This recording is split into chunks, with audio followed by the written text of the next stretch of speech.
Let's go. Hope everyone had a good weekend.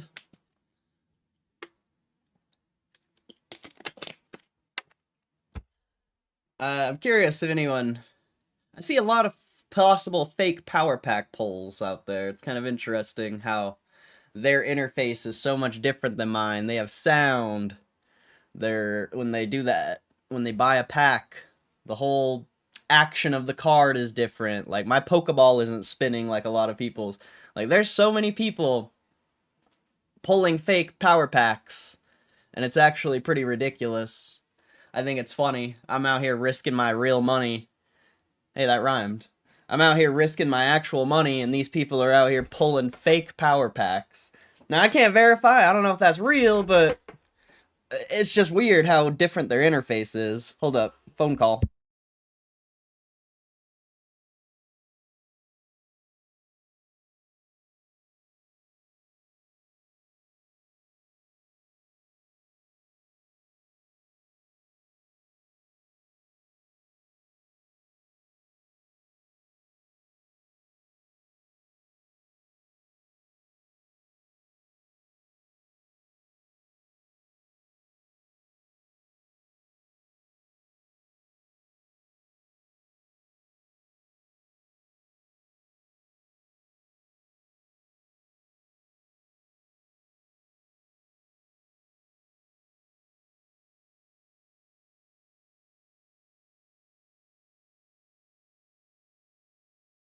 Nice. What's up, Tobacco Haven? Snail with Groceries. What's up? Haven't seen that in here before. So you're down 476. How much have you spent? That's what the loss is. The loss is how much we've spent. The profit is how much we've made selling cards. So we've spent $3,125. But you also have to think, a lot of that was in Power Pack credit, you know, because I haven't kept really any cards. Most of it, or, you know, probably a good majority of it's just Power Pack credit.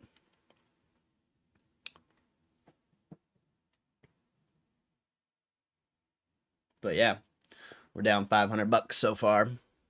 I did all the math, don't you worry. Instead of making the spreadsheet like you guys wanted me to, I made it better because I think a spreadsheet's stupid. And if, you know, someone out there wants to verify and act like I don't know how to do math, you know, they can go make the spreadsheet. I'm good on that. That's a lot of effort for no reason. Like, this is cool. This is cool because now I have like an actual representation of what I'm doing. Every time I pull a pack, you know, the loss will go up. Every time I sell a card, the profit will go up. And yeah, so that's great. It's a revolutionary day for the stream. Also, I have Twitter posts scheduled for the next, like, 2 weeks. So if anyone wants to go support the Twitter, you know, give some reposts, give some likes, whatever it may be, that'd be really appreciated. Give a follow. It's, yeah.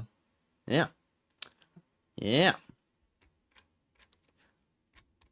Yeah, we got posts going out every hour about.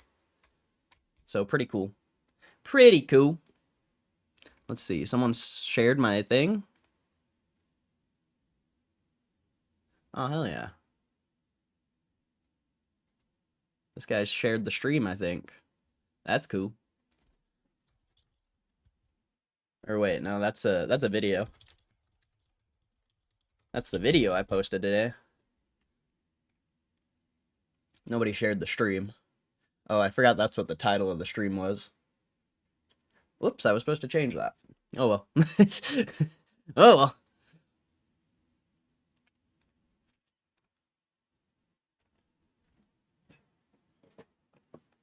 Let's see, so you're down 85%. They say you should get around 92%, so you're not too far off. I don't know what the thing is. It's gambling.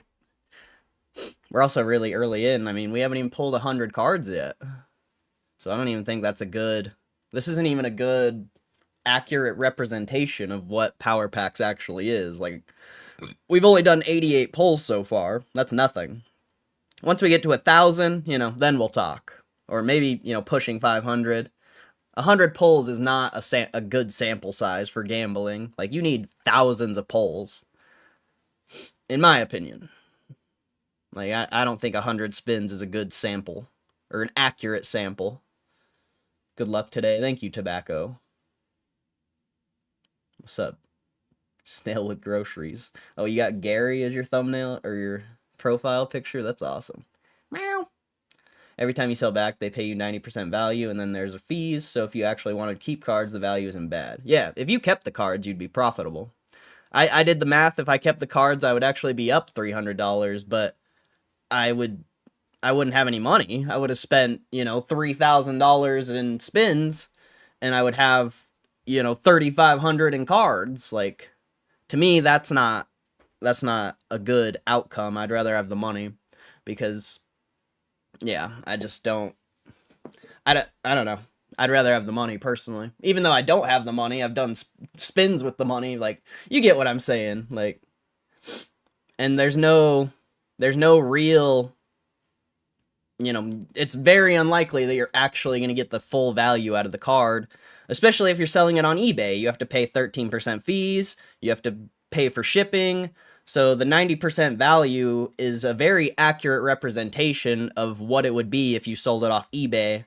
They're still lowballing you, of course, but if you were to sell it on eBay, you would have to pay those fees, the shipping, plus you have to take time to package it and all of that. So it's yeah, I mean, you can look at it however you want, but selling stuff online takes time.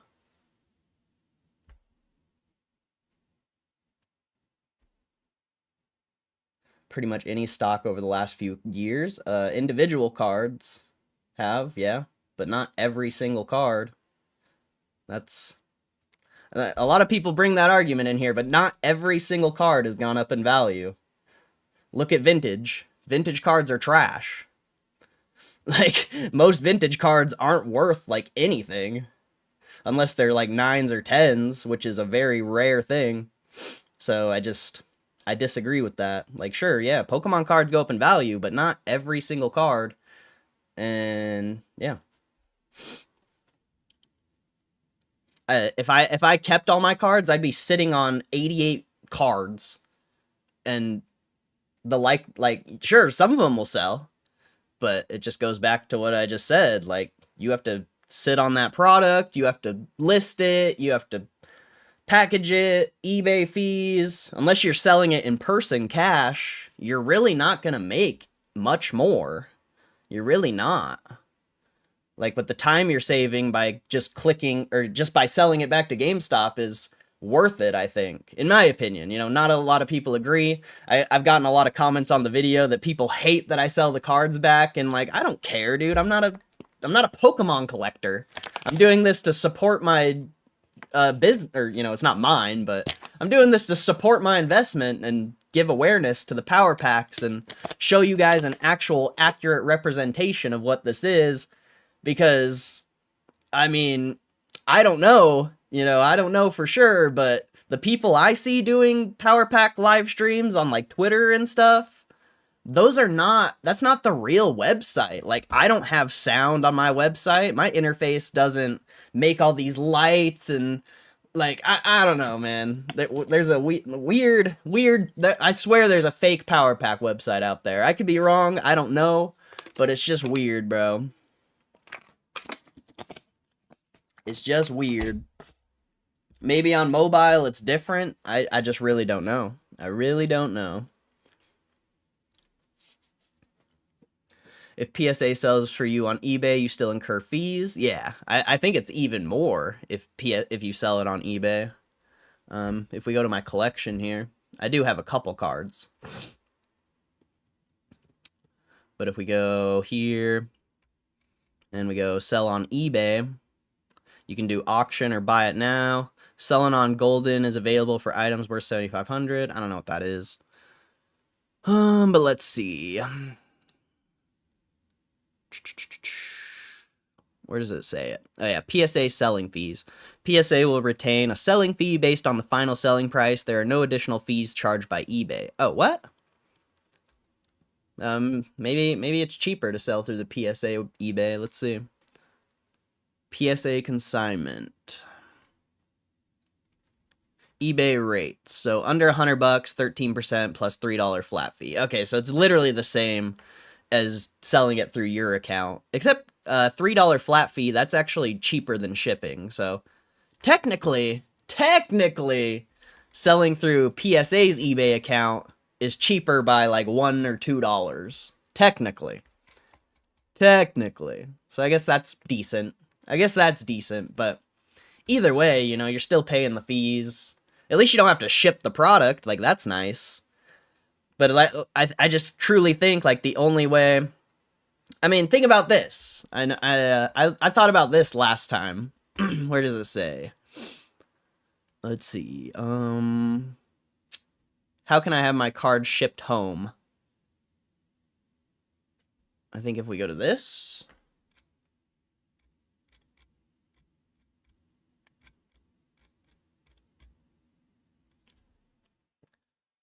How do I send items to the vault? No. Where is it? I swear. They have a thing that... I don't know where it is, but if you have 50 cards, you can ship those 50 cards to you for like $6, and shipping one card costs $6. So in my mind, the only truly way you could be profitable on this is if you kept every single card, and every time you got 50 cards, you'd be able to ship them to you, and then you'd be able to sell them in person. But, you know, that's a lot of work. Sure, it'd be profitable, definitely. Maybe, you know. People are probably going to lowball you. Like, there's a lot of factors that goes into selling in the real world, especially when it comes to cash, and yeah, there's a lot of things. So, I mean, with that, you could be profitable on this, but you would have a lot of inventory of cards, which isn't necessarily a bad thing. I just think it would be hard to move it, potentially.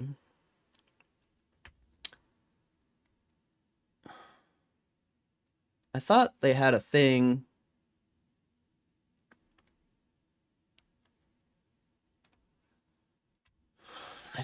Is it in here? I swear it's in... They say it somewhere. Credibility, app integrated, where is it? I don't remember where I saw it.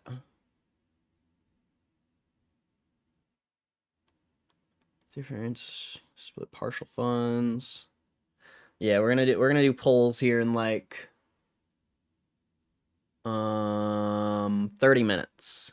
I've noticed within like 40 minutes to an hour is when the most people are here, so we're gonna start doing the polls like the first hour of the or you know, first 40 minutes to an hour of the stream is when we'll start. That's gonna be, you know, for anyone who's wondering, that's gonna be the schedule from now on. Whenever I start the stream, if it's 40 minutes in or an hour in, you know, that's when we're gonna be doing the polls, and that'll be that should be fairly consistent through time, unless something happens, who knows. But yeah, so we'll start doing polls here in like 30 minutes.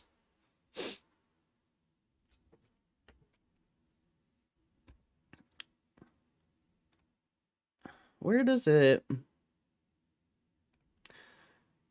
They had a thing. I just don't remember where I saw it.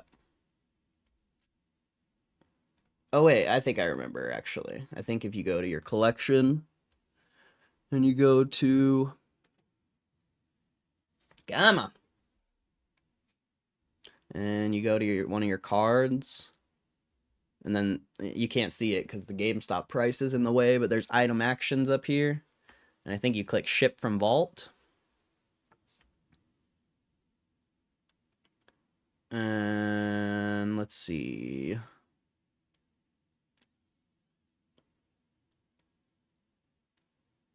No, it doesn't say it in here. Somewhere in PSA or on this website, they say that you can ship 50 cards for $5.99. But it costs $5.99 to ship one card, so... Yeah, that's just like...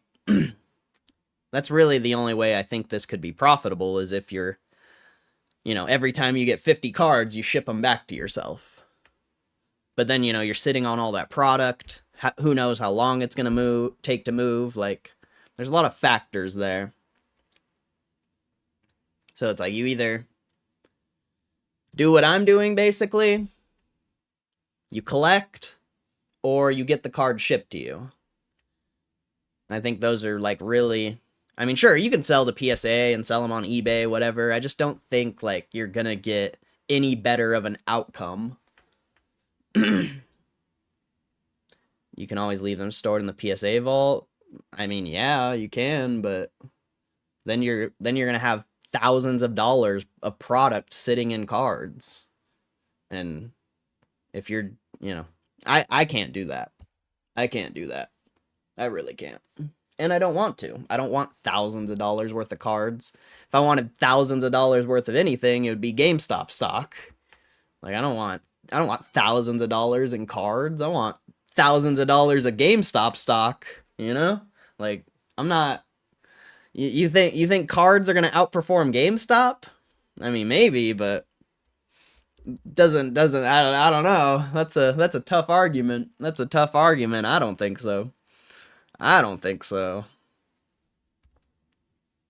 Maybe, certain cards might. Certain cards might. How's the profit loss work? Well, I've spun 3,000 packs, or 3,125 in packs, and I've sold 2,649 in cards. So, the loss is every time you spin a pack. The profit's every time you sell a card. And that, in between of that is your P&L. But I wanted to put it like this for now, until we get to the, like, tens of thousands, then, maybe I'll just split the difference. We'll see. I honestly think that just looks better. I mean, it takes up a lot of screen, but it's whatever. Not a big deal to me. Appreciate the content. No problem, bro. Appreciate your support. Thank you. Thank you for supporting the stream, supporting the videos. I made a couple of shorts over the weekend as well. I got a bunch of Twitter posts scheduled, so please go follow Twitter and repost and all that good stuff. But I also posted some shorts on YouTube. It was a decently productive weekend. Decently productive.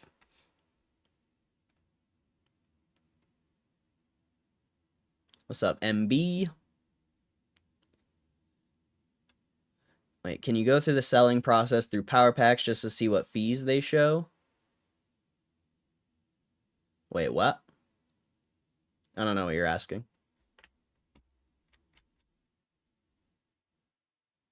Anytime you click a button, there's a fee. Debatable, but essentially, kind of. What's up, Moose again? Hope you had a good weekend. Yo, I actually hit a few holes this weekend, Moose again. I almost got 2 birdies. Nice. It was nice.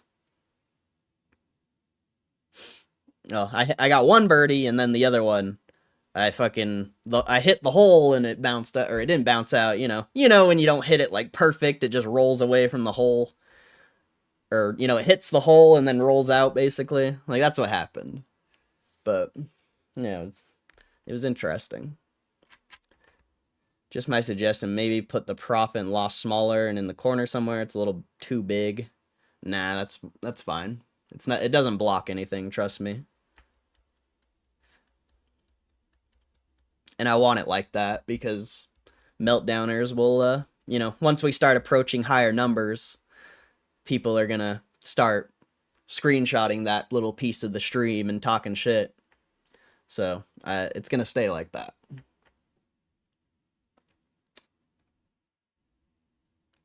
Good feeling those birdies. Oh yeah, birdies are nice, bro. Birdies are nice. You gotta love a good birdie every now and then. You gotta love a good birdie.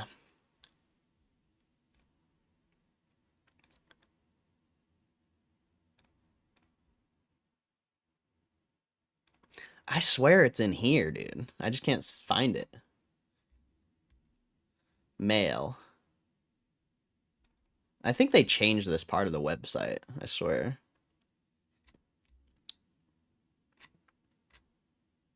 Direct offers.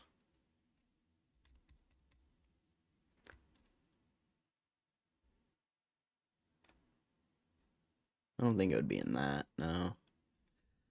I don't know. Watched the video from yesterday, in my opinion, good length, 15 minutes. Yeah, I think 20 minutes around there is probably the best length for those videos. The 9-minute one was a little too short. Are you looking for the 50 shipped for $5.99? Yeah, they have it somewhere. I just don't remember where I saw it. I can't remember if it was on PSA's website or the Power Pack website. I just don't remember.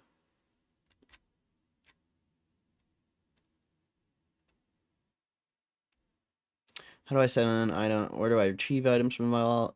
Let's see. Oh, right here. So it says shipping and handling. U.S. withdrawals, $5.99 per shipment. Covers up to 50 items per shipment.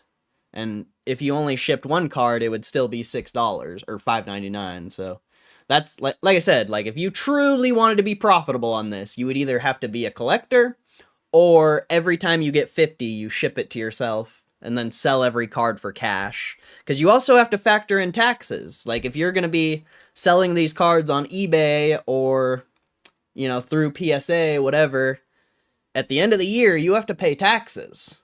Like, I think that's another factor not a lot of people pay attention to. You know, when you sell them back to GameStop, there's no taxes or anything like that. You know, you just get Power Pack credit.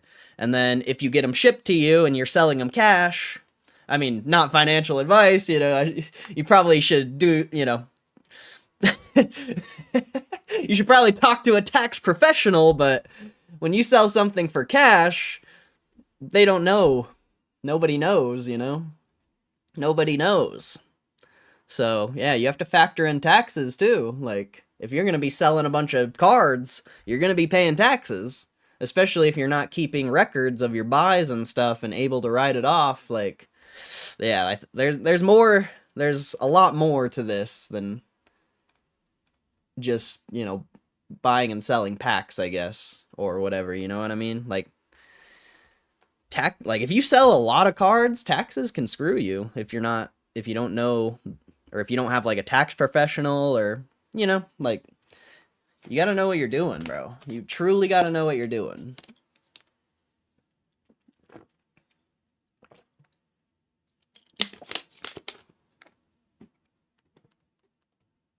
So that's why I would say the GameStop offers are really good, because no taxes, no having to list anything, no fee. Well, of course they're factoring in the fees, but you know what I'm saying?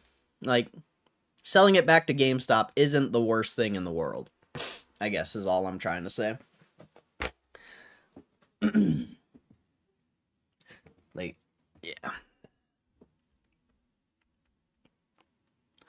But yeah, it's pretty cool that you can ship that. Like, honestly, if I would have known that you could ship all those cards to you, I potentially would have kept more cards.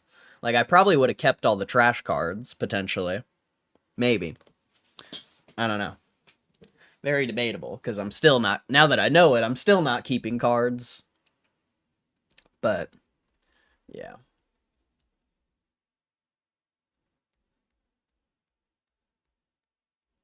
Do you think this will make good money for GameStop? I don't know.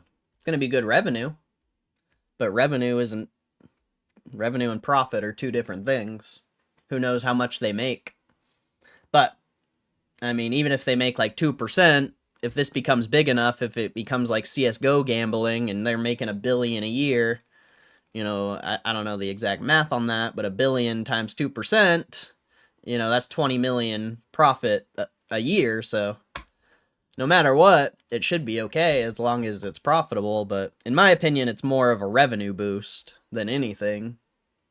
Like, profits chill with this thing. Like, I don't know how much profit they're making, but the revenue boost is really what matters.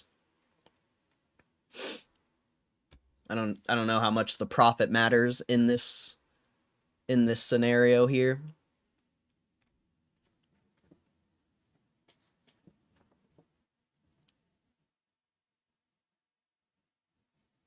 But yeah, it should be decent either way.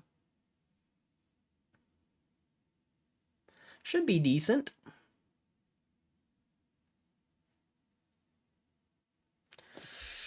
I guess I'll share the stream on Twitter. I guess. I suppose we share the stream on the Twitter. On the Twitter.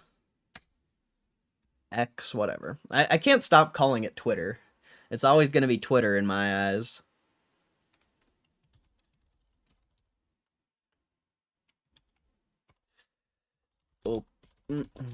Opening.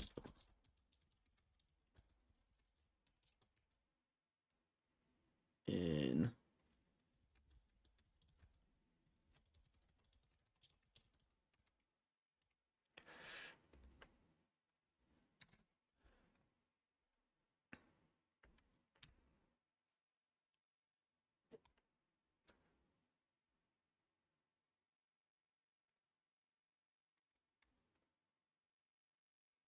Whoever Mr. Stonk is, if you're here, thanks for sharing the video.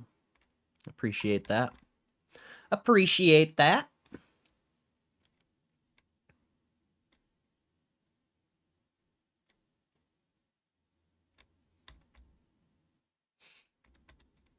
I have an idea for these posts I scheduled. I wanna see something. Put some clickbait up in this. See what happens. Repost for it.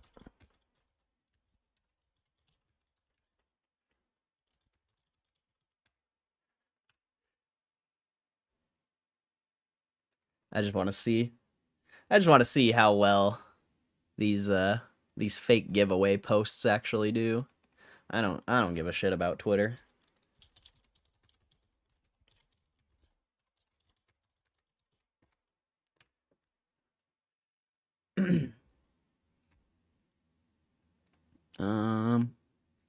We'll just run those two for now.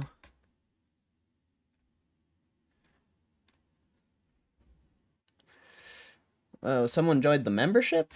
Who joined the membership? It says one new member.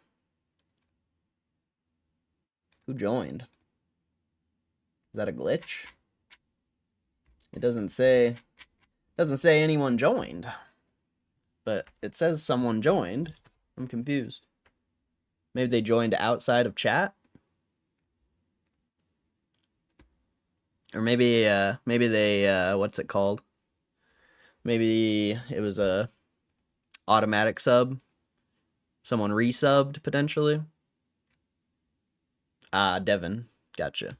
Devin resubbed. Shout out to Devin. I haven't seen that guy in here in a while. Last time I saw him, he was in here trying to say buy the dip, and honestly, GameStop hasn't really moved since then, but I mean, it's gone up. But if you're buying options, you're probably not a happy camper right now. I can speak from experience. I have a couple options that are absolute garbage. GameStop would have to move a lot for those to gain value at this point.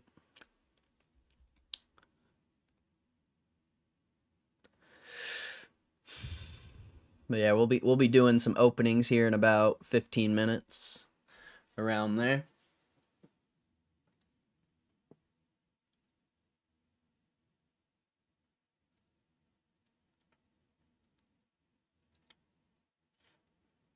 Usually the peak of the stream is about 40 minutes in, so that's kind of around when I want to start doing the polls, I think.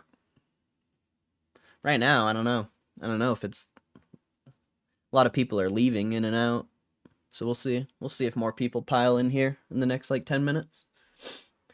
But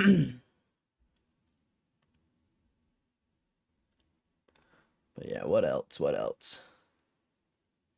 Really curious to see how they'll promote this once the beta's over. I mean, I think, I don't know. It's good. Yeah, who knows? Who knows? I saw on Twitter, I mean, I don't know how much this matters, but I saw Nat Turner said they're gonna get grading out in Europe. So that's pretty cool. So I guess if Could be a global thing potentially. The power packs, and if that happens, that's very interesting. Very interesting. What's up, Matt Romano? How you doing, bro? Finally back home. Nice, bro. Congrats. Congrats on the wedding, bro. Congrats on the wedding. That's a beautiful thing. A beautiful thing. Love the stream. Hey, much love, Love Sung. I feel like I haven't seen that name in here, but I appreciate the kind words, bro. Much love. Appreciate the kind words.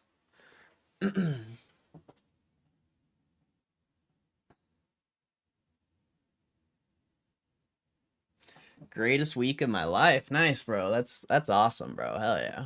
I love to hear that. That's great.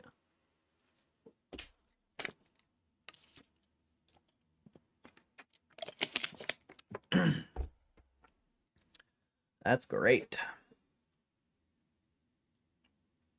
Oh yeah, check this out. I also set this up because I was bored. I got this microphone, the Elgato, that I don't really have to like hold up to my mouth or anything. And then I set up this microphone, the old mic.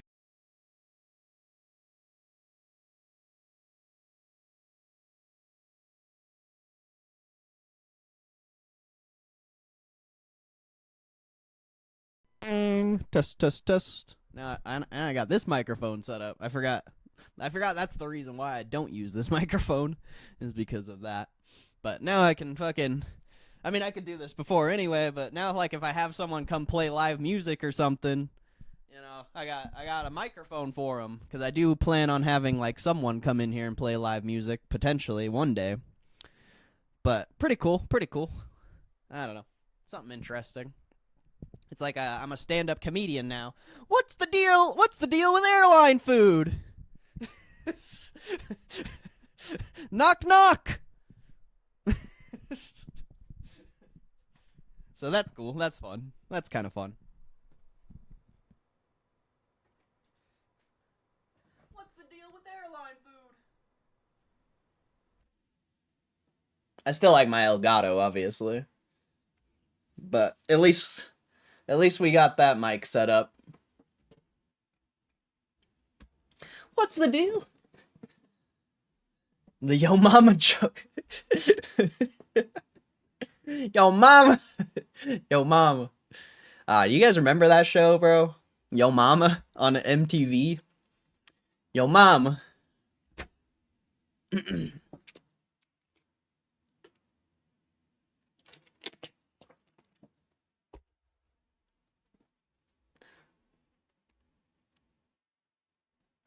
So yeah, it's gonna be interesting with the profit loss.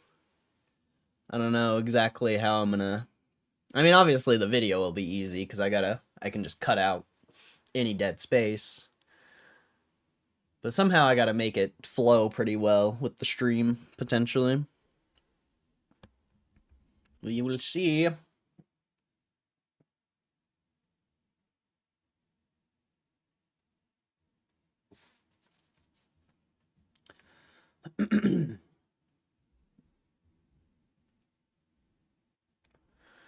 We shall see. It would be nice if GameStop started pushing into the 23s here. That'd be a cool thing to see. Kind of whatever right now.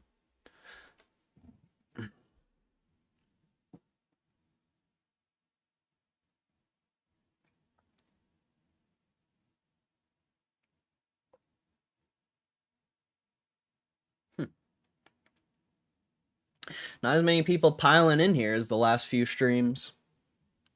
Very kind of. I mean, we still got 5 minutes till 40, but very interesting. The last few streams, like, I don't know, just been a lot of people coming in. But then, especially, I guess the last stream, I didn't do like anything. 23's whatever. I was never more chill about GameStop than I am right now. I mean, that's fair, but it would be nice to push 23. Like, better than going the opposite way.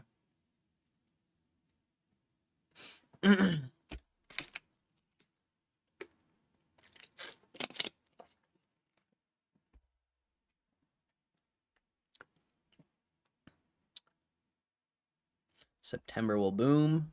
That's what people said last time in earnings. And then, I mean, sure, the stock ran up before the earnings, but then the stock clapped on earnings. So I don't know. But we don't talk about trading here, so we don't talk about price action or trading or anything like that.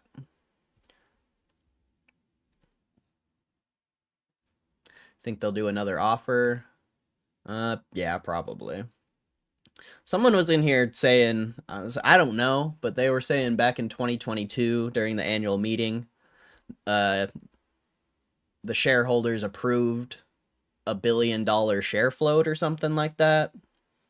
So I would definitely expect more offerings. But I wasn't invested back in 2022, so I don't know.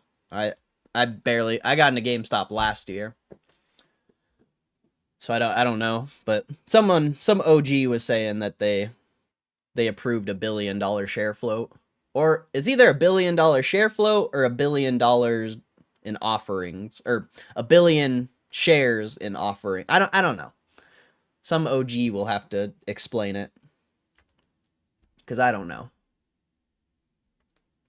Build total max. Okay, cool. Yeah, so definitely would expect more share offerings because where you're sitting at now, I think you're only at 6 or 700.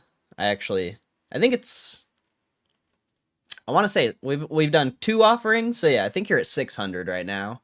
So you should have like 4 or 5 more offerings coming potentially, depending how much they are. It might be more. Like if you're doing these small offerings, it could be a lot of offerings. 3 offerings.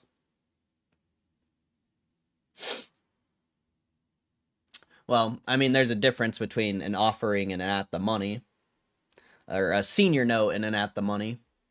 Senior note doesn't dilute right away, but the at the money dilutes right away. So, you know, you can't do $1 billion in senior notes or $1 billion in at the monies and then still have those senior notes, because potentially you're going to have to put the shares from the senior notes onto the market. So I would expect not very, it just depends how big the senior notes are or the at the monies. Like, just depends.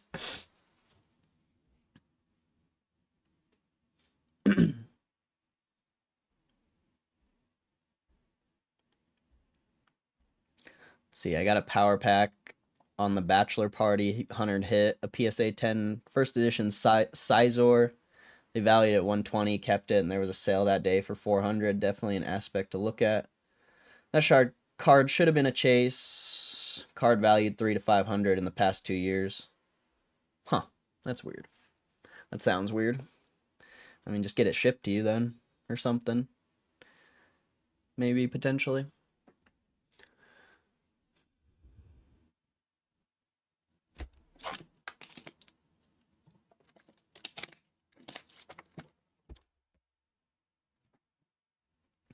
So yeah, we'll see what happens with that.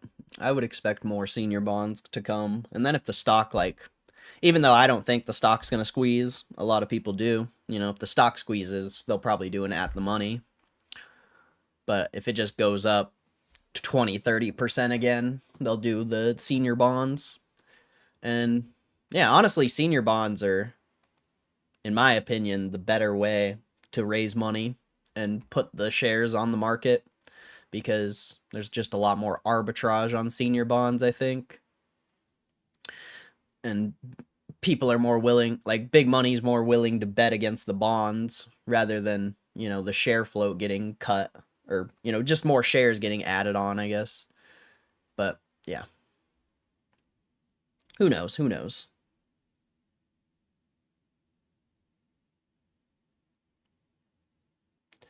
They'll skip September's offering, as it seems. Of course, they can go to 30. We'll see. We'll see. I don't. Yeah. We'll see. Doing the GameStop Power Pack live streams. And much love, Funhouse. Appreciate the support. Polls are fun to watch. Thank you.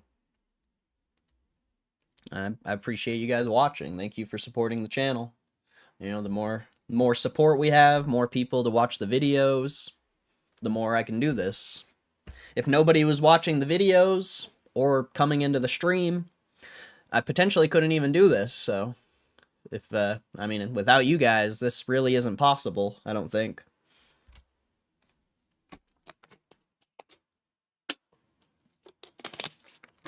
So thank you guys.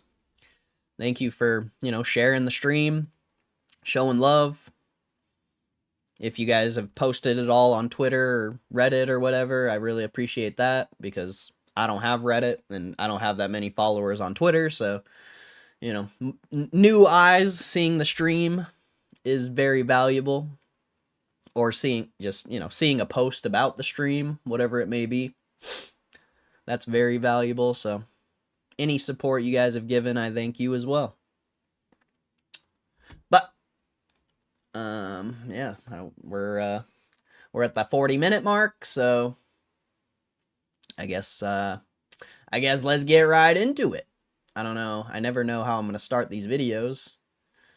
I need to start acting more, I think.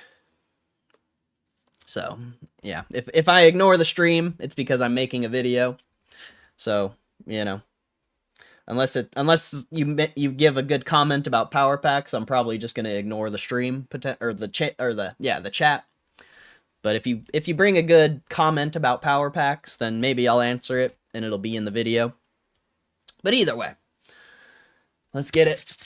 All right, today's gonna be the day. We're gonna open the chase card.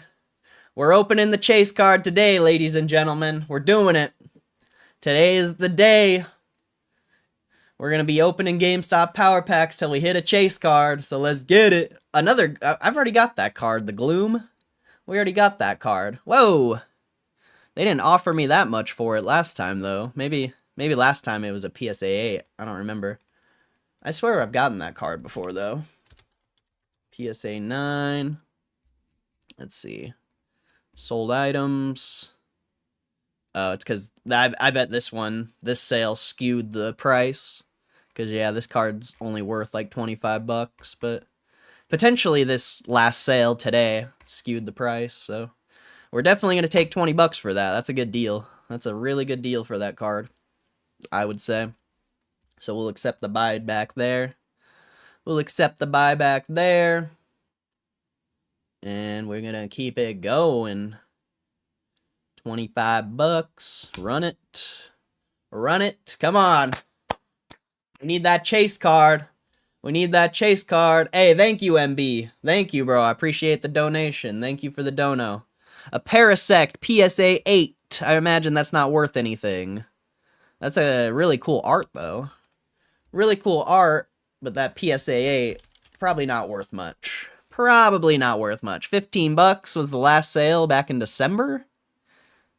That's the only 8 that sold. Even the 10's really not worth that much. So I'll gladly take a $9 offer for that. I'll gladly take that offer. I mean, maybe, you know, you could keep it. You could keep it, and then after you stack 50 cards, you could get your card shipped to you.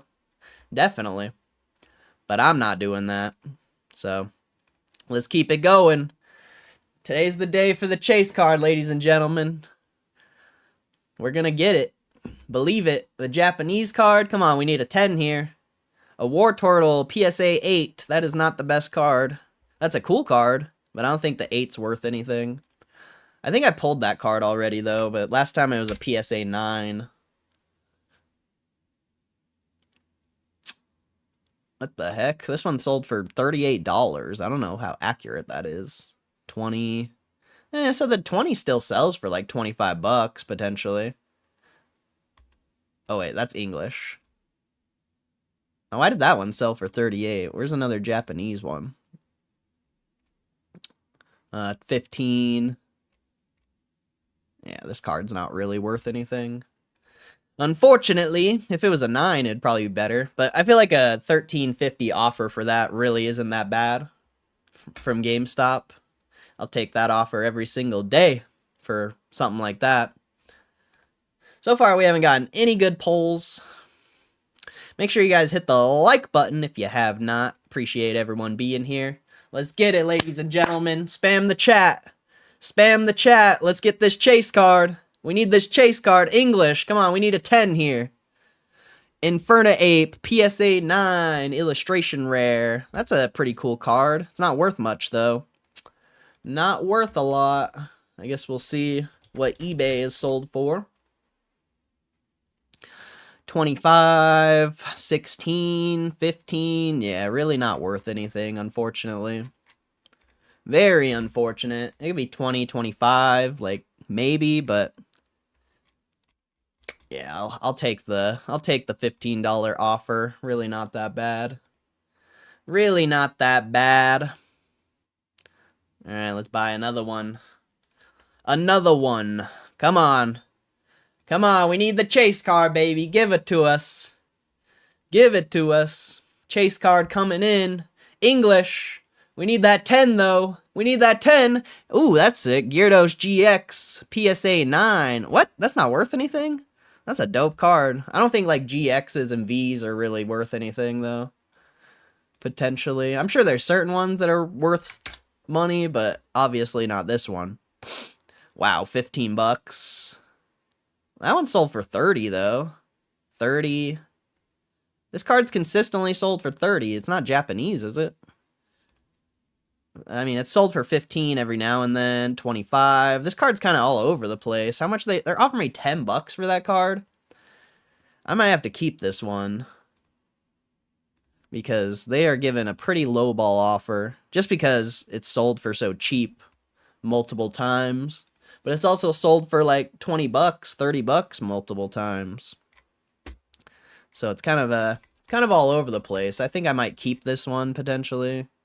I mean, last sale was 15 bucks. That's really not good at all. But then August 10th, it sold for 30. You know, July 31st, it sold for 30. So I think we're kind of forced to keep this card. It's probably not worth anything, but I think we gotta keep that one, unfortunately. Unfortunately, we gotta keep that one, but let's keep it going. Let's run it up. Run it up. We need that chase card. Come on, chat. Come on, chat. Show some love in the chat. We need that chase card. English. We need a 10 here. Need a 10. Miriam, PSA 8. Really not that good. Really not that good. Miriam, probably not worth anything. PSA 8, definitely probably not worth anything. 15, 17, 20. I mean... yeah, I'm good on that card. Like, a $9 offer for that is pretty bad, but this card, like, doesn't sell at all. So, we're just gonna have to give it back to GameStop. Come on. We need the chase card, chat. We're getting wrecked right now. We're getting absolutely wrecked. Oh, I don't know. I haven't been keeping track of the loss. How many packs have I done? How many packs have I pulled? Uh-oh. Does anyone know how many packs I've pulled so far? Has anyone been counting? Anyone? Hopefully someone's been counting. Because I forgot to update the loss here. And the profit. I guess we can just update it at the end of the video, right? I guess we can just update it at the end. I should be updating it every time I pull one, though. I just forgot. I straight up forgot. Why is it taking so long? Come on. Come on. You can do it. Hopefully there's no error about to happen. Last time an error happened, that was not good. It's like, it's frozen. Why is it frozen? Come on. There we go. That took a minute. English. We need a 10 here. Do it. Mankey PSA 8 first edition. That's a sick card. 10 bucks? What? Dude, we're getting wrecked. We're getting absolutely wrecked right now. That card should be worth more, though. 16, 20, 20, 10. Price is kind of all over the place. 15. Like, it's sold for 20, but it's also... yeah, I don't know. I don't know about this one. 17. I think we're just going to get rid of that one. That is really not good. That took forever, though. We are getting absolutely wrecked, son. We are getting absolutely wrecked. I forgot to update the loss. That sucks. Oh well. We'll just keep it going. Keep it going. We'll update it at the end. English. Come on, we need a 10. We need something big here. We're getting wrecked. King Gambit PSA 9? Bro, what is this? Why are we getting the worst pulls ever lately? Like, the past few sessions, we have gotten absolutely nothing. Wow, that is a terrible card. That is a garbage card. 25. How much are they offering me? 11 bucks? Like, it's sold for 17, 10, but it's also sold for, like, I mean, that was best offer. I mean, that's 30, 25, 25. Like, it's sold for 25, but the last few sales were, like, 10 bucks. So, I think we're kind of forced to keep that one for now. We'll just hold it for now, because I don't know what else to do here. We're getting so wrecked. We're only 10 minutes in, bro, and we're getting absolutely wrecked. We're getting absolutely wrecked right now. Come on, we need something big here. English, we need a 10, bro. We need a 10. Latius, PSA 9, 3-pack blue. Bro, what are these pulls, dude? These pulls are the worst right now. These pulls are so bad. Like, come on, GameStop. Give us some better pulls here. 17. Yeah, this card's really not worth much. Unfortunately. We'll just accept the buyback there. Buy another pack. Come on, bro. We need the chase card. We need something big here, bro. We need something massive here. We need something massive here. Let's go. Japanese. We need a 10. Dark Pupitar, PSA 9. Bro, why are we getting... Bro. Bro. Like, what? We haven't pulled a single profitable card. We have not pulled a single profitable card. What is going on, bro? This card hasn't even sold.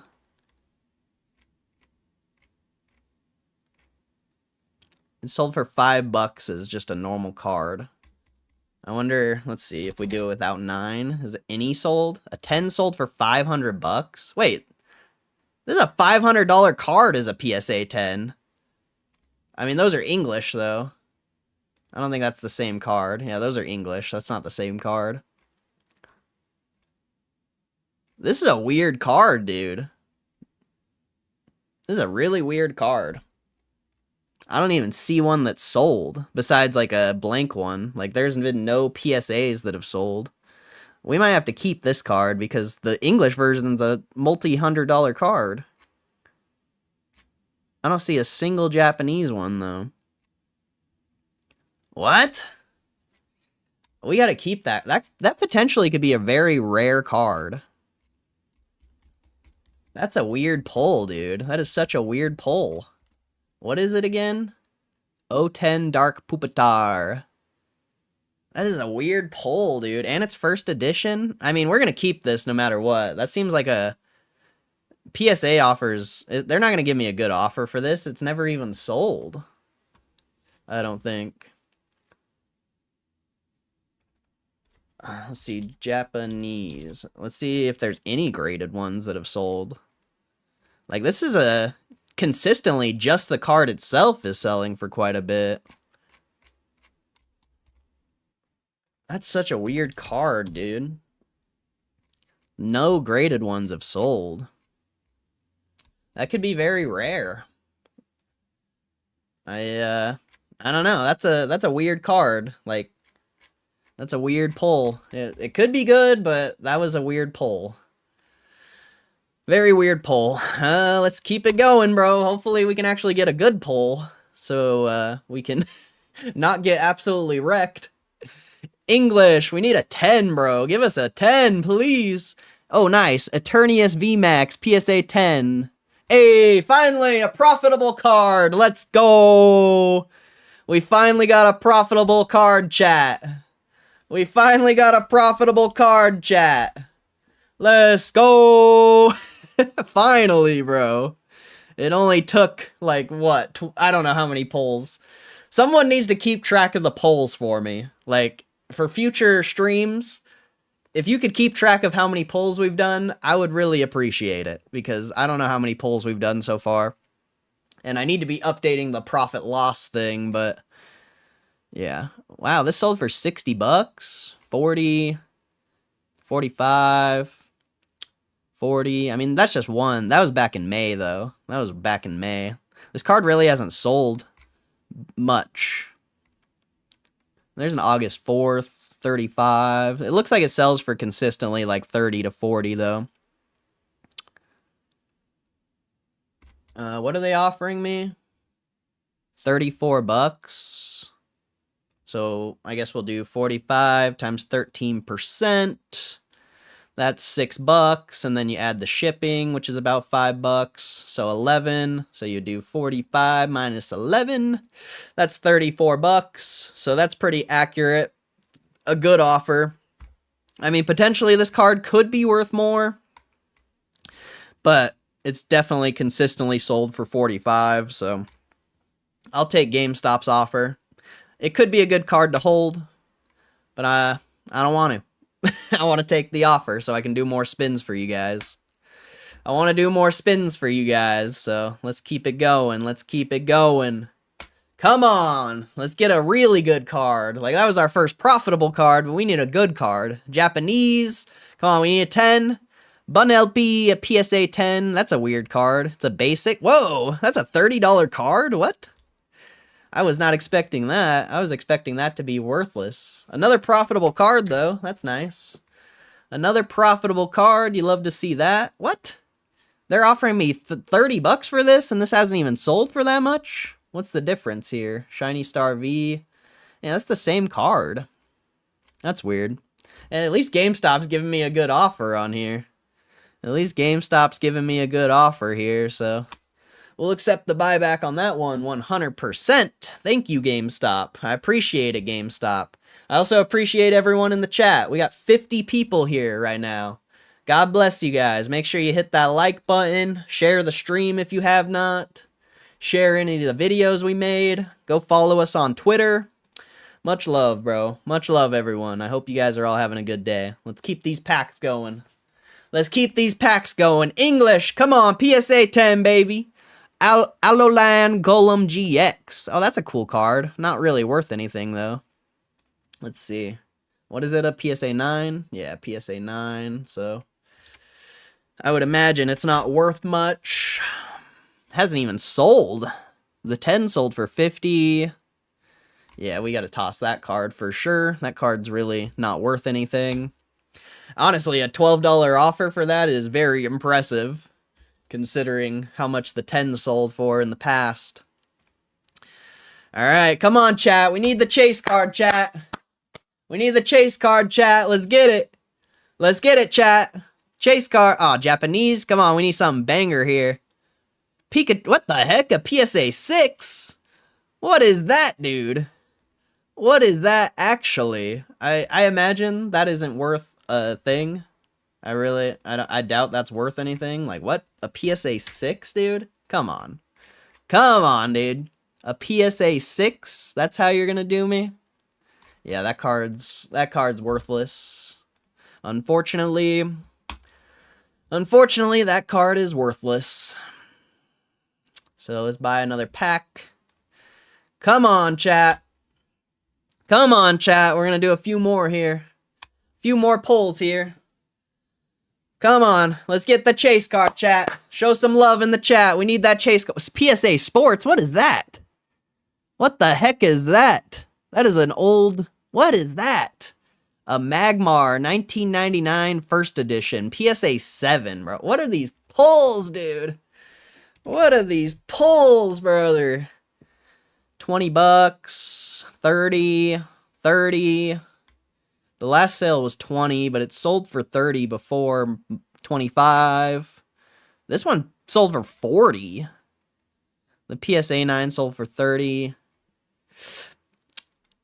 Oh, that was back in June. PSA 9 sold for 80. Wow. What the heck, dude? This is an old slab, though. A really old slab. That's crazy. What a weird pull. What a weird pull. Is it first edition, too? Yeah, I got a first edition one, too. Like, I don't really know the value of this card. How much are they offering me? 18 bucks? PSA 8 sold for 30. This is a weird card. I don't think it's really worth anything, honestly. I really don't. I think I'm just going to take the $18 offer. So, that's fine. That's a cool card, though. That was an interesting pull. Very, very old slab. A really old slab. That was interesting. Alright, come on. Let's get it. We need that chase. Let's get the chase card. Japanese. A Japanese pull. Venomath, Master Ball, Reverse Hollow, PSA 10. I imagine. Oh, 28 bucks. That's worth way more than what I thought it was going to be worth. I didn't think that card was going to be worth anything, so that's really good. That's really good. 40, 35. Damn, this card sold for quite a bit, multiple times. Wow, it sold for 20. 20 that time, though. That's weird. What the heck? The last few sales on this card have been over $40, but back in June, it used to only be like a $20 card. And that's the same card. That's a weird one. We might have to keep this one, potentially. That is a weird card. Sold for 40 back in May. That's a weird pull. That one sold for 25 back in July. The pricing on this card is all over the place. What's the most it sold for? 45, I guess, or 43. Yeah, we'll just do 43. 43 times 13%. That's 560, so we'll just say 11 bucks. So 43 minus 11, that's 32. What are they offering me? They're offering me 28. I guess that's not that bad. We'll take that. That's a interesting pull, though. Very interesting pull. We'll buy another one. Might only do a couple more here. We'll see. We'll see if we get anything good. Come on. Come on, English. We need that 10. We need something massive here. Boss's Orders Hollow, PSA 9. I imagine that's not worth anything. What is 16 bucks? Why are we getting so wrecked, bro? Why are we getting so wrecked, bro? Come on. That thing hasn't even sold, really. A 10 sold for 35, best offer accepted, 25. Yeah, that card's not worth anything. 15 bucks, we'll take it. We'll take the $15 offer. We'll take it. Alright, come on, bro. We need this chase card. We need this chase card. Do it for the chat. Do it for the chat. English. We need a 10 here. We need something massive. A Makanu's Duo? What? What is that? That is not a good poll. I said we needed a good poll, not whatever that is. I said we needed a good poll, not what that is. 20 bucks. Whoa, that one sold for... What's the difference between that one? That one sold for 47. Or 50 bucks almost. What's so special about that one? 22. This card's all over the place. 30, 28, 35. This card is all over the place. They're only offering me 14 bucks for that, dude. 25. It's consistently sold for 25, but that's weird. This one only sold for 20. Yeah, the pricing's so all over the place, but it seems like low, or yeah, like smaller accounts do the higher buys, and usually that's not an accurate representation of price because people try to artificially inflate the price with smaller accounts and stuff, potentially. So, I don't know. I don't know about this card. I think we're just going to hold on to it for now, potentially. Yeah. $12. I mean, what's 25 times 13%? So that's going to be $8. So 17. Yeah, that's just not a good offer for that card.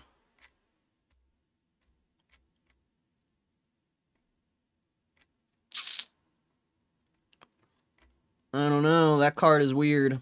That's a weird card. Very weird card. The pricing is just all over. It's hard to say how much it's actually worth.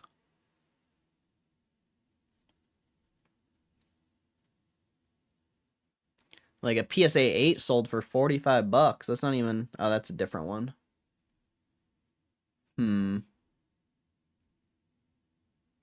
Yeah, I don't know, man. I don't know.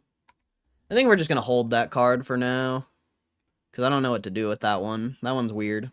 That's a weird card. Okay, let's do it. Come on, chase card.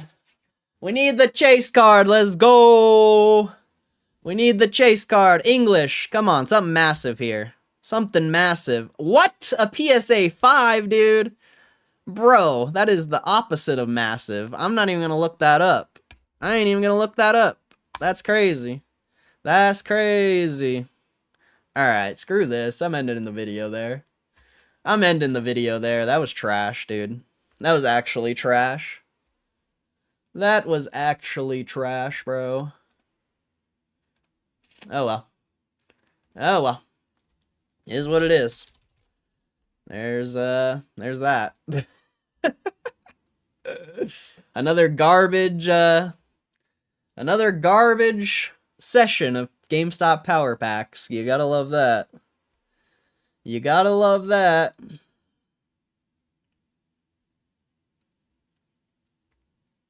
What's up, Ditch Pickle?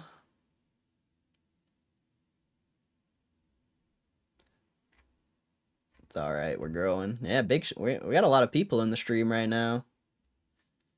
Have you hit any chase cards yet at all? No. The most I've hit is a 1% card. I hit a Umbreon PSA 9. It was like a $200-300 card, but that's not a chase card. A chase card is, you know, gonna be like a $500 card. So I hit a 1% card, but no chase card yet. Unfortunately. Unfortunately, no chase card. I mean, I wouldn't consider that Umbreon pull a chase card. Maybe some of you guys would, but I wouldn't. Because a chase card's supposed to be 250 to 500. And sure, you know, that Umbreon is about 250, but I don't know. I wouldn't consider that one a chase card. I would consider a chase card one of these cards down here.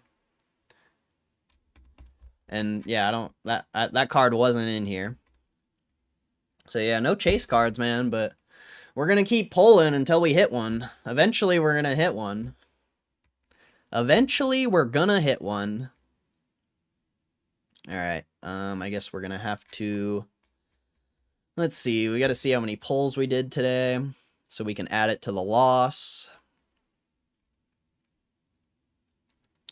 So we did 1, 2, 3, 4, 5, 6, 7, 8, 9, 10, 11, 12, 13, 14, 15. We did 15 pulls.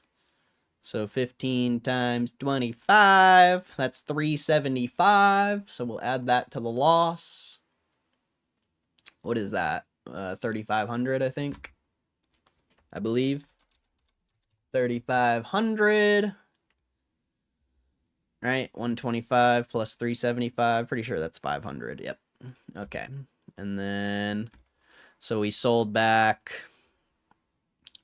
I'm going to round up on, I've been rounding up on these. So 12 plus 15, or rounding, just rounding in general, rounding up or down.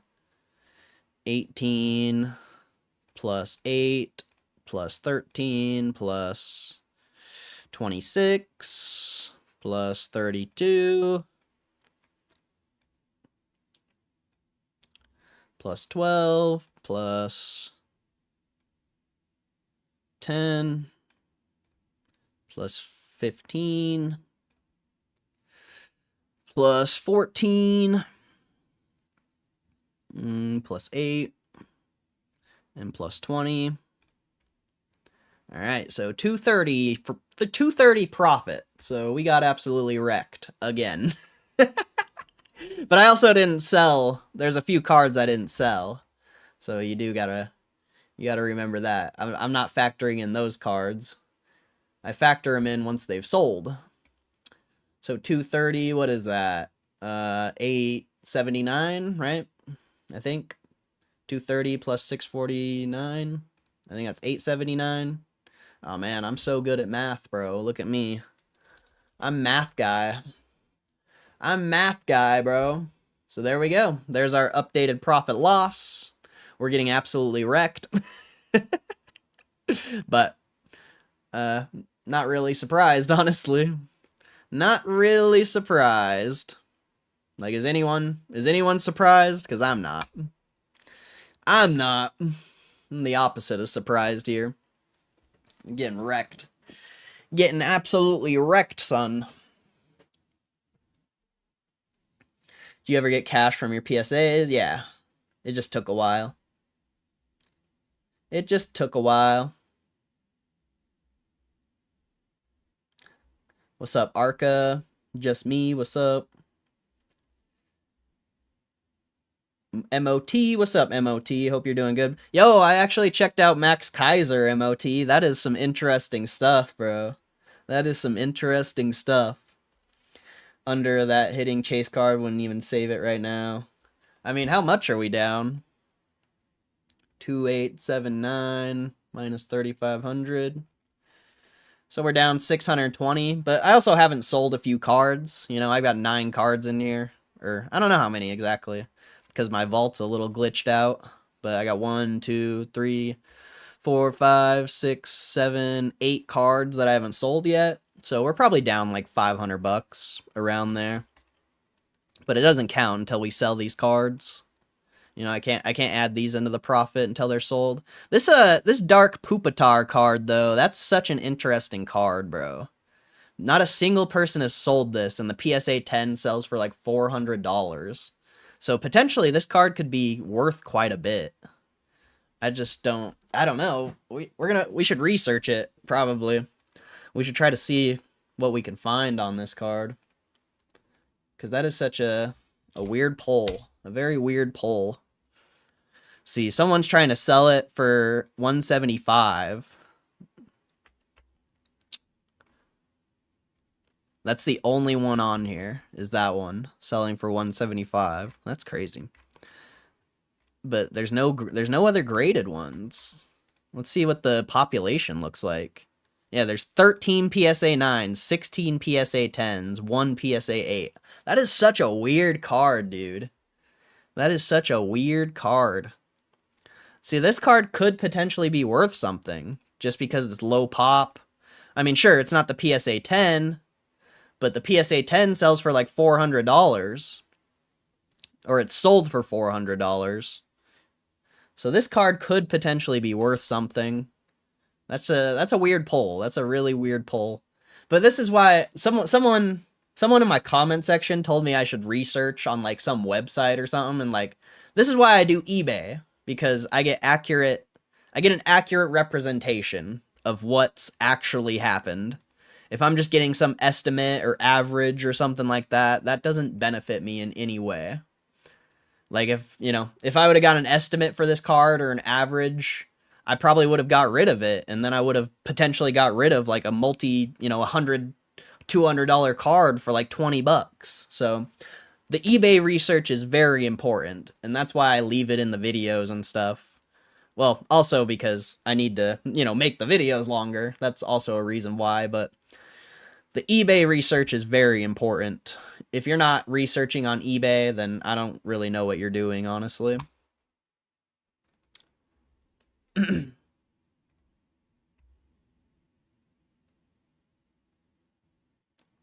PSA says there's only 1 9 and 4 10s. It said 13 9s, and I just look it up on eBay. But like if you go on their website, is that what you mean? Because the eBay says there's more. Let's see, 7606749. 76067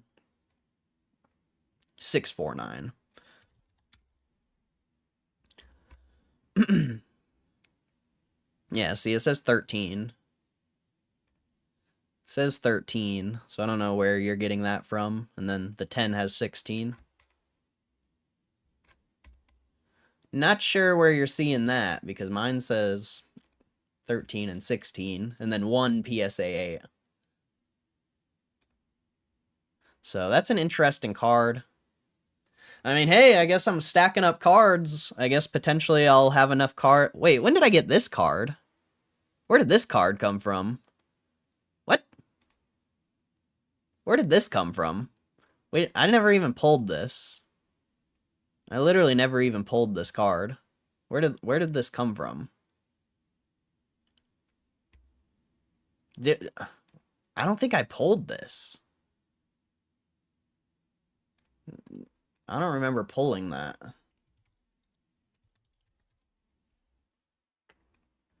Maybe when the website messed up. Yeah. Well, hopefully they didn't charge my card twice. I mean, I guess it doesn't really matter, but... Very odd pull. Not worth anything. Or just, yeah, that's just random. Very random. I'm accepting their offer, I guess. That's so random. Gift from Cohen. I guess so. I guess so.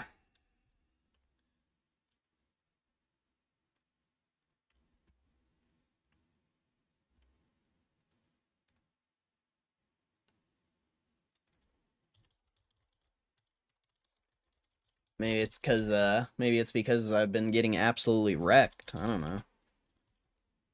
Maybe they're, who knows? That's why it's annoying. Like if all the power pack pulls I see on Twitter are actually fake, which it seems like they are, that's why that's kind of annoying, because I'm out here like actually getting fucking wrecked. And these people are just doing fake power pack pulls and, you know, getting so much engagement and stuff. It's wild. It's very wild. Damn, I got wrecked. Let's see. 51, 52. Damn, I got absolutely smoked, dude. 150, 152. Wow, I got wrecked. I got wrecked. That's bad.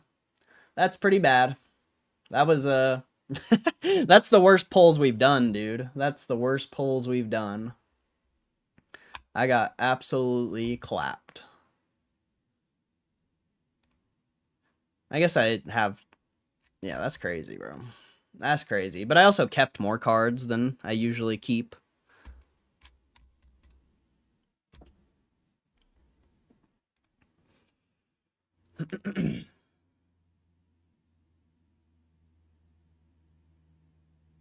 Site just couldn't load and they took your money? Potentially. Scammed. Umbreon 9 is high price on eBay. 900 to 1,000. If it's English, probably. I pulled a Japanese one. Maybe you're the unluckiest guy known in power packs. No, I think, bro, if you actually go look at those people pulling power packs, like, you guys see my Pokemon thing here. You guys have seen my pulls. Like, this thing, like, it's not spinning around, it's not bouncing, like, there's nothing going on. And then when I do pulls, there's no sound, there's no lights, like, I don't know. It seems like I'm the only person doing, like, legitimate pulls. You know, I could be wrong, maybe my interface is just messed up, but it's definitely, I don't know, from my view, it seems like a lot of people are doing fake pulls. Like, it just, yeah, because their interface isn't like mine. So it just doesn't really make sense.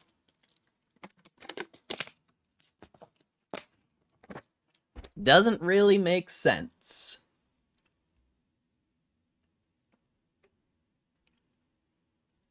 Maybe you need a better browser for better pulls. No sound, no good pull. I mean, I guess if you have Google Chrome, maybe.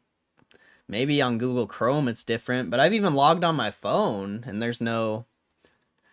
Yeah, I don't know, man. I don't know, you know, I can't verify whether their pulls are fake or not, but it definitely seems like it. And also, like, just the cards they're getting. I don't know. It's weird, bro. It's weird. It's weird. I guess I don't really care, honestly. I'm just doing my own thing. It's just sad to see because I'm actually getting wrecked. I'm actually getting wrecked. And the GameStop community just, I don't know, man. They don't... It's funny how you're supposed to support people supporting GameStop, but I don't see any... I mean, obviously there's 45 people here, you know. There's a lot of dope people in the chat. I appreciate you guys, but I think the GameStop community is more than 40 people. So it's just funny. It's funny how you're supposed to support your fellow investor.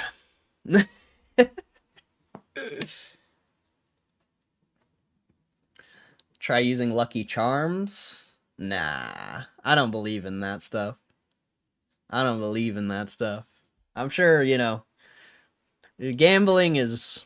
It's just a random number generator, bro. That's all gambling is. You can think like Lucky Charms and luck has a factor, but I don't think so. Gambling is just a random number generator, and that's all it is. There's no luck, really. There's really no luck in gambling. It's just certain outcomes happen. Way more than others. I just don't believe in luck, personally. I don't really believe in luck. Secure the great stream. Hey, much love, MOT. They're here for the MOAS, not power packs. That's fair. I hope they are real, my friend. It's live, and I have spent 1,000. Watch the polls live, and Nat Turner, CEO of PSA, is getting them transferred for a few of my friends' PSA accounts into mine. No, that's cool. That's cool. It's just, like I said, when I see the interface and everything, it's not like mine, so I just don't get... I don't see how their polls are legit when their interface isn't like mine. It just doesn't make any sense. Like, their interface should look exactly like mine. When they press buy pack, the action that the card does, how it turns around, it should be exactly like mine. But I don't even want to show you because I don't even want to promote those accounts, but when I see those people pulling, their card doesn't turn. It comes up out of the little machine here with a light, and then, I don't know, it doesn't seem the same. I don't get it. I really don't get it. Do you have ad blocker on? I do. Maybe that's why. That could be why. Potentially. I guess. But of course I got an ad blocker. Of course I got an ad blocker. I think you can turn the animation off. I mean, how? There's no settings. How would you turn the animation off? There's literally no settings.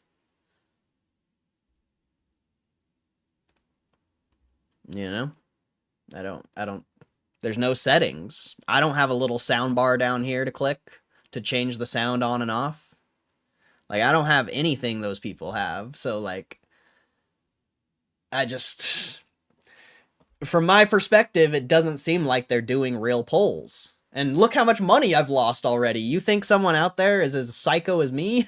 Just willing to lose hundreds of dollars, pushing thousands? You know, like, do you really think there's someone out there as insane as me? Debatable. Very debatable. Very debatable, I would say.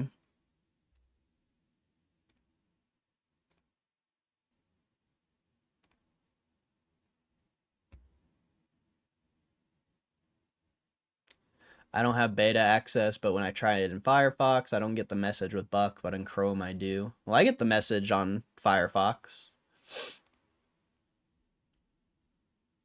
I mean, maybe it could be like a Chrome thing, or maybe my ad blocker blocks the animation. I don't know, man. I really don't know. I don't know what it would be.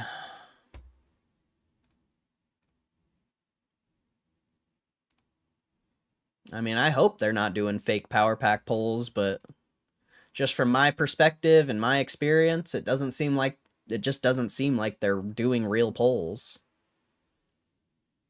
Just really doesn't.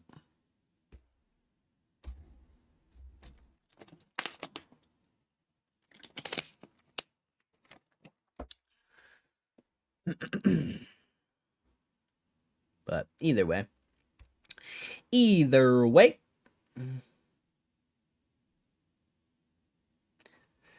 It seems like a lot of effort to create a fake website with graphic visualization, etc. For what real benefit? For the benefit of clicks, likes, and views and engagement. That's the benefit. If you get views and engagement, that's all that matters in this world. And creating a fake website is easy. You go onto Fiverr, you hire someone to do it, and it takes probably like 10 seconds. Well, I don't know, probably like a day.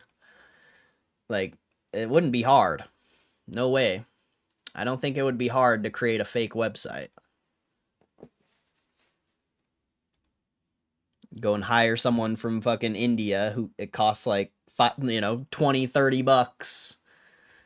20, 30 bucks to create a website. Maybe 100 at the most. So it would be simple. It'd be really simple, actually. A few YouTube channels have gone down. What do you mean? I'm talking about, I haven't seen anyone on, or I haven't watched many YouTube ones, actually. I mean, like I said, it could be the ad, like there's so many things it could be, I guess.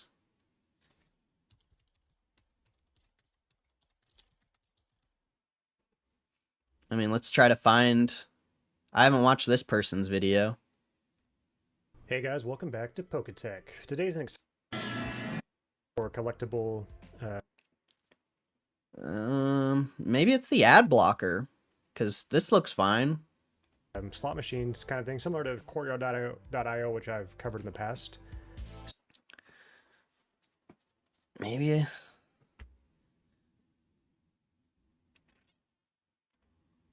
But like this guy. All right, you jackals, you like look at his. Look at his. His isn't animated like that. Your wish. First of all, it's only dumb because I kind of didn't even usually fame sub. This guy's isn't animated like that. Be able to crowd. So I just got.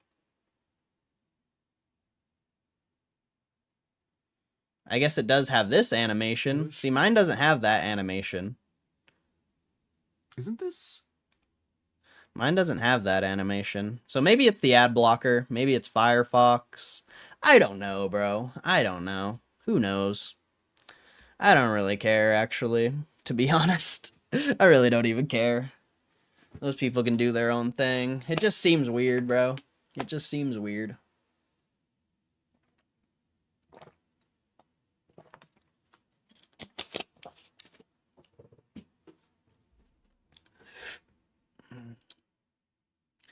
It just seems weird.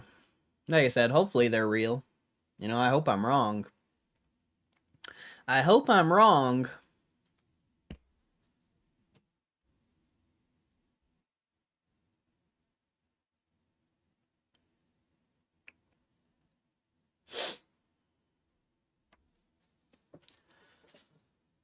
Ugh. But yeah, it could be the ad blocker, potentially. But I'm not turning the ad blocker off. Let me guess, I guess I could turn it off. Let's see what happens if I turn off the ad blocker. Well, that does nothing. That did nothing. I don't think I have Chrome on my computer.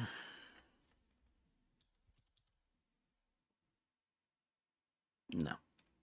I don't use Google Chrome. It could be a Chrome thing, I guess, potentially. Who knows, man? Who knows? It's whatever, though. It's whatever. Everyone's leaving. Everyone's leaving. They got what they wanted. They got what they came for. Now they out. They like, fuck this shit, I'm out. Which is fine. Which is fine. I don't know what we're going to do now, though. I guess we go through news. Go through some news.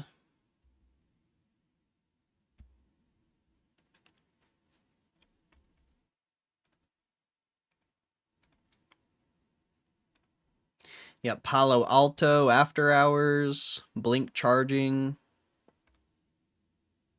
Blink's a tiny-ass company, though. Really no economic data. Yeah, kind of a weird week.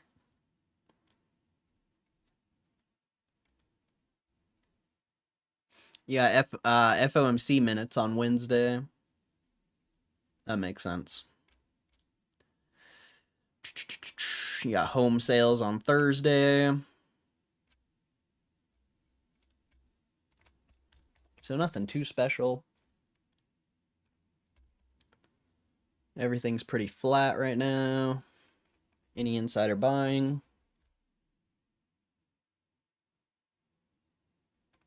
Come on. Yeah, Newegg. iHeartMedia. Really? I want to check that one out, actually. That's a weird one.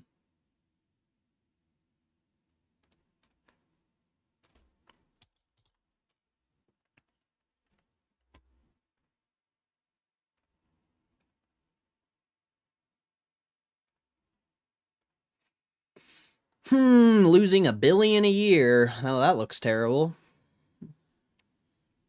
That's probably why it's trash. That's probably why it's garbage. Jeez, that's a 300 million market cap, dude. Oh, it's doubled since April, though. All right, screw that thing. That's a weird company. iHeartMedia.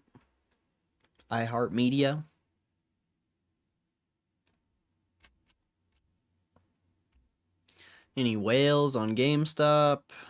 You got National Bank of Canada. They sold 672,000 shares. Sold some of their puts. They still have puts and shares, though. Just a smaller position, it looks like. But not much change there. Short interest hasn't updated. I don't think. That should update soon. Or, no, wait. I think that updates in like 2 weeks. Crypto's down a little bit, but overall still doing well, looks like.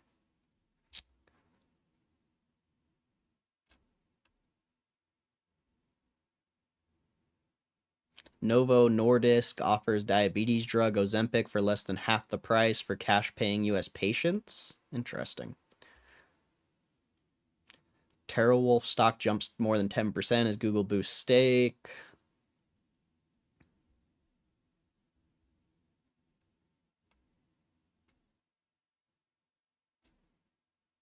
Soho House to go private in $2.7 billion deal. Ashton Kutcher to join the board? What? What is Soho House? I've never heard of that. Never heard of Soho House.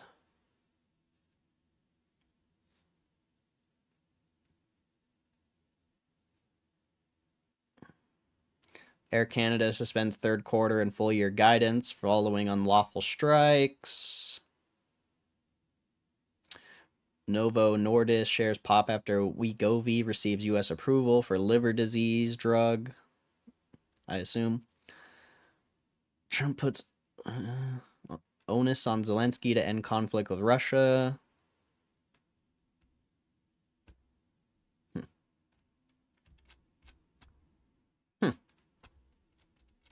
Why isn't Bitcoin Magazine loading? This website. Something's wrong with that website. See, Mr. Beast wants to pay fans to lose weight after spending $5.5 million on previous fitness video. That's cool. MSNBC is changing to MS Now.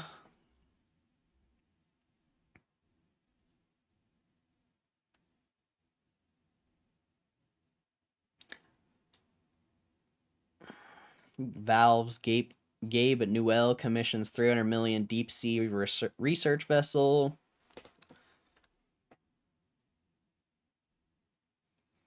Alex Botez giving back to the female chess community, launching chess video game. What the heck? Campbell's Soup and Pabst Blue Ribbon? You get some Pabst Soup, bro? That sounds disgusting.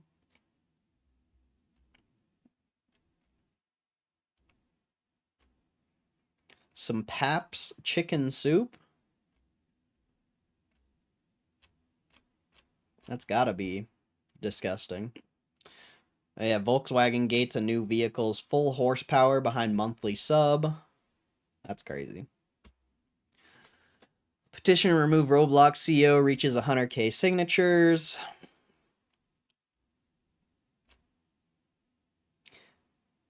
Viewbot service brags to get streamers monetized on Twitch in 3 months. And not much. There's not much news. Not much news. Balatro's publisher's next game is a coin-pushing dopamine machine. Interesting. Does it have a video? Racoin. Racoin!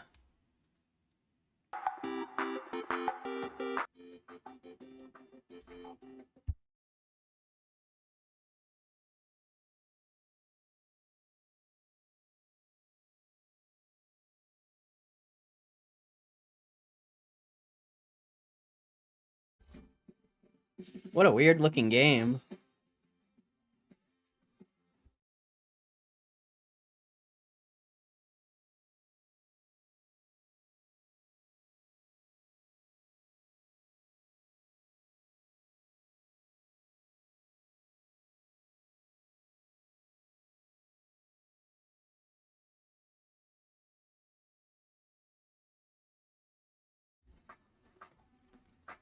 Racoin!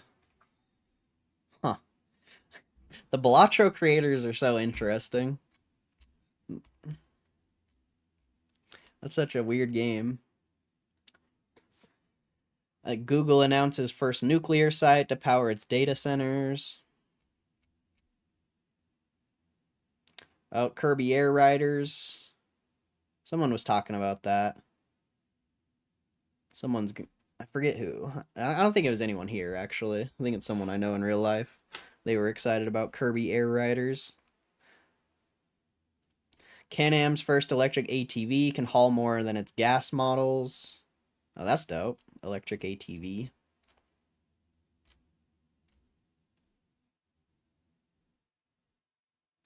Roblox cracks down on its user-created content following multiple child safety lawsuits.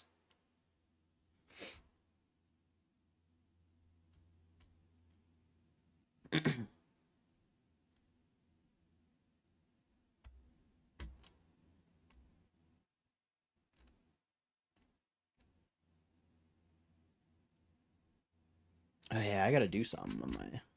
Okay. Finish this news real quick. I gotta do something on my account.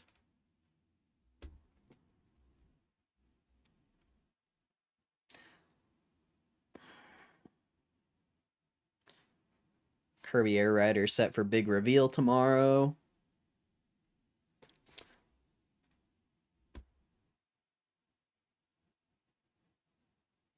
Physical media isn't dead, and this newly released classic proves it with a $100 starting eBay price. What is that?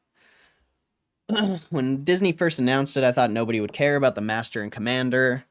Far Side of the World released in 4K Ultra HD Blu-ray, or at least not any more than they do about any physical release this day. I was wrong. According to 404 Media, all copies flew off the shelves, as did all attempts at restocking, thus forcing the fans who did not wisely foresee the treachery of the high seas scalpers to shell out big bucks on eBay to get their hands on this sublime bounty. Master and Commander, The Far Side of the World, rare movie that's good enough to do well at the box office, earn rave reviews, Oscars, and still goes down in history merely as a cult classic, is a phenomenon worth looking into when talking about physical media's supposed writing on the wall. Is Master and Commander's triumphant return the tide change that will make HD Blu-ray the new vinyl? Not just yet, but there are many lessons to be learned here, should studios want that to be the case in the future. Let's see. Whoa. Article. What the heck just happened? That was weird. Anyway, seeing movies via streaming's easier, yes, but not even the best HD TV will provide the same level of immersion afforded by a disc. No matter how much Netflix boasts about a totally real HD experience or how expensive one's TV is, the trade-off with streaming will always cost viewers some image and sound quality, especially when compared to a high-end HD release. Sure, not every movie can enjoy such success upon re-release, nor does every movie feature that kind of scope that'll make it pop visually, the same way that Master and Commander does to warrant spending $50 on a new release.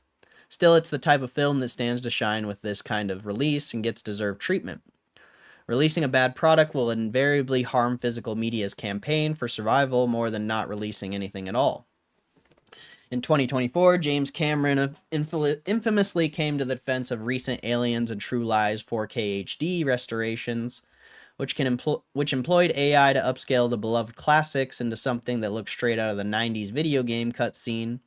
His move angered many, as the visionary who was once capable of visuals no one even dared to imagine possible, was now selling slop that couldn't even attract the most average consumer. On top of the unmatched looks, these new releases should focus on delivering extras unavailable on streaming platforms. The people behind the John Wick series recently released Wick is Pain, a documentary on the spectacularly troubled production of the entire John Wick series. It's fantastic, and definitely something that should have been released alongside a series box set. Streaming is easier, but is never better, and we do not know a lot of people out there are still looking to squeeze the best experience they can out of their expensive home theater systems. Why Master and Commander even hit in the first place? Military enthusiasts have been hyping the film among peers ever since its 2003 release, thus earning Master and Commander lots of mainstream eluding traction. Still, this was never a flop to begin with. Perhaps Gladiator left Russell Crowe fans wanting for another period epic starring the only man capable of bringing Maximus to life. Maybe Master and Commander owes a bit of its success to riding the coattails of Johnny Depp's once very popular Pirates of the Caribbean series, which broke the critical and commercial curse of movie sets on water. Whether or not they featured pirates, or maybe underneath its spectacular set pieces, Master and Commander managed to capture the hearts and attention of thousands with a surprisingly touching tale of male friendship and camaraderie that Hollywood is yet to recapture. Should you find a way to watch Master Commander for the first time, give this 4K release a go. If you're already familiar with the film, then I don't think I need to explain. That's crazy, bro. Physical media's dead, bro. Physical's dead. Nobody wants physical. That's crazy. That's so funny, bro. That's actually pretty interesting. I never thought about that aspect of physical media versus streaming, that your quality gets reduced when you're streaming. Whereas if you want like full quality and you have like a home entertainment system or something, then, you know, buying the actual film or the actual physical media is going to be the better choice. I never thought about that. So that's a very good point. A very good point. I've never heard anyone bring that point up, actually. So physical media will never die, potentially.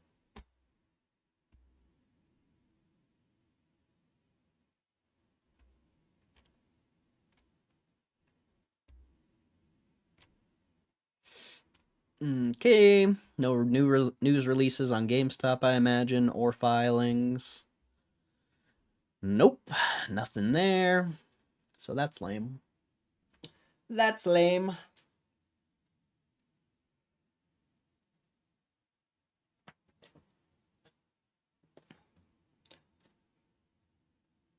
Crazy how flat GameStop is. Yeah, it's pretty interesting. I mean, it still looks good, though. I suppose. I guess if you're bearish, you would do one of these numbers. So you're really looking to break out of like 23.15. That's what we're looking for next.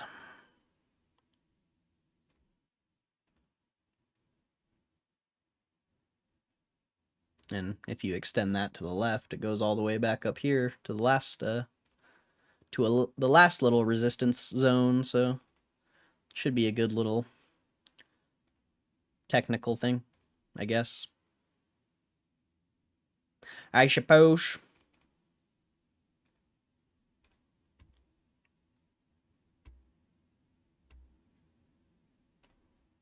And I guess if you were bullish, you would do this.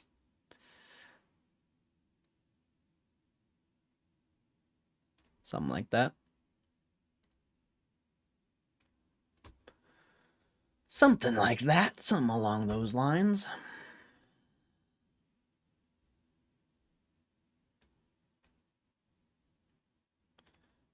Go there.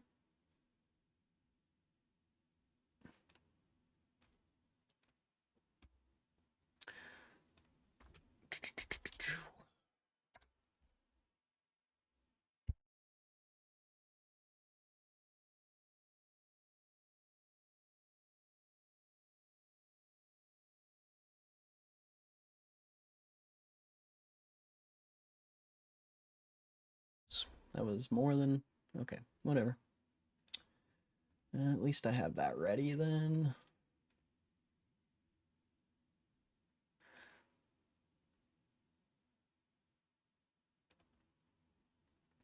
Yeah, I honestly think GameStop's so flat because option traders are just getting wrecked.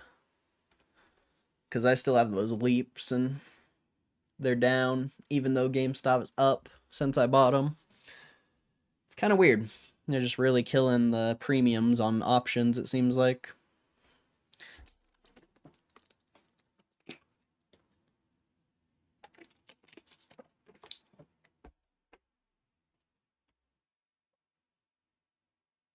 Really killing the premiums. I'll be right back.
I'm back.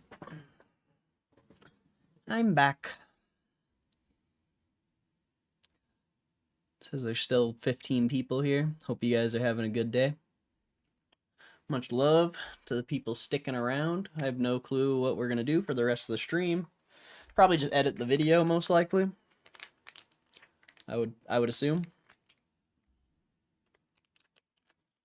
I would assume that's probably what we're gonna do. There's not really much else. We can check Twitter, see how those posts are doing since I did those fake giveaway posts like everyone else. Let's see if people actually repost them. Oh, they do. That's interesting. That's pretty funny. Fake giveaway posts, huh? Fake giveaway posts work. That's crazy. That's crazy. Well, this one didn't work.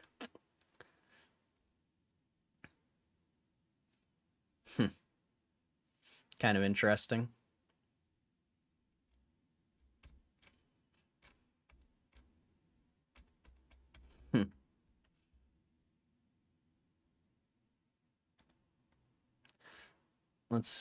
I mean, should I just make all of them like that? Like, does it really matter? Like, realistically? I'll only do the expensive cards. How about that?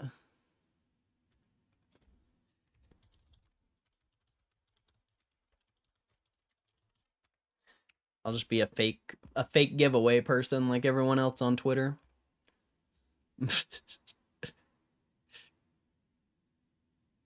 Oh, that was the wrong post.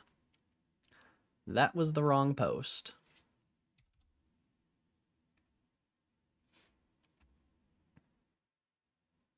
It's funny how you can just like do a fake giveaway and you get that much more.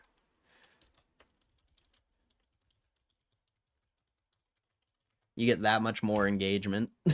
It's like Twitter is so stupid, bro. You can literally post anything on Twitter.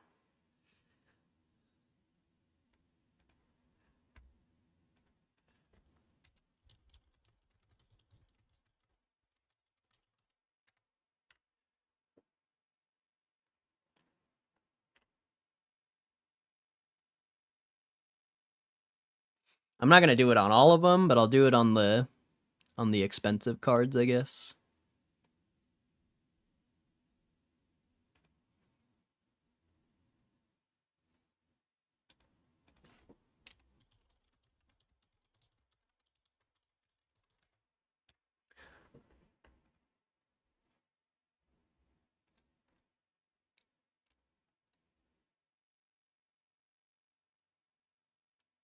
Whatever. Good enough. I'll do the rest later.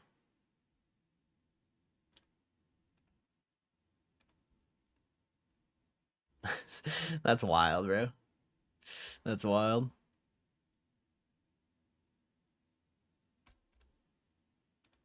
It's crazy how fake giveaways work on this stupid website.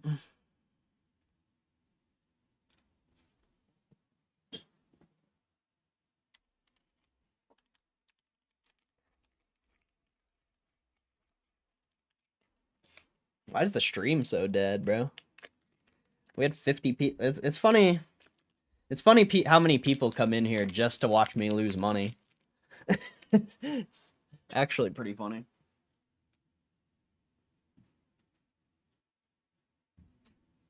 It's like only the real ones. There's not very many real ones in this world, apparently. Not very many real ones. There's about 15 real ones, maybe 20. You know, maybe a few of them aren't here right now. I haven't seen Muma today, so like everyone else, they just want to watch me lose money, which is hilarious. You know, I don't blame them. I don't blame them, but like, I don't know. I don't know.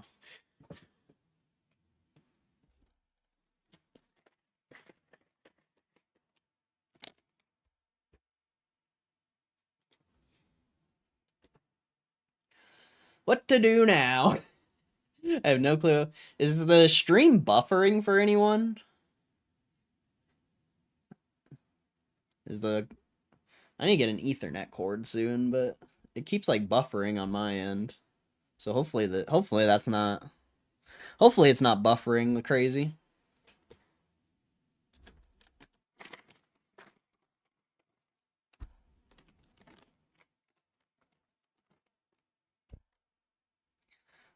I guess we can look how and check how the videos are doing that we've posted. Give that a little peek, a little peeksy. Oh wow, the newest video is doing really well. I mean, it just barely got posted, so we'll see. Bro, people always try to fucking promote bullshit in my comments. It's so annoying. Everyone tries to promote in my comments now that they see my channel's doing well. There we got so many people trying to promote their garbage. It's pretty funny. Pretty funny. Yeah, oh wow, this one's doing really well. Really well. That's awesome. You gotta love that. Is it boosting the views on these ones? Eh, not really. A lot of the past videos, the views have kind of died out. Like, they're still getting views, but it's nowhere near what it is when you, like, first upload it. I mean, that's really good, though. It's good that, like, I'm uploading videos that people actually want to watch. You know, getting views over time, that's not easy, you know? That's very specific content. Very, very specific content. It's not easy to get views, like, or keep getting views over time. It's not easy. These shorts are doing really well, though. I'm actually very surprised by the shorts I made. They're doing quite well. I'm gonna start posting a short a day, probably at night, and then during the weekend I'm gonna post 2 shorts.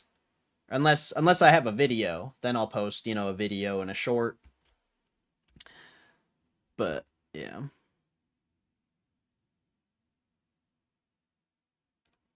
We're gonna keep the shorts going because they're doing okay. They're doing okay. I mean, not like it. I mean, this is, you know, it's what I was explaining last time why I didn't even want to do shorts in the first place. You know, there's not many, you know, look at the stream. It's still just the same people who are always here. You know, you can get as many views. You know, people in the comment section saying they love your content. You can get all that, but I mean, the people in the stream, you know, those are the real ones. Those are the real followers. I'm not into collecting cards, but I love GameStop and GME, and your streams got me more interest in power packs. Keep grinding. I think more traffic will flow in once the beta's finally rolled out. I think so as well, JBK. I think so as well. And I'm really not a card collector either, but making these videos is fun, even though I'm getting absolutely wrecked, and I could just be buying more GameStop shares. You know, this is a pretty big risk for me to be investing in these videos like this, but hopefully it works, you know? Hopefully it works. Anything's possible in this world, I think. Of course, I would like to buy more shares of GameStop. Of course, I would much prefer that, actually, but I don't know, just something tells me the videos are gonna do extremely well. So, we'll see, I guess. We will see. It'll pay off? Yeah, we'll see, man. I hope so. I really hope so. I hope you're right.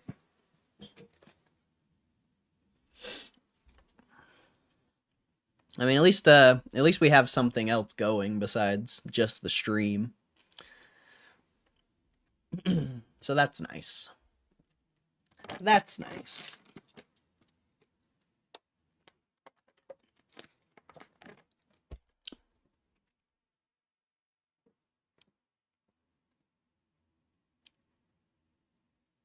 Show the cards I'm holding in the vault.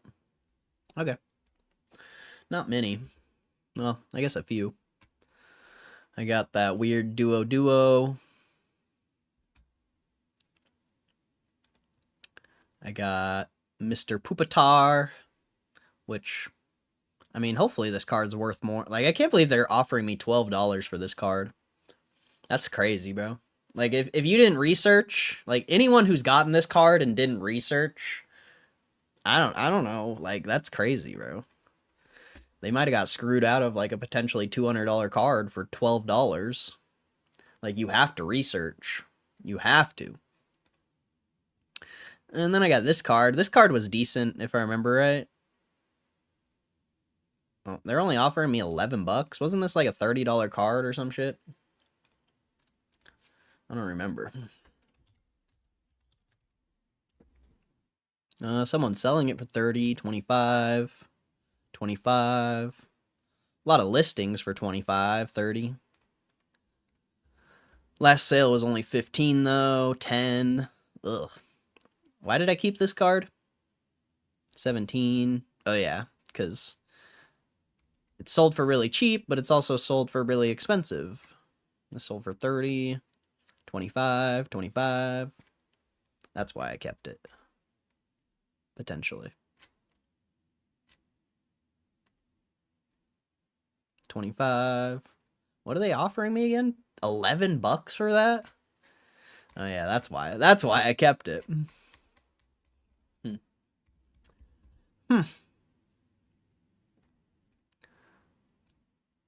I got that Gyarados. They're only offering me 10 bucks for it. I think this was like a $30 card though, if I remember right. Well, last sale was like 15, but sold for 30, 30, 30. Those are back in July though, but 26, 16, 17. So that's kind of all over the place.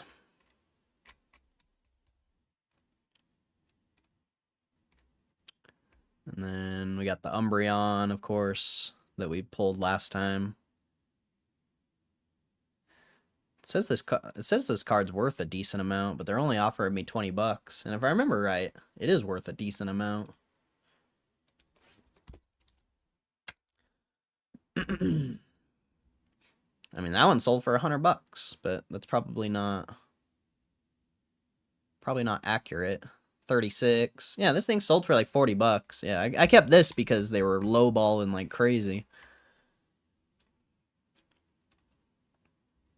I guess it's like not a bad thing that I'm keeping cards, because potentially I'll just get them shipped to myself.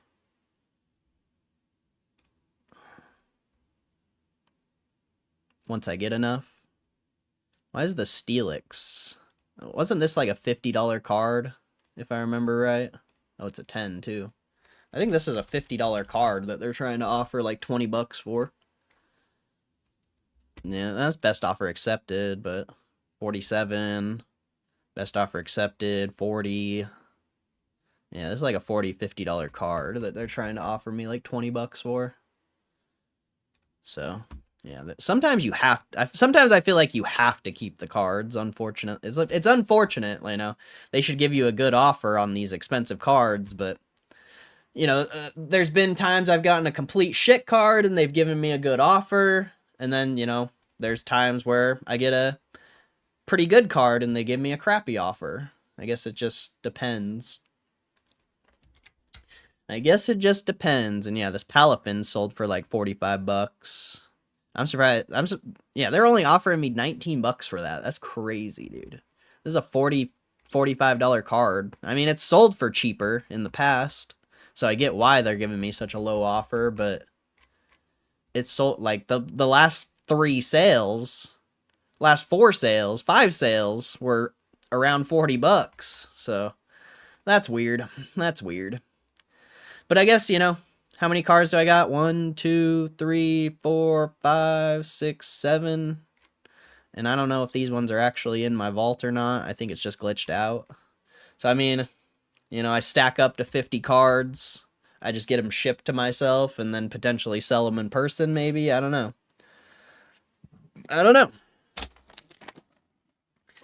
GameStop doesn't give good value on Jap cards. Well, it's based off of like an average thing. Like it's not based on GameStop's what they're offering. They tell you about it in here. Let's see. Where is it? How are cards valued? Estimated card values are powered by Card Ladder, which is powered by their 100 million plus sales database. Pricing is updated daily to ensure estimates remain up to date. These estimated card values determine card offer amounts to the instant buyback feature. So, you know, in the case of that Palafin card, back in June,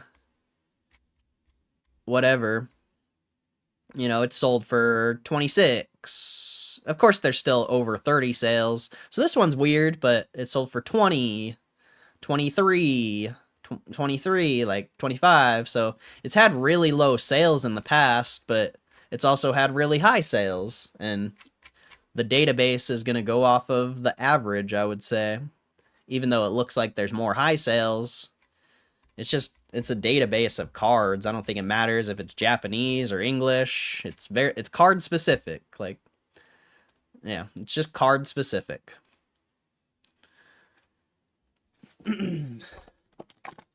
So I don't know. I don't know, man.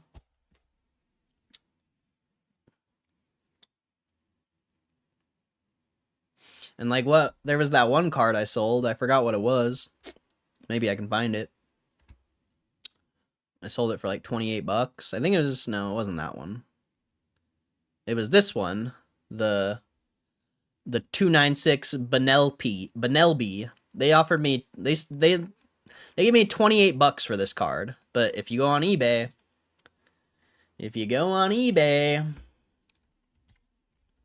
PSA, was it a 10? Yeah, it's a 10. We go on eBay here. Go to sold items. Sold for 25. 17. Like, this card hasn't really sold at all. But they gave me a $28 offer for it. So I think, you know, it does go out of the database, but sometimes, with all things, it glitches out. They shouldn't have gave me $27 for this card, but they did. Sometimes it glitches out, I guess.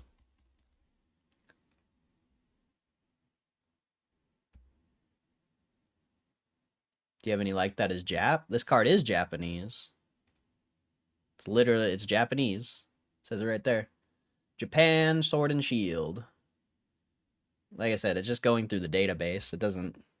That just, you know, that... And just, like, that really wouldn't make sense, you know? There would be no reason why they would give... you know, obviously Japanese cards are cheaper, so of course.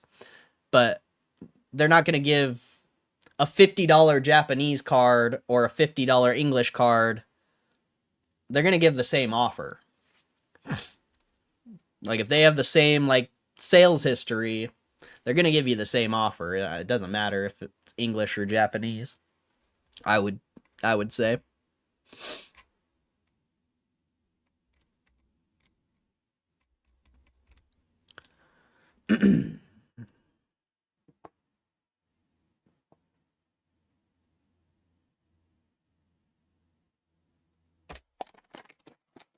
So I think that's just, yeah, I don't think that's accurate.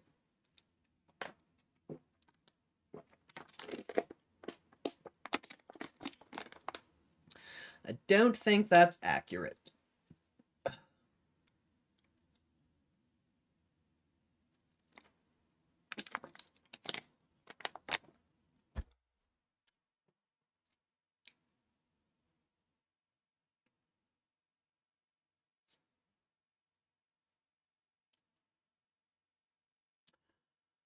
We're only 2 hours in the stream. Diamond pack one day, yeah. I'm gonna do one. Just gotta have the... I gotta have the card. I gotta have the sign-up bonus ready to... Yeah, because it's highly likely I'm gonna lose like $500 on that poll, so... I gotta have the credit, or the sign-up bonus to... hedge the loss, I guess. I'm not doing the $1,000. I'm not just gonna send a $1,000 poll without a sign-up bonus. But yeah, I'm gonna do one just for the video. Like, if it wasn't for the video title, I wouldn't even care. I wouldn't do that. Hopefully by some miracle I pull something sick to pay for all the trash pulls we've gotten.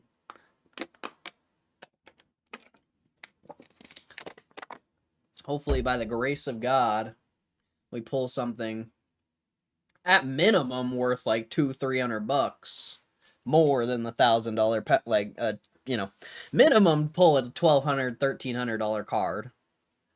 Obviously $1,500 to $2,000 would be better, but I just hope we hit something, dude, because we're getting absolutely smashed right now.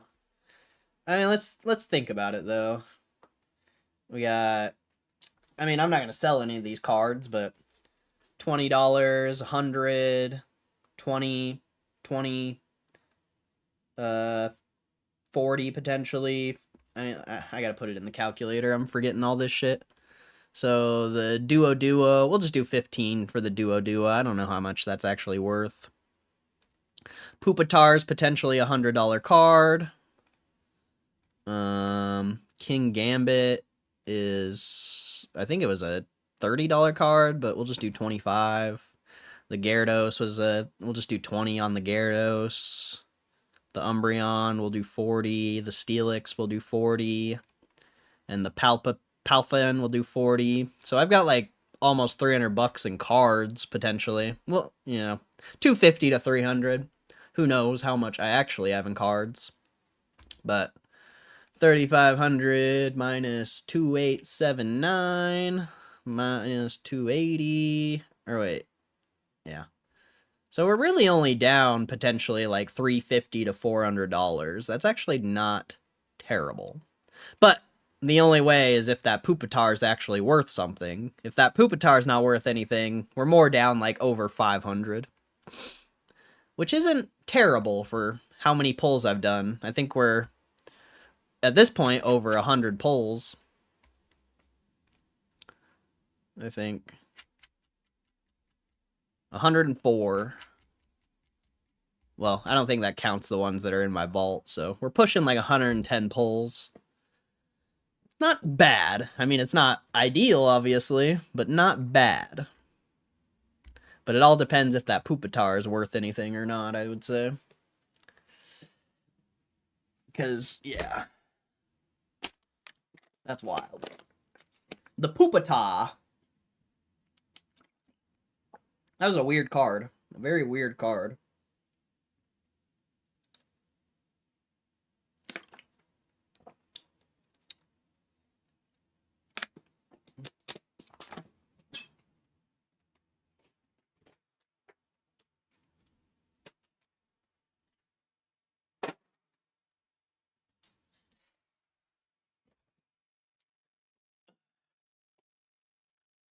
Where's all the OGs in the chat, though? You're running the chat today, Matt Romano. I haven't seen Muma. I saw Moose in the morning. I haven't seen... I saw KCR, too, I think. I saw KCR. Oh, there he is. Starting drive home, work. Okay. Look up Sizer. I pulled 48. Is it PSA 10 or what?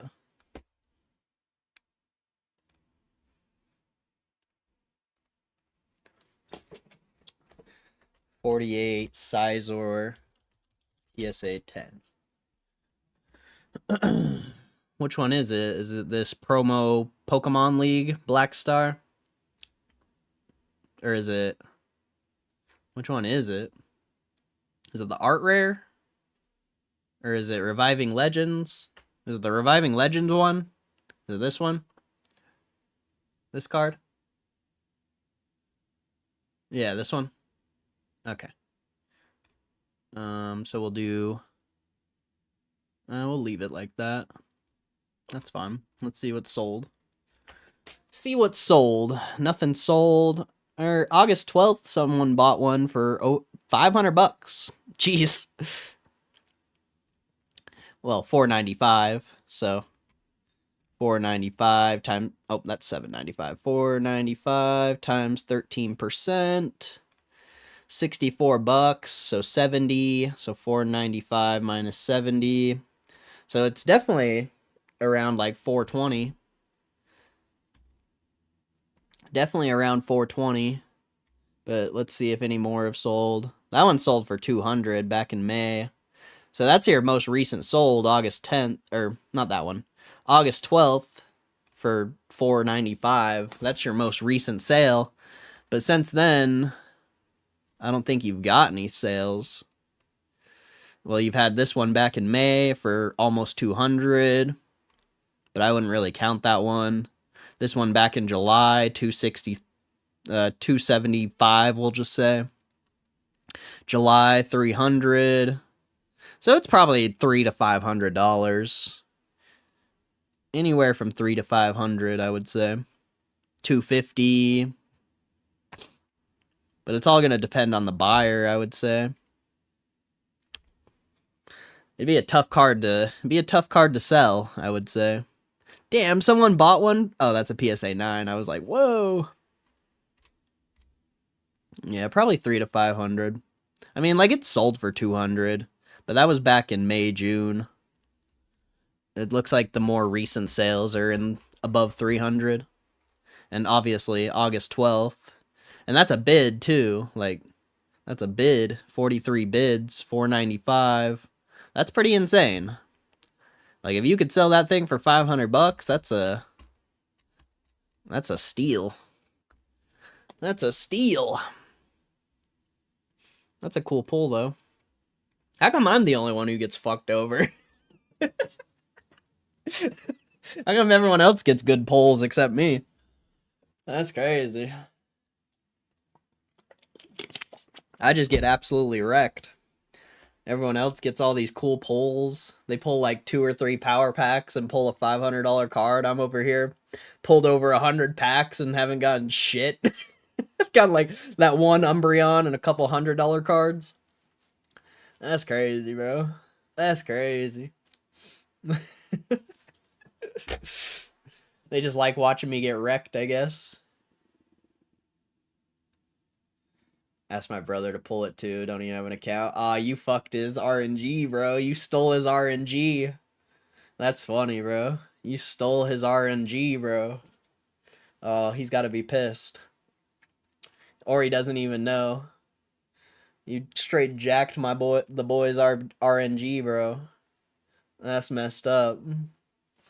That's actually messed up, bro. Straight up stealing his RNG. Oh, bro. He's lucky as fuck. That's funny.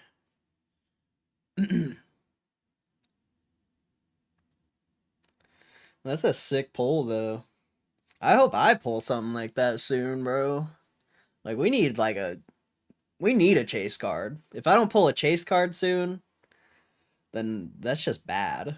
Like, I just have really bad luck if I don't pull a chase card soon. You know, maybe they're saving it for the $1,000 pull, but how do you calculate the profit loss? Well, every time I spend money on a pack, that's a loss. Every time I sell a card, that's profit. But no, they don't keep track of it. If they kept track of it for you, I wouldn't have it on the screen. I have to keep track of it myself.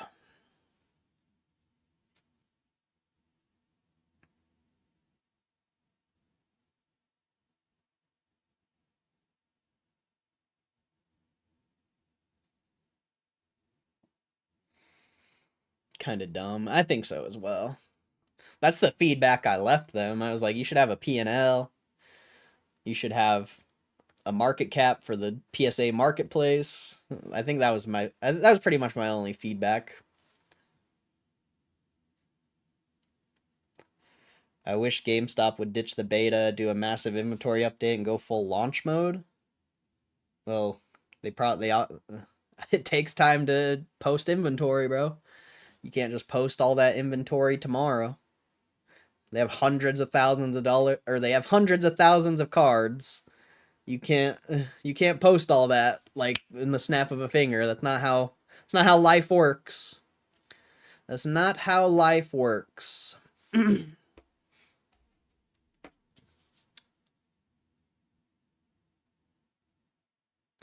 It's all AI driven. No, it's not. You have to take photos of the card. I disagree. I've listed tens of thousands of items on the internet. AI's not taking the photo for you. It's already in inventory. On eBay it is. This is a complete different thing from eBay. Completely different. But I'm not even going to argue about this cuz it's pointless. Pointless thing to argue about.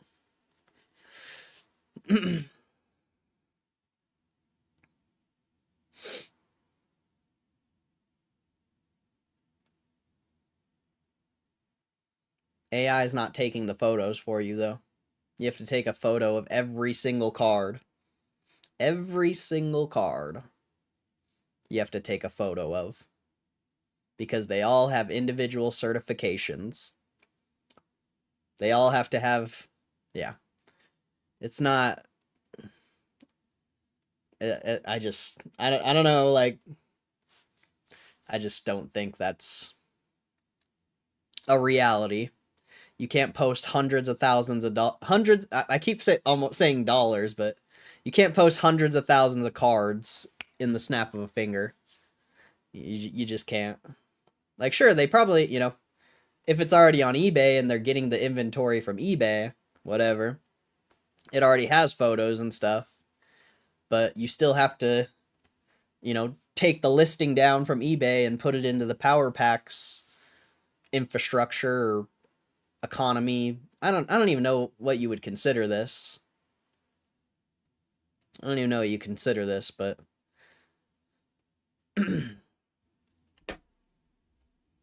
I'd imagine if they felt like they could just do it, they would.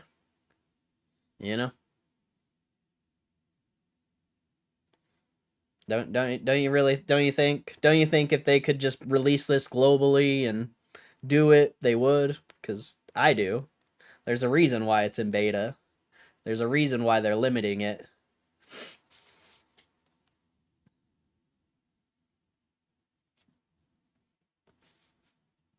Yeah, time will tell. Time will tell.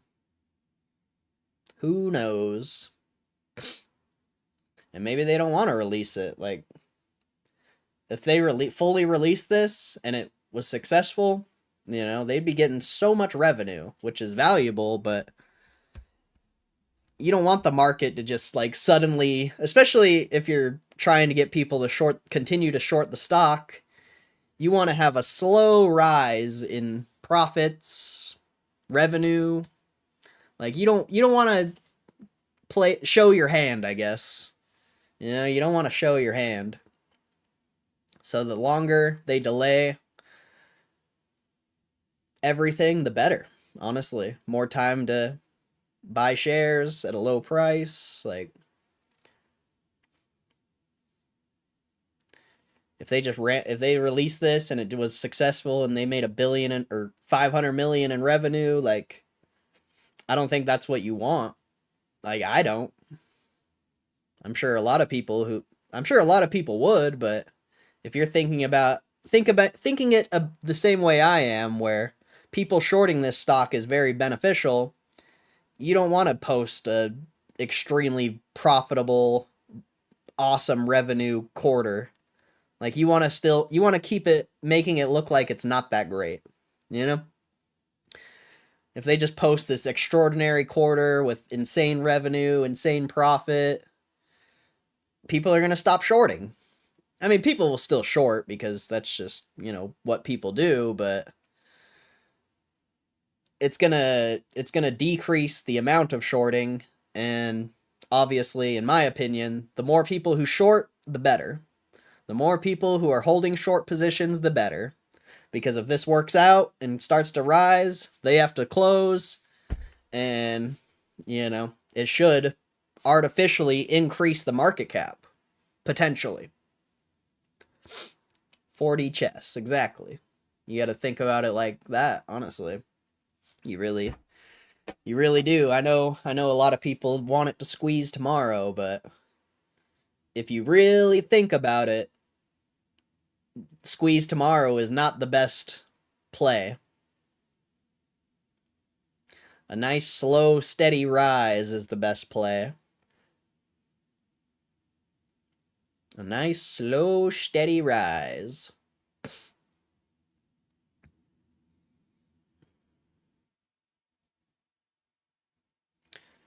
Since you said that, I do think that shorts are the ones who will have to buy eventually, probably. Oh, there's no probably. If the price keeps going up, they will have to buy. They will have to close their position. There's no probably. That's 100% facts. But it doesn't mean the stock's going to go up. You know? It doesn't mean that. I think it's going to. But who cares what I think? You know? The market doesn't care what I think. A lot of people don't. But either way, if it works out, they have to buy, or they have to close their position.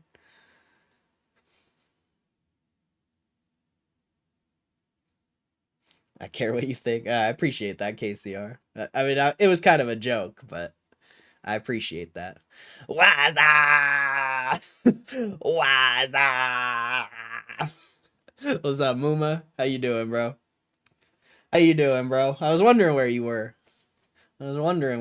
At. Glad to see you today, bro. I hope you had a good weekend.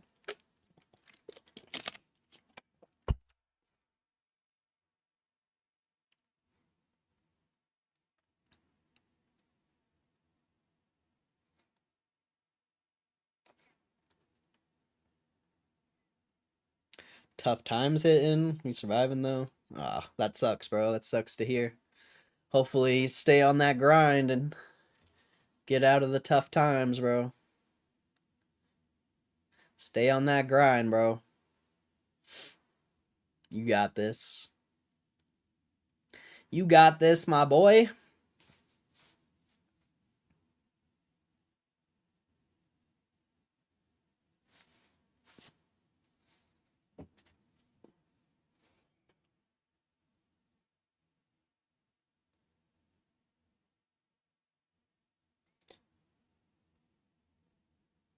My mom got hit by a stray on Friday, had to race back to Chicago. Damn, bro. No. That's sad, bro. Hopefully she's okay. That's insane, bro. Get her out of there, bro. Take her to Michigan. That's insane, bro. That's actually insane. I hope she's okay. Wow. That's scary, bro. That's scary.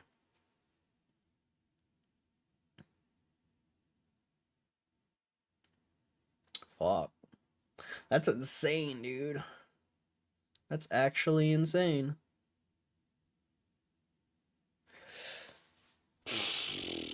That's crazy, bro. I don't even have words for that. Like, that is actually crazy. I don't even know what to say. Like, fuck. I just hope she's okay, dude. I just hope she's okay. That's wild, bro. Fuck. Yeah, that's anyone in the chat, bro. Just know how blessed you have it, bro. Just know how blessed you are. Like, something crazy can happen at any moment. That's jeez.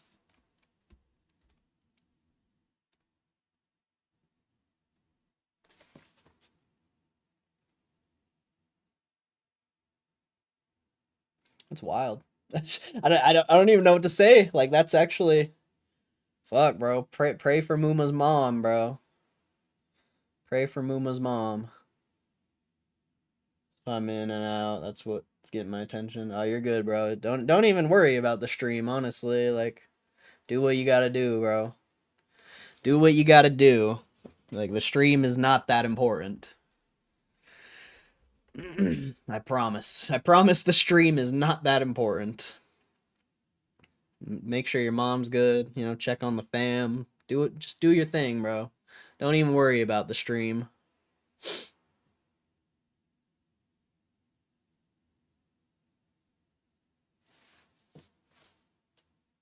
The stream will always be here. Unless I go broke from fucking power packs. Unless I go broke from power packs, then I don't know. Then I don't know if the stream will always be here. We'll see though.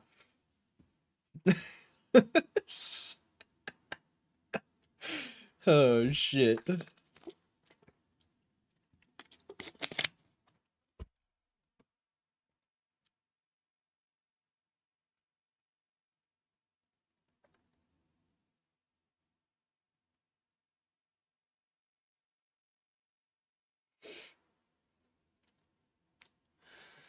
That's scary, bro. That's actually scary. Chicago is no joke, bro. Chicago is no joke.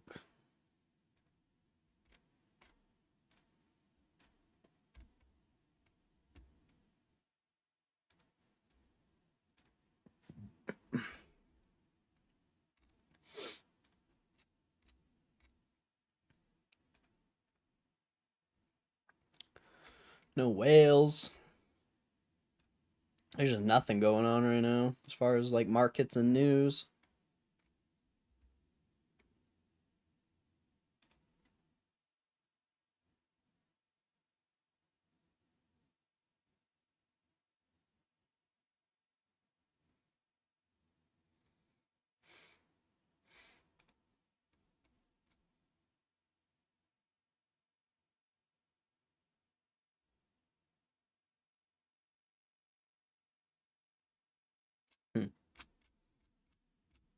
Jeez.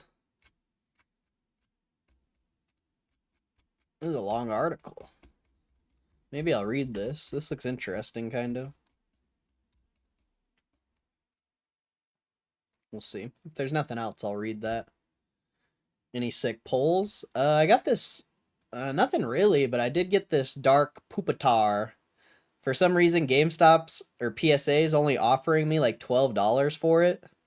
But the PSA 10 of this card is sold for over $400. And there's only like 16 PSA 10s, 13 PSA 9s, and 1 PSA 8. So potentially this could be a $200 card, maybe even more. I don't know. But yeah, this is the only like somewhat interesting pull I've gotten. Everything else has been pretty garbage. So it's yeah, we'll see what happens with this card because I can't sell it or anything like that. I'm probably gonna, you know, just assuming I'm probably gonna stack up 50 cards eventually, and then I'm just gonna have them shipped to me, most likely. It's probably what's gonna end up happening. But yeah, other than that, not much.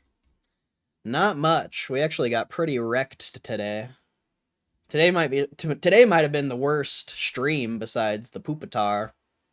The Pupitar, if that's worth, you know, 100, 200 bucks, that saved us, but yeah, today was probably the worst stream we've had so far.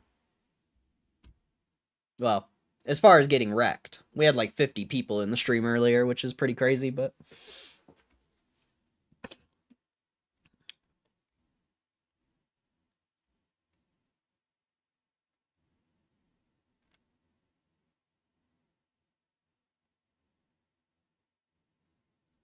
Hurricane Aaron forecast to create dangerous surf winds along North Carolina's Outer Banks.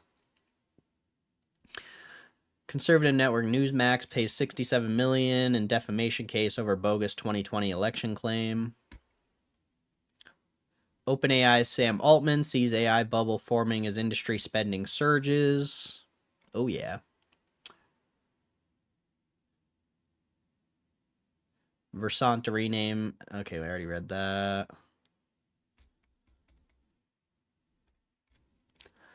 Let's see. Bitcoin tipping is now live on X. Interesting.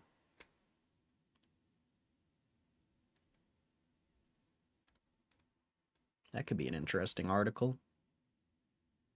Kindly MD and Nakamoto officially merge. Plans to buy 1 million Bitcoin.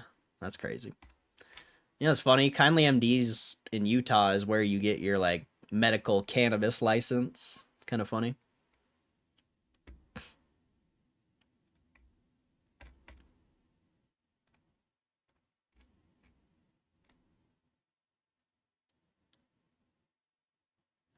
YouTubers. Oh, that's crazy. Let's see. Just not much news. NordVPN will discontinue MeshNet on December 1st.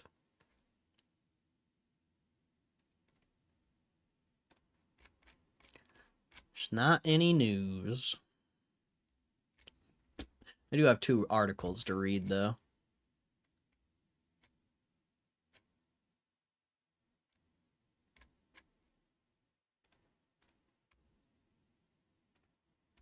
Oh, yeah, there's nothing there. Alright, let's see. Yeah, the low pop. 600, though, ain't terrible considering the amount of spins. Yeah, but it's a PSA 9. It's not a 10. If it was a 10, that'd be ridiculous. But it's a PSA 9, and a 9 has never sold. I'm pretty sure. If I remember right. I don't think a 9 sold. Only 10s. But if the 10's worth that much, I mean, potentially this could be worth a decent amount. Like there's one on listed by PSA for 170.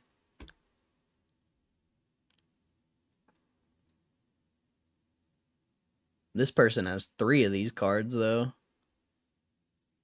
He's selling this 3-card set for $100, which is weird. Yeah, that's a weird card. Low pop cards are weird.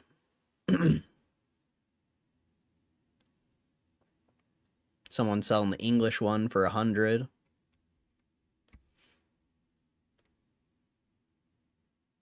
Well, this person put this one. This person has this one on a bid.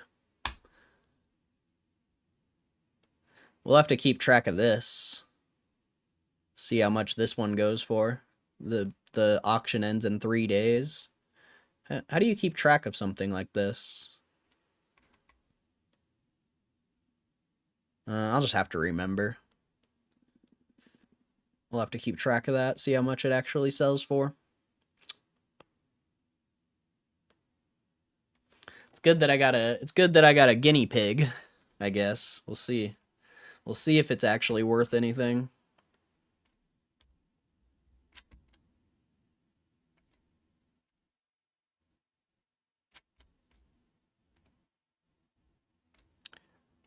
Let's see.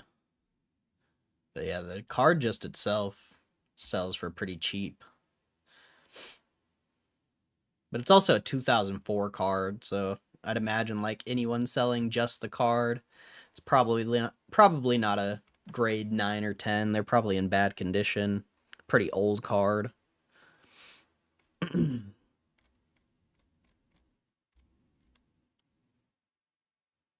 Oh wait, oh no, that's an English one.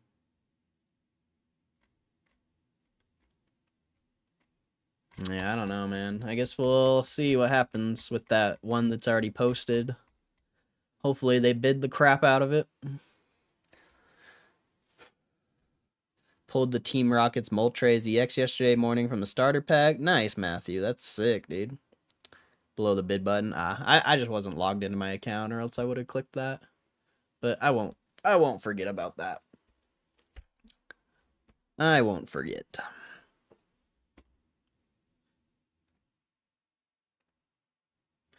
Hopefully by some miracle, they bid that card up to over 100. That would be the most ideal scenario. I gotta go to the bathroom, though. I'm back.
Okay.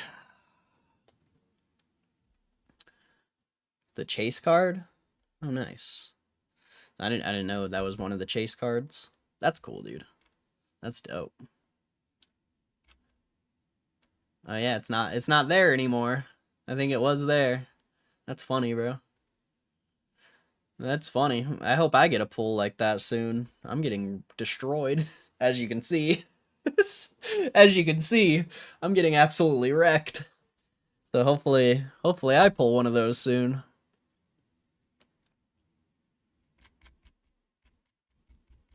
Oh man, this is a long ass article too. I think this article's worth reading though, potentially. The other one, I mean, we'll see. I've pulled 340 packs. Damn.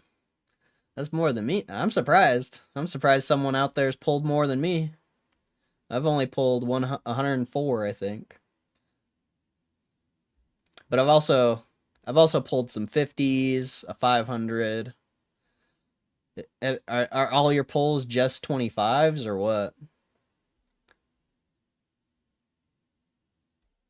Guy on Twitter with 1,000 pulls. Damn. That's crazy. That's crazy. Explain to me, Matthew. Explain to me something. How come my interface, it doesn't have like the Pokeball spinning, like there's no animation. Whenever I do a pull, like the lights don't come out of this machine. It just turns the card. How come everyone's interface is different from mine? It doesn't really make sense.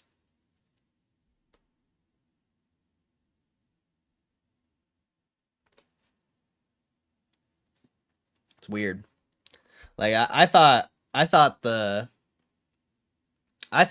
lot of those videos were fake. Just because like I don't have the same interface as them. But I don't know. I've pulled on mobile so far. Yeah, but mobile doesn't have like the spinning Pokeball and the fancy interface. Like, I don't know. It's just weird, bro. It's weird. It's weird how I don't have the same interface as a lot of these people pulling cards, or the same like card action either when you click buy pack. It's just weird. I don't really get. I mean, maybe it's because I'm not on Chrome. I don't know, but yeah, it's just weird. Very weird. But I guess we'll read this. See what's going on here. All right, strategy. Michael Saylor and MSTR have taken over Wall Street. Too many people chagrin. The suit coiners and corporates are here. Bitcoin held by corporations in the form of Bitcoin treasury companies is hypnotic to look at. Has captured more or less everyone's mind, mine included. It's the latest fad on the world's capital markets, celebrated by a narrow sway of financially savvy Bitcoiners and insiders, yet hated by TradeFi people who can't, for the love of humanity, understand why anybody, let alone a company, would want Bitcoin at all. Every odd Bitcoin podcaster has joined one or more Bitcoin treasury companies as investors or advisors, or to put their role more bluntly, as glorified marketers posing as retail delivery systems. What's up, Azuzul? Getting wrecked. I wonder if it's the pop-up blocker setting or browser thing. I turned off my ad blocker, though, and it didn't fix anything. So I guess it could be Chrome. Who knows? Who knows? Over the last few months, I've spent hundreds of hours investigating Bitcoin treasury companies. I've read reports and explainers, bullish puff pieces, and in-the-weeds descriptions. I've thought deeply about the financial market logic behind them. I've edited excellent articles pushing the rationale for treasury companies, and overseen equally superb arguments against them. In some small ways, I've even fallen prey to them. I'm not as aggressively opposed to them as I gave voice to in the June 25 article, our Bitcoin treasury company's Ponzi schemes. That was incidentally shoved before Michael Saylor on Fox Business last week. Oh, that's funny. I think we read that article when it came out, I'm pretty sure. Here's what I've learned. What's a sane, normal, regular Bitcoiner to do? The easiest way to go about Bitcoin treasuries and financialize Bitcoin is to simply ignore everything. Before Enlightenment, chop wood, hodl self-custody Bitcoin. After Enlightenment, chop wood, hodl self-custody Bitcoin. Only time will tell if these financial vehicles, loaded with corporate wrapped Bitcoin and soft-spoken CEOs, will succeed or spectacularly blow up. But in topics of money and finance and economics more broadly, there is usually no nice, neutral choice, no non-action. My money and savings must go somewhere, my attention and labor be focused on something. New Bitcoin treasury companies are launched weekly. Aggressive fundraisers or purchases are announced daily. Being in this space, having an opinion becomes inevitable. Having a good, well-informed one seems almost a moral imperative. Having spent years diving into the weeds of monetary economics, financial history, and now the wild financial frontier of Bitcoin, the intellectual path to tread here is quite narrow. One side promises a fast track to Bitcoinized future we all envision, with corporate charters merely amplifying my sats on the way. The other, a cesspool of financial engineering and a hive of speculative mania quickly lining up Bitcoiners to have their fiat contributions repurposed as Bitcoin yield. Why would a Bitcoiner get involved with these companies? One reason is leverage. As a typical millennial, I don't have a house and thus no easy access to cheap debt. Basically the only reason to own a home. I can collateralize my coins via Firefish at 6 to 9% APR, or draw on my credit cards 11% and 19% respectively. Those terms aren't great. They come with a hefty price tag and a pretty small capital pool, and they're not cheap. Even if Bitcoin CAGRs at 30 to 60%, that's over longer time periods, not monthly or annually, which is the cadence at which I have to service these types of debt. In contrast, Strategy and Mara issue convertible debt at 0%. Those liabilities come due in a half dozen years, and they're in the 9-figure range. Yep. See, this guy, I like this article already. Like, I like this. This is going to be good, I would say. It's not a biased article. The ability to access terms that Saylor has is not accessible to individual holding Bitcoin and cold storage.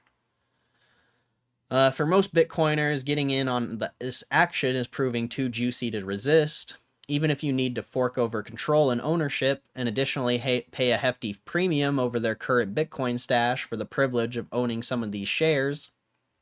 As a leverage mechanism, Saylor's turn into preferred shares seems much more expensive. Paying 8 to 10% interest is approaching my own borrowing abilities, but they're way safer. The prefs safeguard the company itself, since they remove the risk of margin calls or debt-fueled bankruptcy concerns, and give the company unprecedented flexibility. Preferred shares provide release valves, since Strategy can opt not to pay the dividends for e.g. STRD. Doing the same for STRF only costs them a 1% penalty going forward. In a pinch, and without much implication for the company itself, Strategy can even withhold payment for the others at the risk of zeroing out the bag holder, and making plenty of people plenty angry. Here's the paradox. While this is financial leverage for Strategy, which gets more and more of other people's money to plunge into Bitcoin and top up their stash, it isn't leverage for new shareholders of MSTR. To invoke Jim Chanos' answer to Rochard in that debate, the point of leverage is to have more than $1 of exposure. If I buy MSTR at MNAV 1.5, and Strategy itself has a leverage ratio of about 20%, I'm not levering up. 1 divided by 1.5 times 1.2 equals 0.8.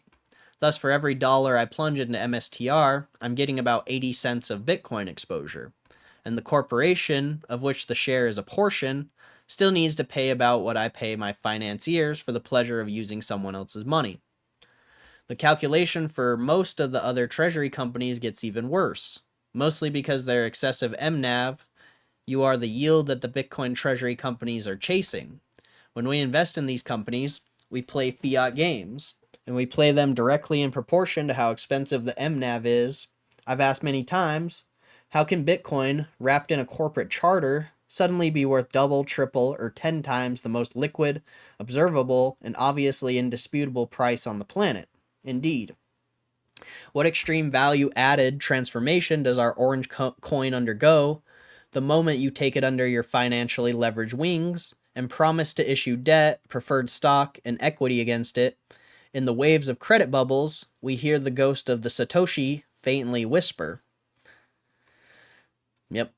Strategy's great discovery, which everyone is now head over heels copying, is that wrapping a Bitcoin in a corporate shell, smashing some leverage on top of it, and selling it on Wall Street somehow makes that same Bitcoin worth multiples of its actual market price. Much of the conversation ends there, with TradeFi journalists busy dismissing this as a fad or a bubble. Per the efficient market hypothesis, or just common sense, nothing should be traded above the price the only thing it holds. Not enough, let's tally some quite sound reasons for why corporate stocks doing nothing but acquiring Bitcoin ought to be worth more than the Bitcoin they hold. Storage. Self-custody is easier than you think, but plenty of people still shy away from it. An additional weird reason is the high-profile wrench attacks on the Bitcoiners across the world. It'd be reasonable to pay some sort of premium for letting someone else store your coins. Can't wrench attack my MSTR shares.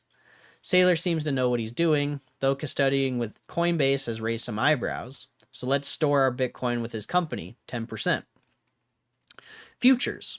Future Bitcoin is worth more than present Bitcoin. At any given time, their unannounced treasury company purchases accruing to shareholders, but that aren't yet public information. Whenever you purchase shares, you're only aware of the deals or acquisitions not yet made public. But we all know and can predict that shares should trade a little higher than they currently do. You're always trading shares on present information, knowing full well that there are things behind the scenes resulting in more. That's presumably worthy of some premium, so 5% for EG strategy, plenty more of the small and aggressive ones.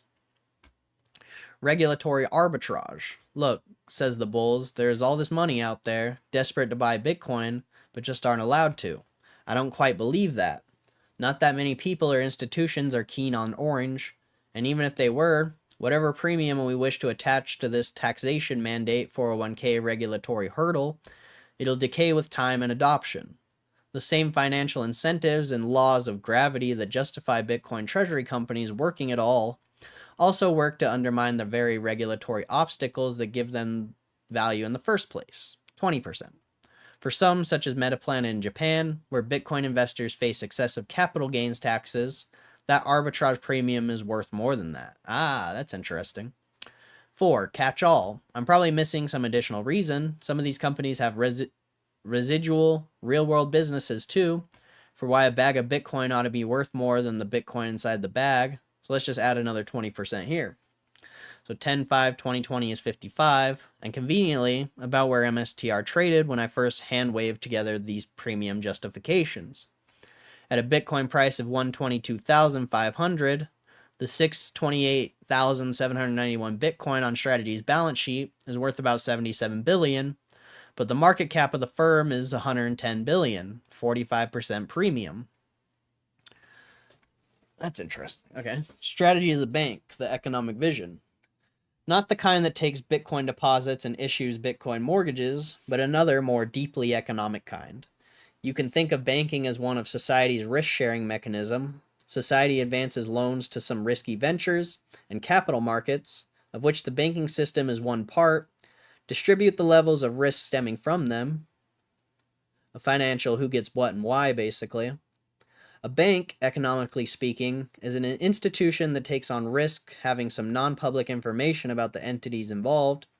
It distributes a small guaranteed return to the lender, while it itself gains from any successful venture, though not by as much as the equity owner themselves. If the bank does this successfully, it on average picks successful ventures and earns more in interest on credit-worthy loans than it pays on interest to depositors. It makes profits for itself. Let's see, while it is in beta, they will do updates along the way, at least. That's how it normally works. Pure speculation, but I know I've found a few things and reported them, and they said thank you, and they will work to correct those things in the future. Oh, nice. This is what Strategy is doing, using the undiscovered zone between the Bitcoin world and the fiat world. TradFi institutions, pension funds, or retirees at the bank financing component of the structure, they deposit money in strategy with returns and terms determined by the specific tranche they choose. The banks invest these funds in assets. Strategy sits in the middle, guaranteeing the payouts to these economic entities by predicting the assets will pay off more than the stated interest on the bank deposits. Rather than a bank lending on mortgages and credit cards and to small businesses, Strategy's quote lending side consists of a single client, the world's best performing asset. What Strategy is doing is making the very sensible gamble that Bitcoin will increase in dollar terms faster than the 8-10% it has to pay TradeFi fiat institutions for the privilege of using their money. Any middle schooler with a calculator can figure out that the infinite riches await if you're borrowing at 10% per year to hold an asset that appreciates by 40% a year. Naturally, Bitcoin doesn't do nice, comfy 40% a year. If that were the case, per Michael Saylor's words, Warren Buffett would have snatched up all the Bitcoin a long time ago. If Bitcoin was not volatile, people with more money than you, more power than you, would outbid you for the Bitcoin. You couldn't have it. At the point that it becomes completely predictable, Warren Buffett will say, "Oh yeah, we get it. We just bought all the Bitcoin and your opportunity is gone." All that strategy needs to ensure is that the financing won't bankrupt it. That is the issue. Yeah, this is the issue, or this is my issue with this. All that strategy needs to ensure is that the financing won't bankrupt it, that the issuance is well under its control and discretion, that dividend payments are considerably enough compared to the net capital it holds, and most importantly, that the liabilities aren't callable such as they'd force the company to sell Bitcoin at inopportune moments. Basically, Saylor created a vehicle exceedingly suited to make his way through extreme downturns. Even 80% falls in Bitcoin, the worst of its kind, and it's certainly questionable whether those will ever happen again, given the size and public availability of the asset, won't stifle the company. The key to a successful Ponzi is that the money must keep rolling in. More precisely, Strategy is conservatively Ponzi-like in its financing. Unlike classic fraudulent Ponzi schemes, Saylor isn't running a fraud, the optics just overlap, and nobody is defrauded, unwillingly anyway. What neither TradeFi journalist nor treasury company skeptic Bitcoiners have formulated well is how exactly these schemes fall apart. For economic forces, economist Josh Hendrickson outlines precisely the relevant stumbling blocks. If markets are segmented and there is an expectation that the price will continue to experience rapid appreciation, this makes the present discounted value of a future liquidation could exceed the current liquidation value. If the stock is selling at its current liquidation value, it's underpriced. What MicroStrategy has done is turn itself into a Bitcoin bank by issuing dollar-denominated liabilities and purchasing Bitcoin. The company is explicitly engaged in financial engineering to exploit regulatory arbitrage. Strategy's model, but more so the other copycats given their respective jurisdictional moats, can thus break if investors are wrong about the future trajectory of Bitcoin, or 2, whatever mandates, tax rules, and legal obstacles that currently prevent investors from buying Bitcoin directly loosen up.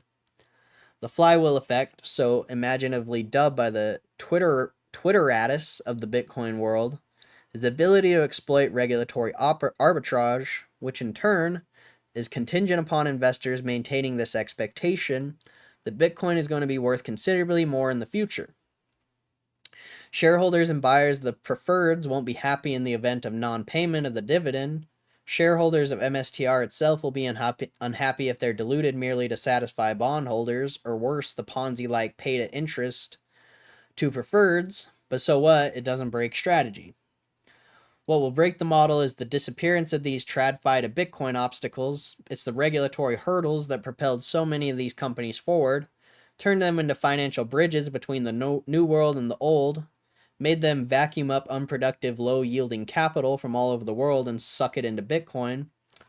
If fund managers or treasury departments or family offices routinely stack Bitcoin instead of various strategy products or securities of strategy copycats, as the case may be in different parts of the world, the primary reason for Bitcoin treasury companies go away. The existence of a Bitcoin treasury companies, in short, hinges on the inertia of the present system. It depends crucially on family funds and pension funds, sovereign wealth funds, and traditional investors not doing the hard work of figuring out actual Bitcoin exposure, plus some safe conservative leverage.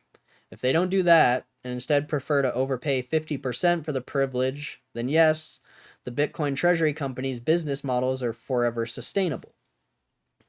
What else can go wrong? They're a custodian risk for strategy, certainly with its coins with various custodians and in solutions that are purposely kept pretty opaque. What happens to Strategy's business if Coinbase goes bankrupt? Or worse, new political winds bring in confiscation or aggressive taxation metrics. Fair enough, these are tail risk, but risk nonetheless. And it's almost trivial to point this out. If Bitcoin somehow fails, obviously Strategy fails with it. If Bitcoin stays at 118,000 stablecoin forever, most of the strategy's opportunistic use of plentiful financial capital becomes almost moot, and it'll trade like the pot of Bitcoin most journalists and many analysts think it is. Its extraordinary growth mostly evaporated. See, that's what I think. That's what I think's going to happen. And I think that's what trips up so many journalists and analysts when looking at this treasury company phenomena. If you can't see how or why Bitcoin would ever have value or use, let alone a place in the future of money and finance, then obviously a corporation devoted to acquiring as much Bitcoin as it can makes no sense at all. If you do see a use in future for Bitcoin, its price ever growing against a ever declining fiat, a corporate vehicle dedicated to acquiring more by wielding capital markets money flows becomes a whole other proposition. The hedge and the FOMO, what if I'm wrong? Intellectual humility forces us to realize that maybe, just maybe, we got something wrong. I guess when someone, and Michael Burry, I guess when someone's wrong, they never know how. Diamond hands are continually forged, and mine remain pretty weak. It usually really troubles me when the Bitcoin price drops precipitously.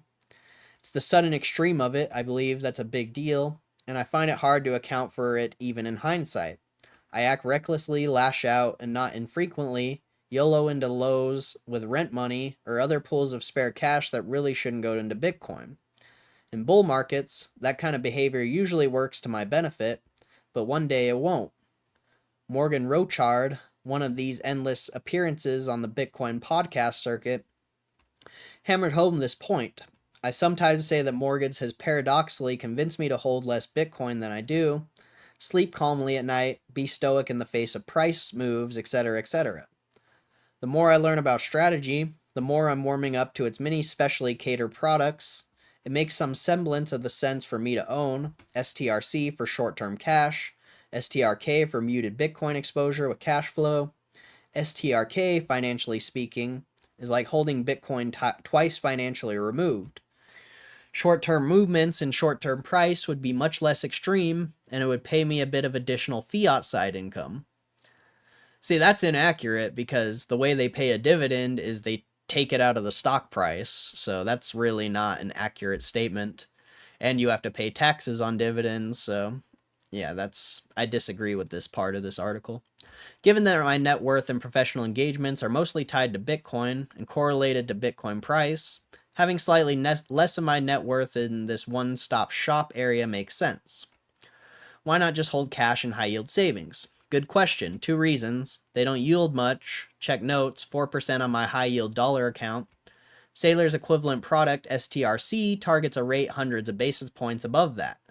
Yeah, see, but the issue with that is they're taking the dividend out of the stock price, whereas if you just have your money in a high-yield savings account, you're just getting money for having money in the account. It's a complete different thing, but whatever.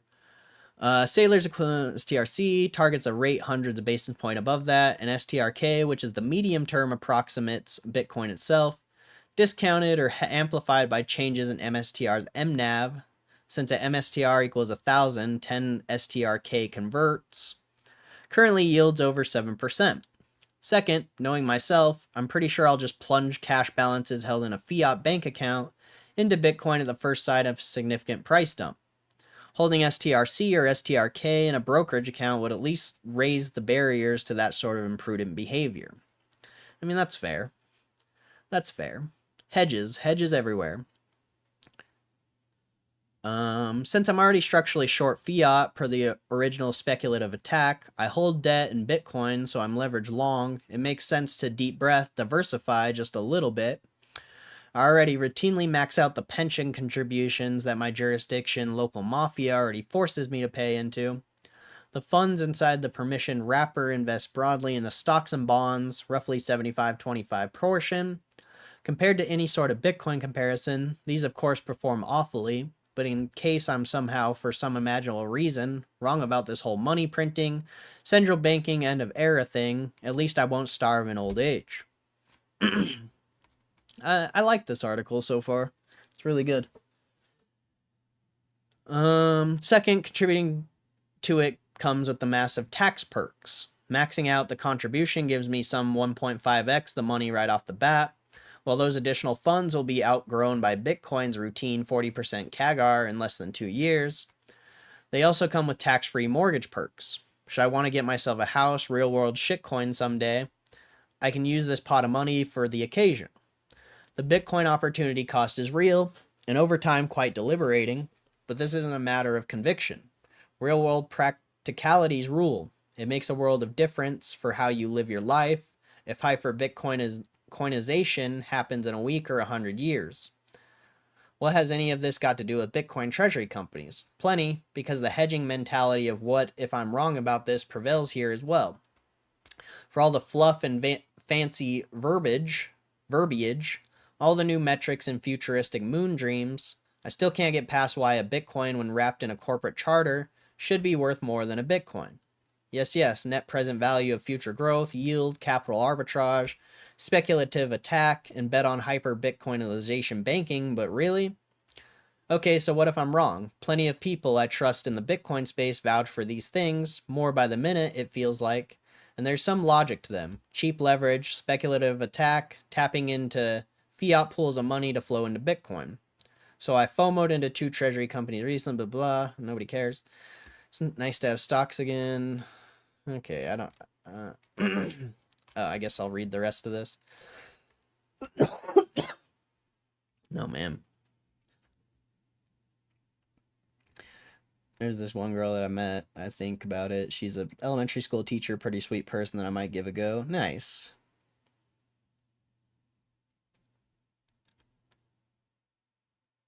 Just turned $75 into 1 starter and 1 silver into 125 on a Japanese promo Pikachu. Gambled on an open gold pack. Definitely a long-term hold since Japanese promo Pikachu. I've been super freaking lucky the last 2 days. Nice, bro. That's good. I have been the opposite of lucky, so I'm glad someone's killing it out there. It's nice to have stocks again. A decade or more ago, I used to hold plenty of stocks, large, well-diversified portfolios, meticulously tracked. For years now, and for obvious reasons, I haven't held any. I decided on strategy stuff because they're at least financially insane in this space. The second one, because I had easy access via my old-time Nordic bank accounts, and I wasn't going to bother with finding a convenient brokerage, sign papers, and transfer funds. In order to maybe play with a few $100 of Bitcoin treasury funds, there's enough ridiculous paperwork in the real world. On the off chance that these things amount to anything, strategy will be there, running the show. MSTR's amplified Bitcoin, as their marketers say. Since most of my savings are orange clawed and my professional life is deep orange, once more, that sort of diversification makes sense. Plus the MNAV for MSTR is quickly approaching 1.42.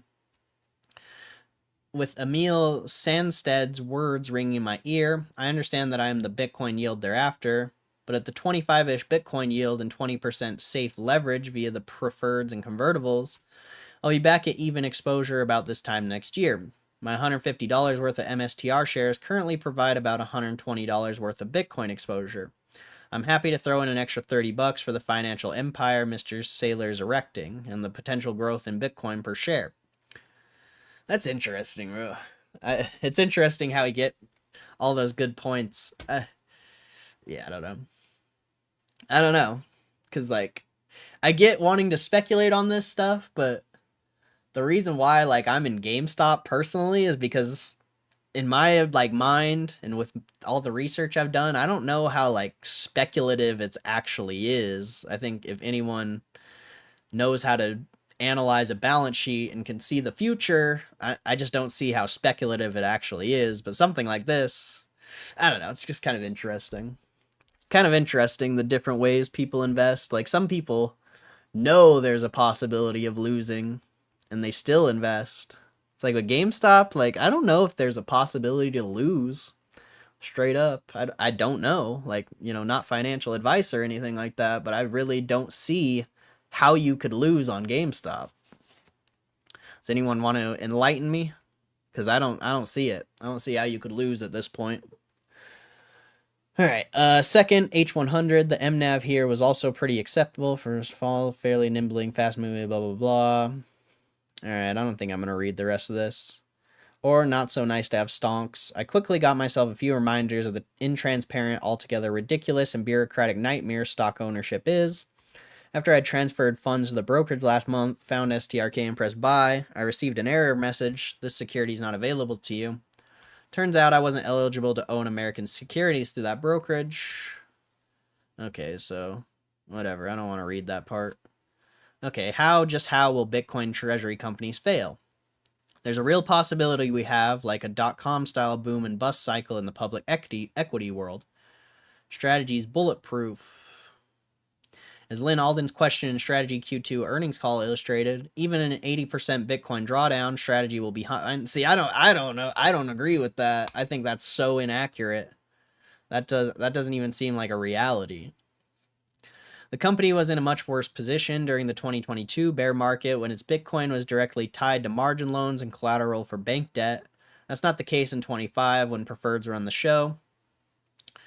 Looking past the occasional TradeFi analyst or journalist's obsession with MNAV or why a company should be valued above the Bitcoin it holds, the pearl clutching inside and outside Bitcoin over using debt for acquiring more Bitcoin, Strategy is unbelievably conservatively financed. Bullshit. They've raised like so much money the past year. So debatable, bro. So debatable. Company holds Bitcoin with some 77 billion, and convertible debt amounts to about 5 billion. 8 billion, really, but some of them are deep in the money and trade as equity, not debt. At this point, there's a little over 6 billion of preferred stock outstanding. I mean, if that's accurate, that's fair. That's a fair analysis. But I think they have way more debt than 5 billion. I don't know about that. I think we gotta check. We gotta give this guy an accuracy check. I don't know how accurate that is. And they recently had earnings, so we'll see. Let's see, balance sheet. Where is it? Oh yeah, I guess they do. Okay, they don't have as much debt as I thought. I thought they had way more debt. Okay, so that's fair. That's fair. There's a little 6 billion preferred stock, company 15%. Another avenue for problems is if TradeFi money market capital dries up. Strategy's ability to overperform Bitcoin by generating increasing Bitcoin per share depends on some combination of lower, safer cost of capital. Or tapping above 1 MNAV, instantly accredited since it lets Sailor buy Bitcoin at a discount. In the absence of that, say nobody buys the treasury company issuances, and the financial capital flows somewhere else, money printing stops, interest rates on safer government securities shoot up, etc. I don't see how Strategy's MNAV doesn't just collapse back to 1.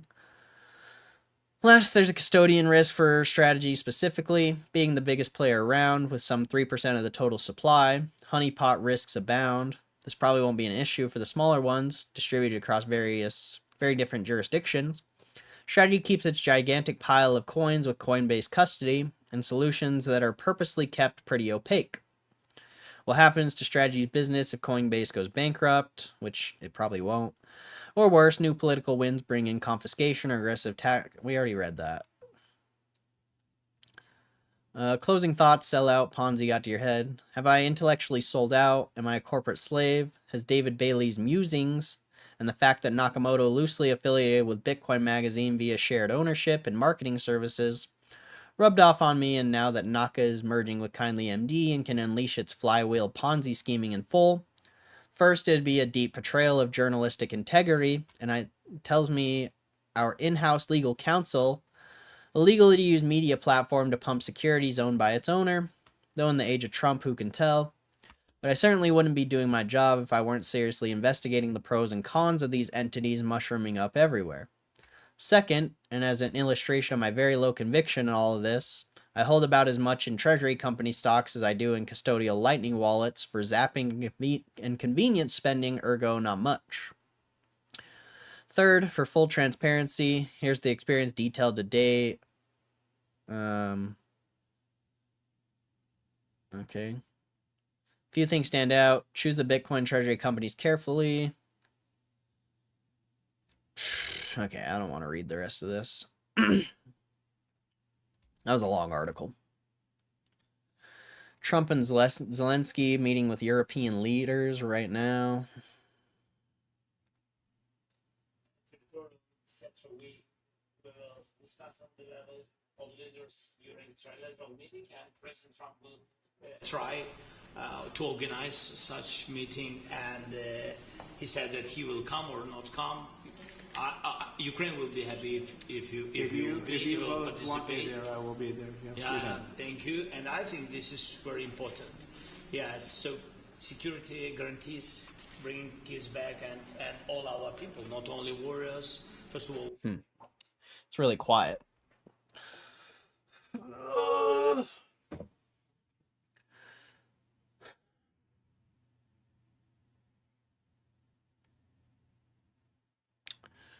Okay. I don't know if I want to read this. Kind of an interesting story about an investment gone wrong. I don't think I want to read it. We're in Power Hour right now.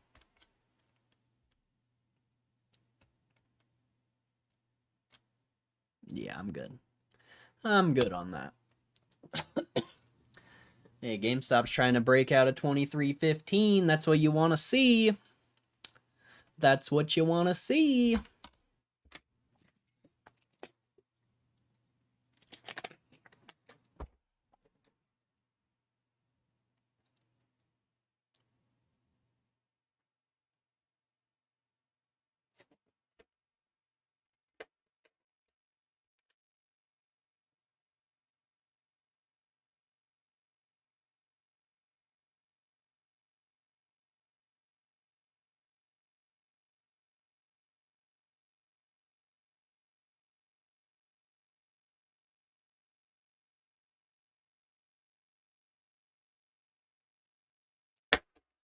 Alrighty. I guess we can look at a chart. Why not? Why not? We don't ever look at charts these days.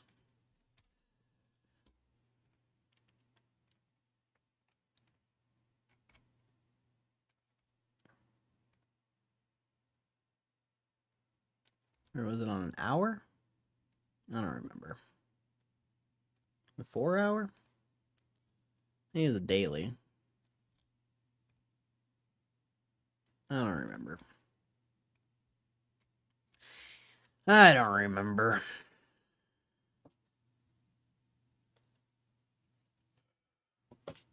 Ugh.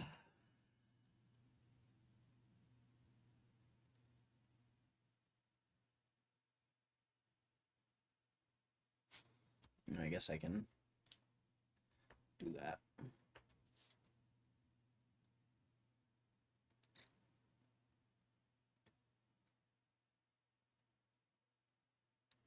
Pretty cool.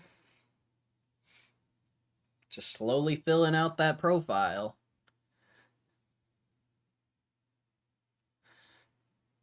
Gotta love it. Gotta love to see it.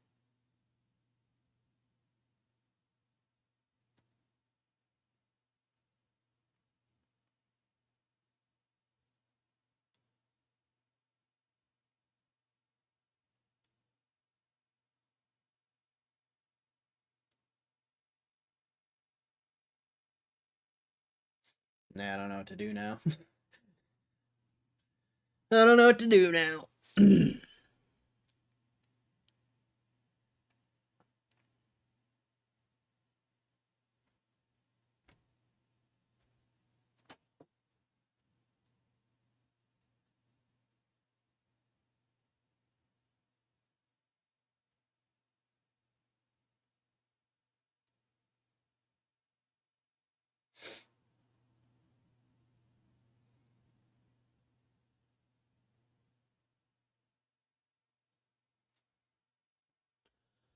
Yeah, not very exciting. Not very exciting.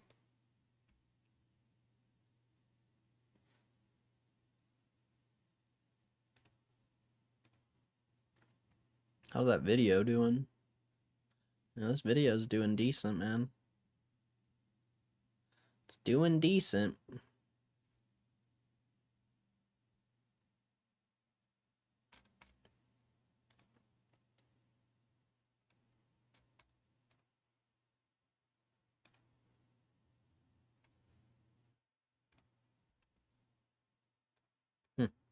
Still getting a pretty good amount of views, too, every hour. Still early, but it's about to pass up the last video we posted, which is pretty interesting.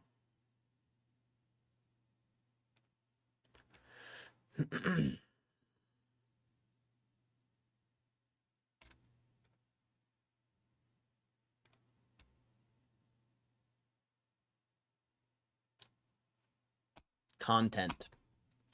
Content.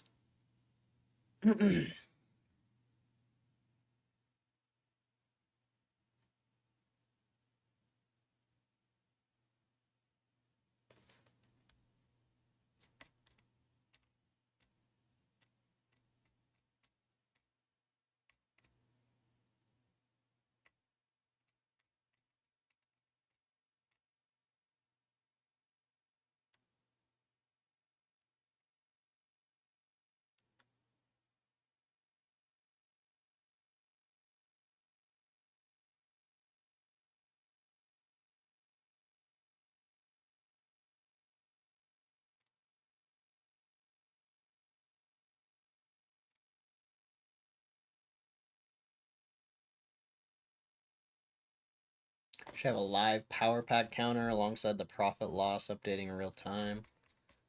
I mean, it's hard to update it in real time.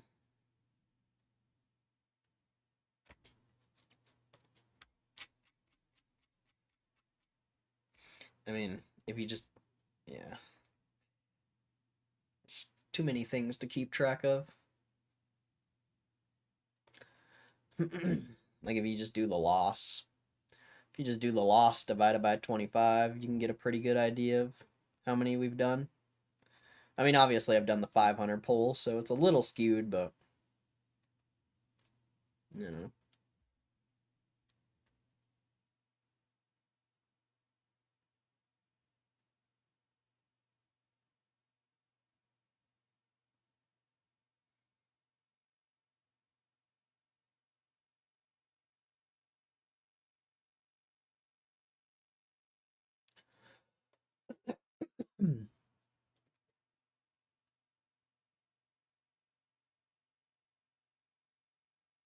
I wonder if this is going to break out. Just keeps rejecting that resistance. You'll see that breakout, bro. Gotta see that breakout here. That would be nice. Nice little breakout up to like 22, 23, like 30 or something. And then come back, fill the profile, rinse and repeat. Rinse and repeat.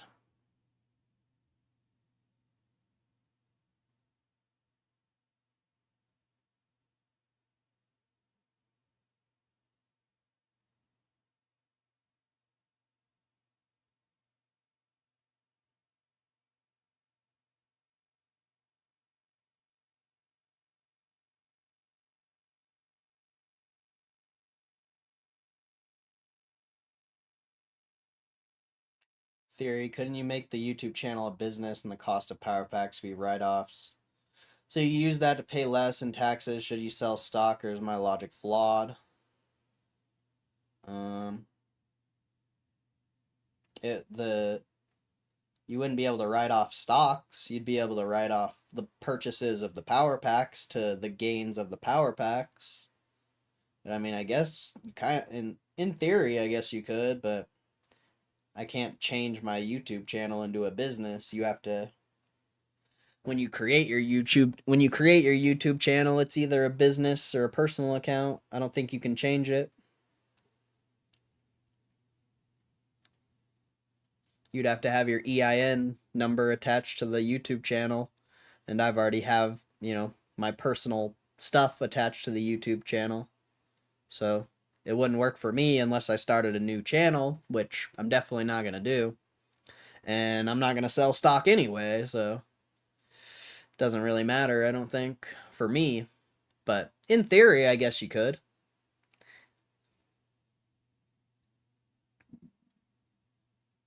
But you would have, you know, you'd have gains from selling through PSA or eBay.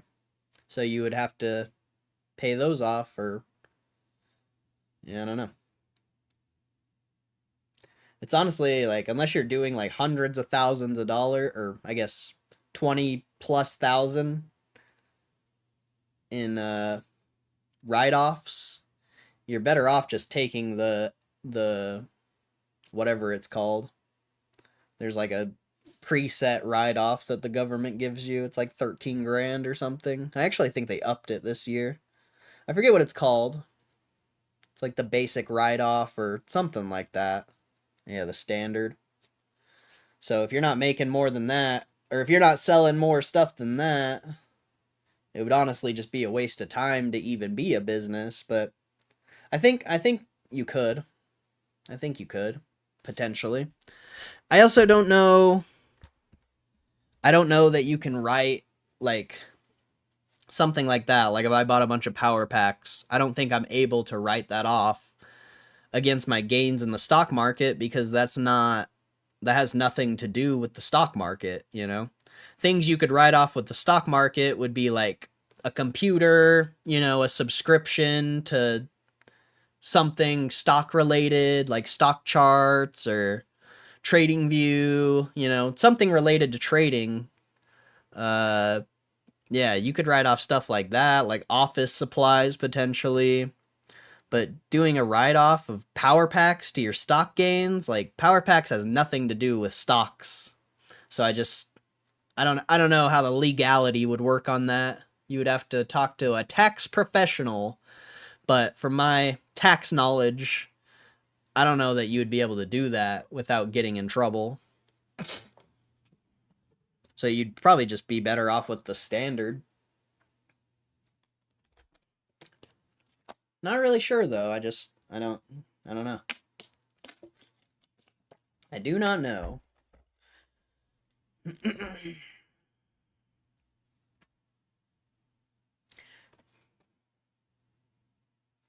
But yeah, or for me, I'd have to start a whole new channel, and getting monetized on a brand new channel, unless you have a really good idea, is going to be difficult. So, yeah, I don't know.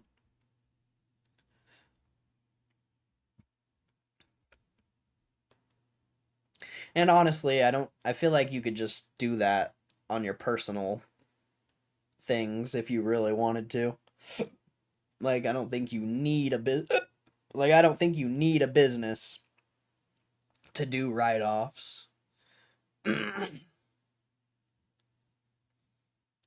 Because technically, I guess, an individual person in some way is sort of a business. Not really, but I don't think it really matters whether you have a business or not. That's debatable, very debatable. Very debatable, but I really don't think it matters. Just grab my cards from GameStop. Nice. What'd you grade? Didn't you grade that Mewtwo or whatever?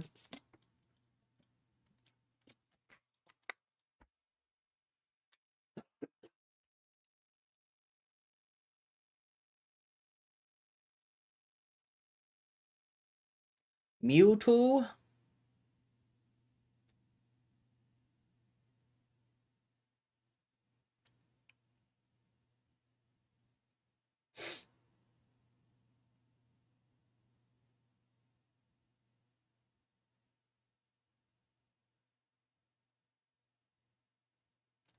Salt? Is that what it is? Salt income write-off. I think didn't they increase it this year?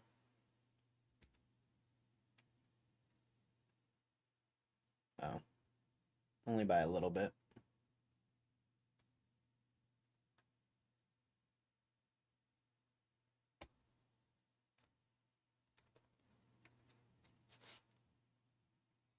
You know, it's something interesting I never thought about that I learned recently is if you have a business and you're like making all your money from the business and you as like your personal self doesn't make money really, you are able to like get approved for like low income stuff because they don't a lot of or I mean I don't know if it's like everything, but from my understanding most things you would need or most things that you would get like low income approval for, whether it be housing or like schooling for your children or something like that. Like if you have a business and you personally make no money, you can get or you can be approved for those things because they're not factoring in how much you make from your business. They're only factoring in your personal or how much you make personally. So kind of an interesting little like arbitrage thing.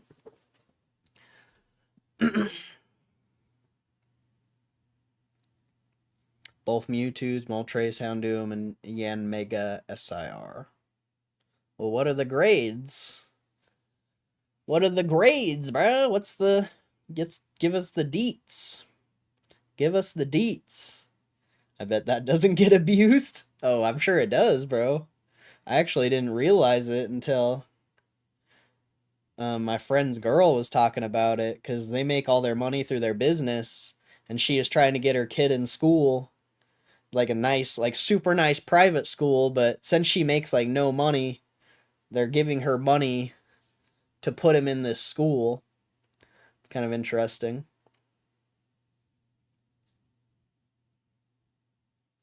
Would be hilarious to avoid taxes by buying power packs under the guise that it is for your business. Why pay taxes to the government from the GME stock sale? Pump the tax money back into GME.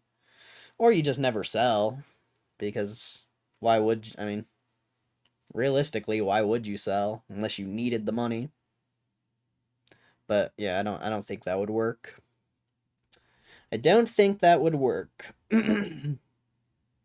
Mewtwo's a 9, Mew IR's a 10, Moltres a 10, Yanmega's a 9, and Houndoom 10. Damn, bro. Those are some good grades. Those are really good. The government keeps those things open for their rich friends. I bet it pisses them right off when normal folks use it. Maybe. It's just an interesting arbitrage I've never thought of, because I've never had a business. I've always done like, even like when I sold skateboards and stuff. Although I did open a business, I just never used it. So I just ended up closing it. But yeah, I just never even thought of that arbitrage. But it makes so much sense.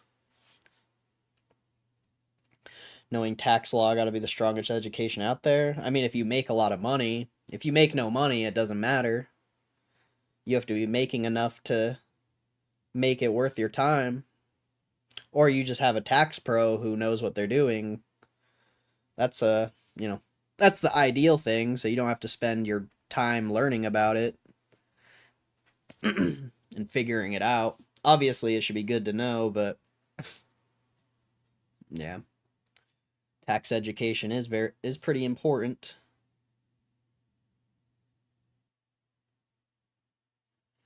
No overcharge, so 20 to 1K. Hell yeah, dude. That's fire. That's fire. Am I the only one who gets screwed in the Pokemon world? I swear. I just have bad luckers. I mean, I don't believe in luck, but if luck's a thing, I must have not the best. I bet they made illegal. I mean, it's not illegal.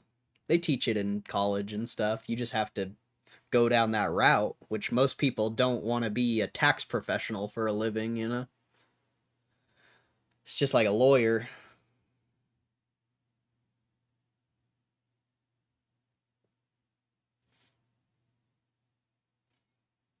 I examined the shit out of those cards, only set what I knew was 10 or 10. I gotcha. That's awesome, though, bro. I love that. Love to hear it, bro. Love to hear it.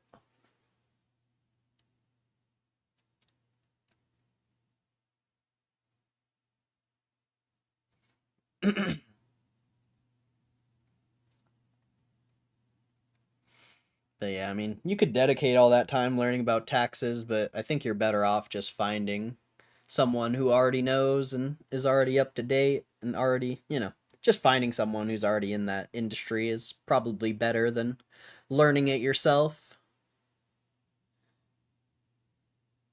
Let me see your W-2 shit. You can't know these tax details. You don't make enough. Well, you can't do shit with a W-2. You can't do any write-offs or anything, really. It doesn't do anything. So, most people wouldn't even spend the time to learn it, because if you're if you're just a normal employee, unless you're doing, contractor stuff, 1099, you have no reason to learn about it, because even if you do learn about it, it doesn't benefit you in any way. You can't write off your gains from a W-2. It's already taxed. Everything's already taxed on the W-2. That's why usually people with jobs get money back, because they've already gotten a bunch of money taken from them. So it really only matters if you're a 1099 worker or you have your own business. And even as a 1099 worker, it's still debatable. I was going to say earlier, but didn't want to hate, you going to end up thousands down and have no cards or what? I don't know. Doesn't matter. The YouTube videos make money, and I can make money from credit card sign-up bonuses. It doesn't matter if I'm thousands down, because the YouTube video should pay for the losses, and the credit card sign-up bonuses should help mitigate the losses. And then if the channel grows, people will donate, and it's just it's a cycle, bro. It's a vortex. We're in the early stages of the vortex. Do I think the vortex is going to grow? Yeah. I think it's going to do extremely well. But it's still a risk, of course. Of course it's a risk. But I'm willing to take the risk. Sure, I would love to buy more GameStop shares and just keep adding to my position, but if this works, I mean, this is going to be exponential. Along with GameStop, if GameStop goes up, the videos do better. The stream does better. So it's another bet on GameStop in a lot of ways, but outside of the market, which is really valuable because I have enough money in GameStop. I would love to put more, but I have enough money in this shit. So being able to bet on GameStop in another way, I mean, we'll see if it works or not, bro. It's a risk, of course. Everything's a risk. Everything's risky. Most people who start businesses don't make money. Most businesses lose money. So, we'll see what happens. We'll see what happens. But I am going to lose thousands, 100%. But can I make those thousands back on the back end? We'll see. Or just over time. Perfect example. Obviously, nothing I've posted recently, but you go to the last video I posted before I started doing this. 43 minutes of DoorDash delivery on a Cernon X. I posted this last year, December of last year. Open up the analytics. This video has made $103 ever since I posted it. So I might not make the money back right now, but I may make the money back a year from now, 2 years from now. Hell, I might even triple my money 2-3 years from now. Like, anything is possible. It's delayed gratification, a lot of risk in the short term, but if it works as well as I think it's going to work, there is no risk. There is no risk. If I make $100 from one video where I lost $150, it doesn't really matter. It really doesn't matter. So, that's the bet. That's the bet. But GameStop's not even popular right now. Nobody gives a fuck about GameStop right now. We had 400 people in this stream during the earnings. What's going to happen when people actually care about GameStop again? These videos are doing good without anyone giving a fuck about GameStop. Like, that's, you know, it's an interesting bet. It's an interesting bet.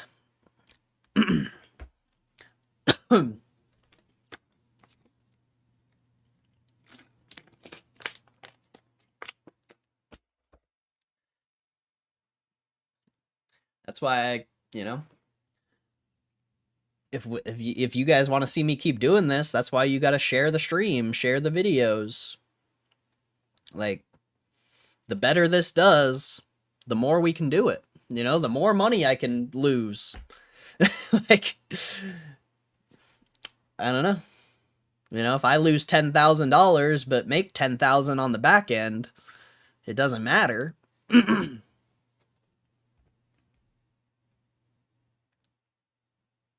And you also have to think of it from a business perspective. Say, I don't know, say every video makes 5 cents a day. I feel like that could potentially be a really lowball offer, but say I upload all these videos and then 6 months to a year from now, those videos are still making 5 cents a day, every single one. If I post 100 videos, you know, that's only $5 a day. But what happens if they make, or what happens if I make 1,000 videos? You know, that's $50 a day. What happens if if the videos are making 50 cents a day and I only have 100? Well, it could be interesting. It could definitely be interesting. It's still a risk. It's definitely a risk. Like, I'm not over here saying it's gonna work, but it can work. It can work.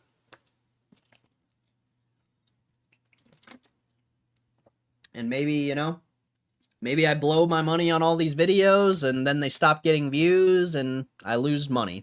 Oh well, who gives a shit, really? Like, who cares?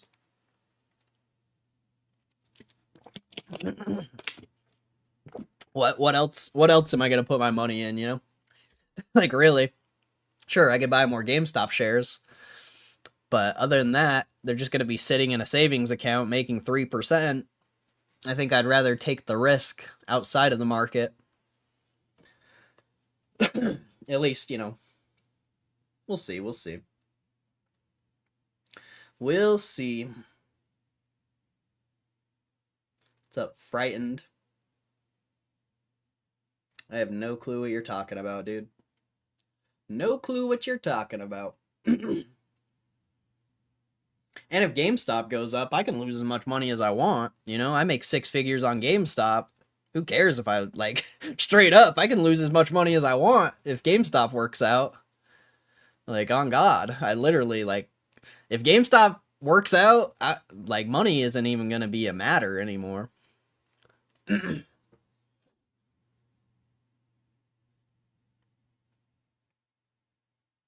The color looks weird. Well, definitely don't buy it then. That's gross. What's up, Nip Sauce? They say I got a GameStop problem. That ain't no reason to stop. Oh, where's my cowboy hat, bro? Where's my cowboy hat, bro? I still got it. They say I got a GameStop problem. That ain't no reason to stop. People saying that I've hit rock bottom just 'cause I'm living on the stocks. Oh, the broken-hearted GameStop problems. So put another $1 on the stock. Oh, that's great. Howdy, partner. Howdy, partner.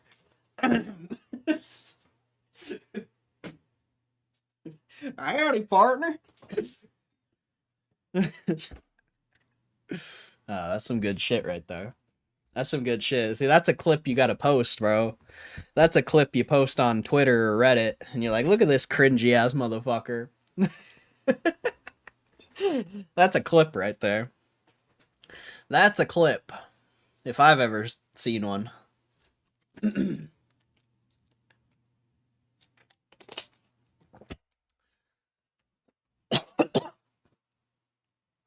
Oh, the broken-hearted GameStop problems. Put another $1 on the stock. People say I got a GameStop problem, but I got no problem with GameStop at all.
Solution. Sitting here with all my grand illusion. Guess what? Guess what? Guess what?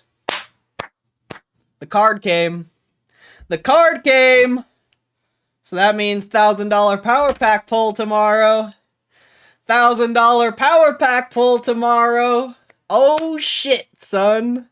Oh shit. Oh no. Oh no.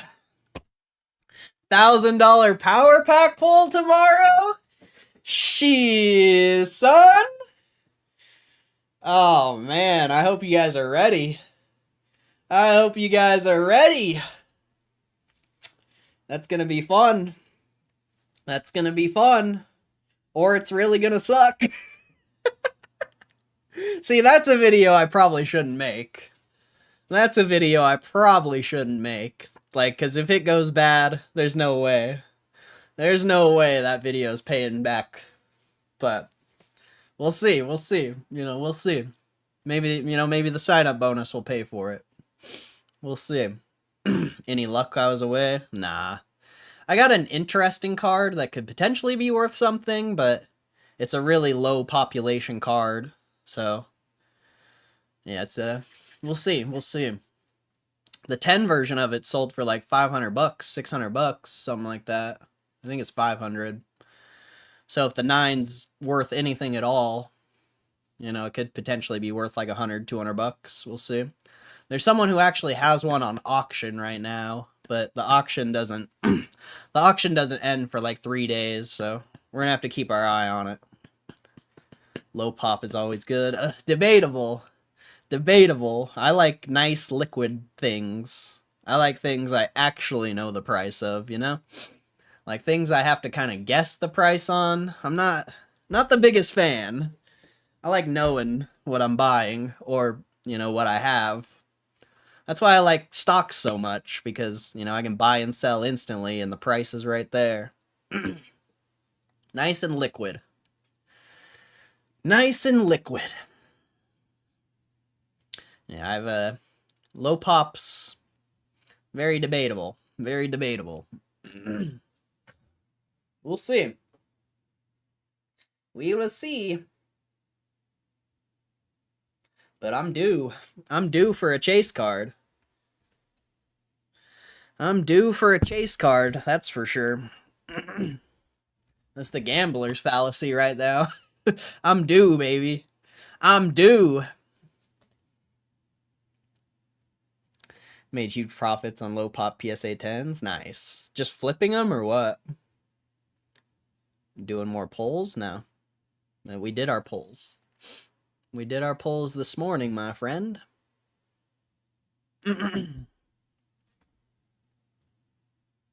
Yeah, flipping them. That's cool. That's dope. I've gotten a couple decent flips on some low pop stuff.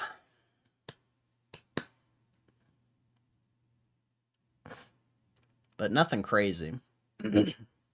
Nothing crazy. Just little profits.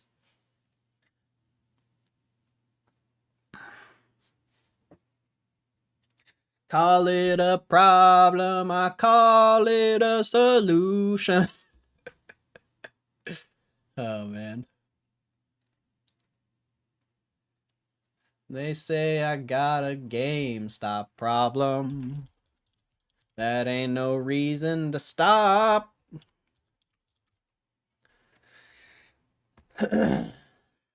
People saying that I've hit rock bottom 'cause I YOLO'd on the stock.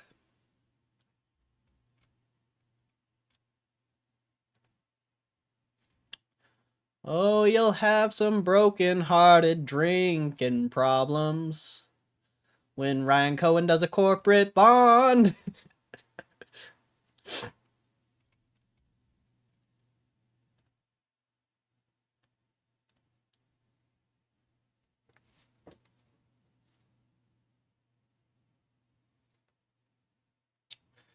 People say I got a drinking problem, but I got no problem drinking at all.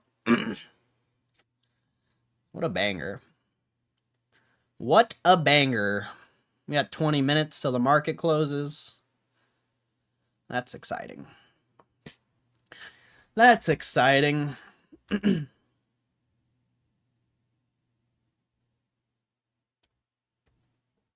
Probably edit that video. I guess I can stay live and edit it if you guys want. I don't really care. I don't know what else I'm gonna do.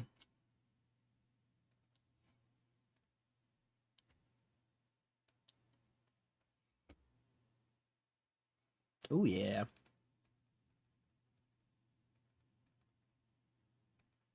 Oh yeah.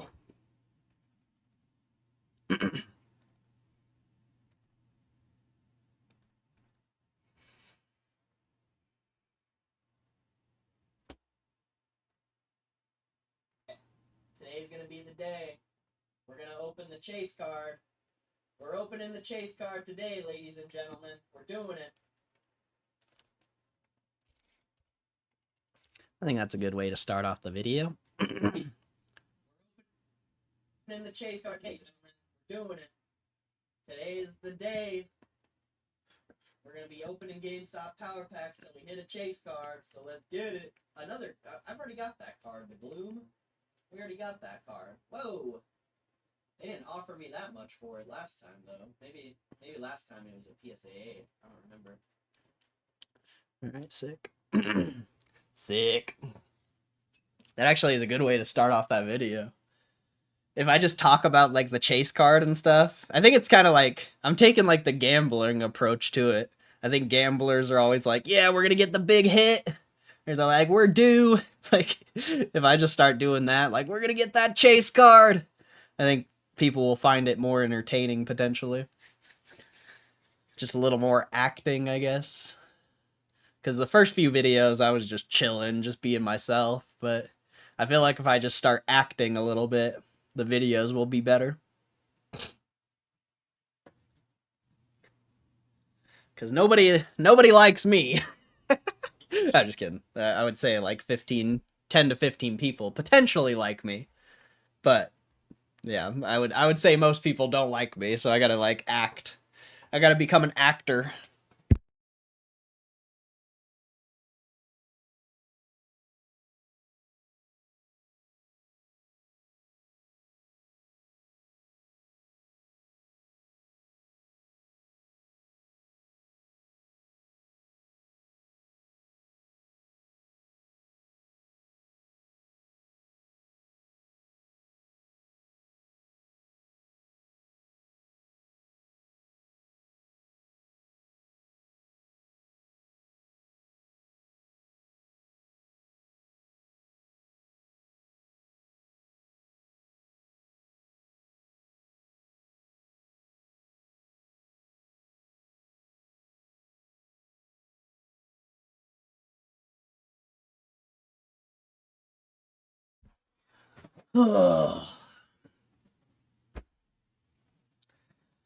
Tomorrow should be fun though.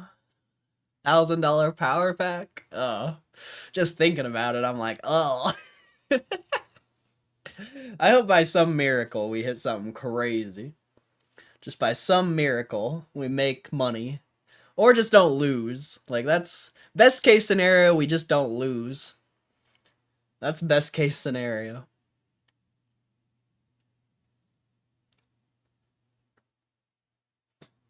I mean, what are the odds on $1,000 pack? You have a 40% chance of losing half your money? That sucks. 30% chance that you don't lose much. 25% chance you profit. And then 3%, 1% for extraordinary profit. And then 0.1 for the chase. That's... We'll see, man. We'll see. I don't like that. I don't like that. Hopefully we don't get completely wrecked when we do that shit. Hopefully we don't get completely wrecked.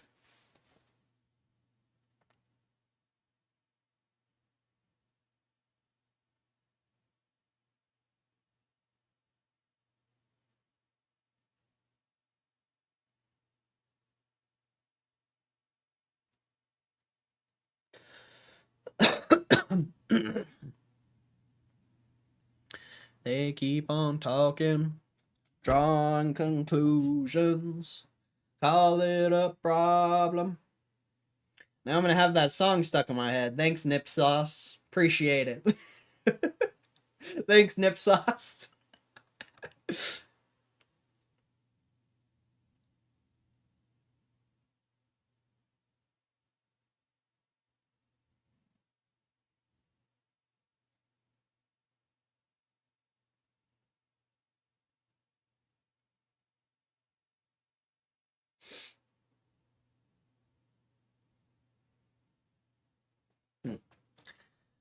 I don't know what to do.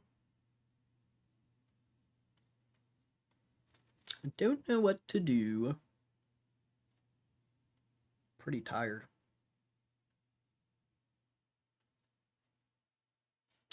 I sing it every day. Hey, you're welcome. Oh, man. You're welcome. That's great. That's awesome. That's awesome. I love to hear that.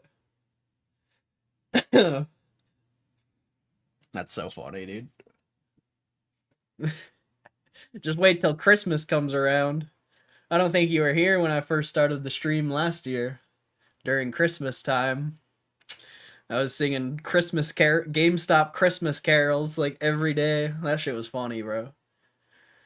Oh man, I can't wait till it's GameStop Christmas carol season again.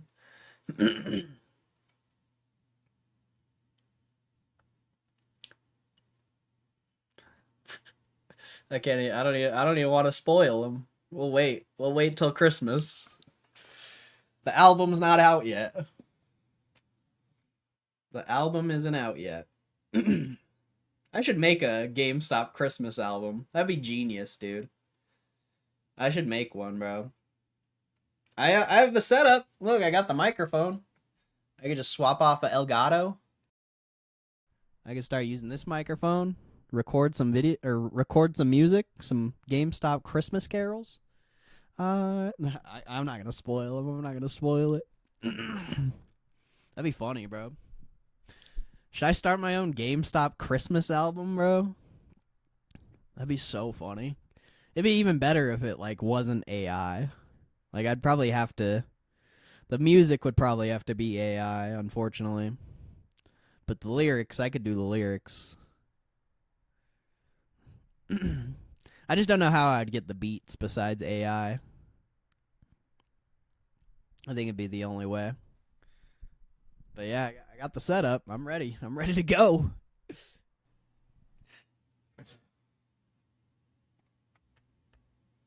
What's up, David? What's up, David? I was just messing around.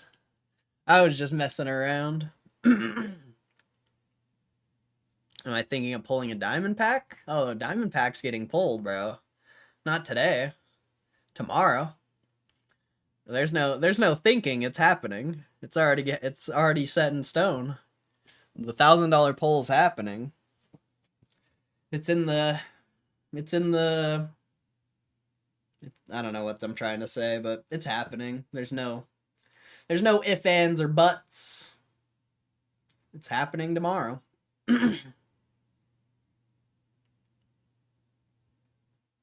How's it going? I'm doing good, bro. Had a pretty good weekend. Can't complain.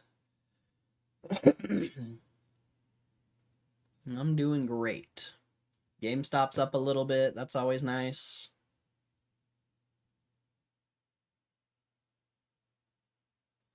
I'm so torn to swap my GME buys for PSA pulls this month. Oh, dude. I would say, I don't know.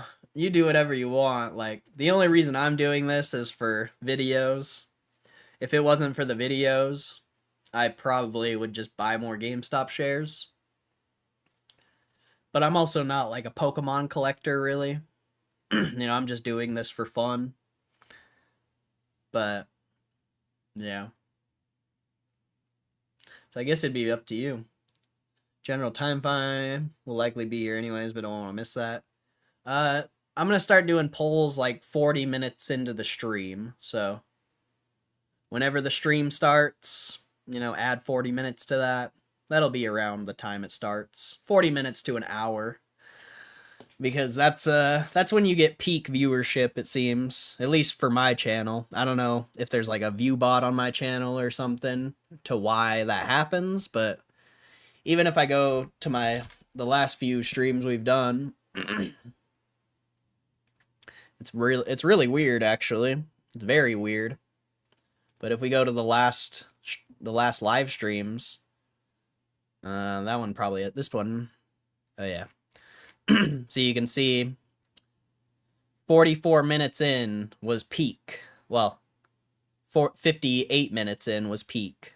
So anywhere from 40 minutes to an hour in is when I'm going to start doing the power pack polls. But yeah, and then, I mean, that's one stream, but if I go to the other ones, go to this one, it's the same thing.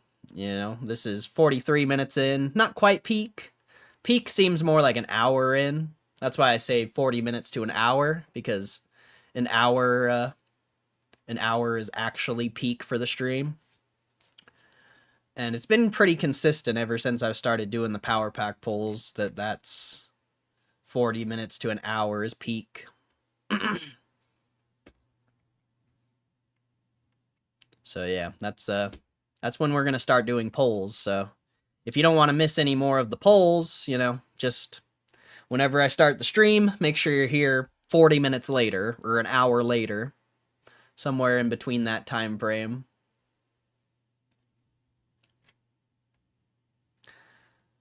But yeah, it's pretty interesting actually. I wonder if it's always been like this. Like, let's go to like an older stream, like this one, like just some random one. Yeah, see, this one never.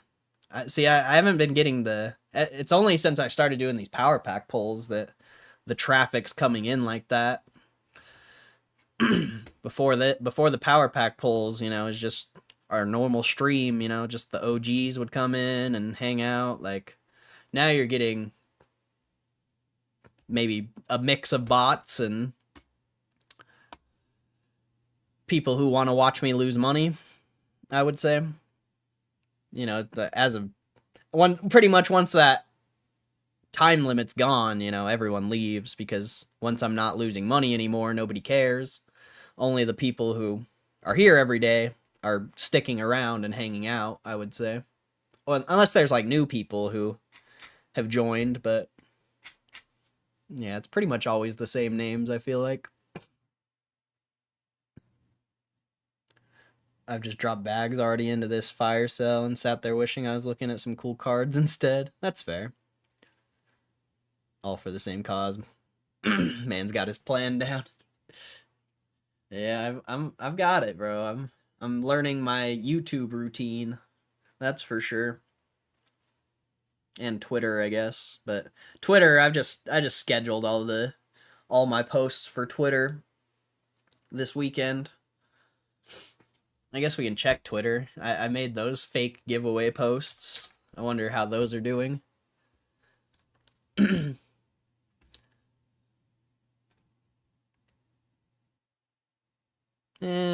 Not as good as I thought they would be. They're not doing as good as I thought they would. But they still got a decent amount of reposts and stuff.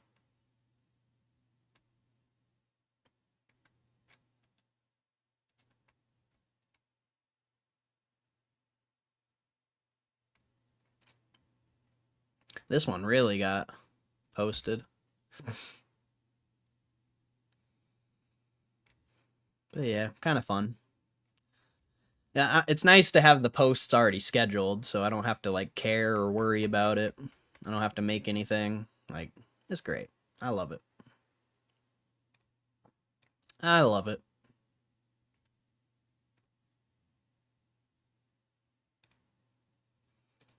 I'll follow people back if anyone wants to follow me on Twitter and help support the Twitter. And I mean, I don't know. Twitter's whatever, but who knows? You know, if one person comes in the stream from Twitter, like that's awesome. Automating a lot of this shit helps take the chore off of it. Yeah, for sure. Well, it just, if you already have, like, I'm just pretty lucky with this power packs thing. Like, I've been making content for so long. Like, I've been waiting for something like this for an extremely long time. Something, you know, I can live stream it, and then I can make a video out of it, and then I can cut clips out of it. Like, I've been waiting for something that I could mass produce like this for an extremely long time. And that's why I'm willing to put so much risk towards it, because if it works, you know, it's going to be exponential.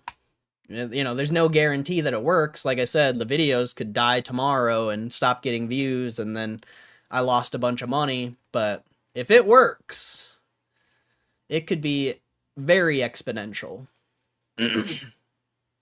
Very, very exponential. Templates automation in place, and then you can stay focused on the quality of the long form. Yeah, exactly. And, you know, as I have that automation in place, like the Twitter posts, I didn't come up with like the fake giveaway thing until literally a couple hours ago or whatever, because the first couple Twitter posts that went out didn't do that well, and then I was like, let me try something. So I just put repost for a chance to win this card, and then a bunch of people reposted it. You know, will they keep doing that? Probably not, because it's a fake giveaway, but you know, just simple little things like that to make the quality of the post higher, potentially get more engagement and stuff like that. Instead of just posting, you know, the hashtags and then the picture, like, yeah, just coming up with new ideas and stuff. And I already know Twitter pretty well. Like, I already know how to grow the Twitter and stuff. I used to have a really poppin' Twitter. I've had a lot of posts go viral. I just deleted my Twitter because I hated it. Kind of wish at this point I didn't delete it, because I already had a lot of followers and a lot of engagement and stuff, but it is what it is, man. It is what it is. I honestly didn't think I would ever post on Twitter ever again. I really didn't. I just don't like it. I really don't like Twitter. I just don't like it, but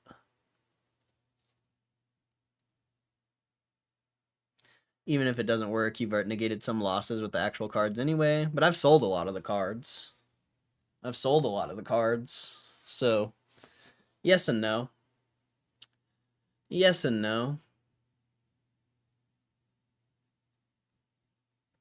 Like, I haven't kept that many cards. I only keep the cards that they're giving me bad offers for, that I think are worth more. Like, I usually sell the card just to increase, just so I have more credits to make the video longer. It's not like a gambling stream where the loss isn't still a sick physical collectible. Yeah, but I'm treating it like a gambling stream. Like, I'm not keeping the cards. If I was keeping the cards, it would be very expensive. I sell a lot of the cards. Like if I was to keep all the cards, I would have a $3,500 loss and no profit. You know? Because all my profit would be in cards. So I would have had to fork out $3,500, whereas the way I'm doing it, you know, I'm still down quite a bit, but it's not $3,500. But and you know, believe me, I know if I would have kept the cards, I would be profitable. But I don't have the cash flow to sustain that. You know, I don't have the cash flow to sit on. You know, if it gets to the point, $10,000 worth of card product, like I don't have that. So I gotta do it a very specific way and hope the videos work. And then if the videos start to work and the content starts to work, maybe I can get to the point where I can save the cards. You know, we'll see. But the cash flow, the cash flow is the big focus for me right now. It's the biggest barrier, honestly. If I had actual cash flow, this would be, you know, I probably would keep the cards.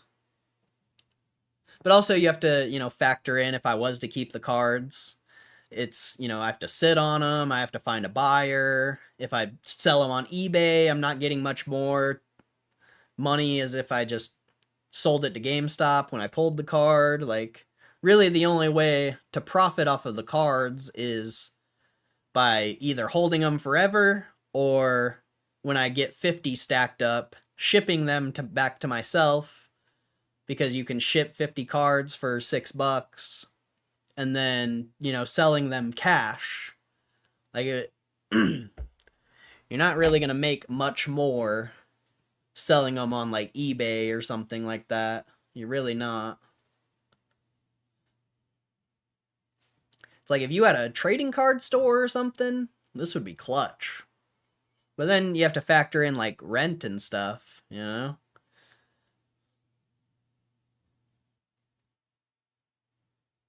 I feel that. Plus, there's no guarantee on the actual card market. Yeah, yeah, exactly.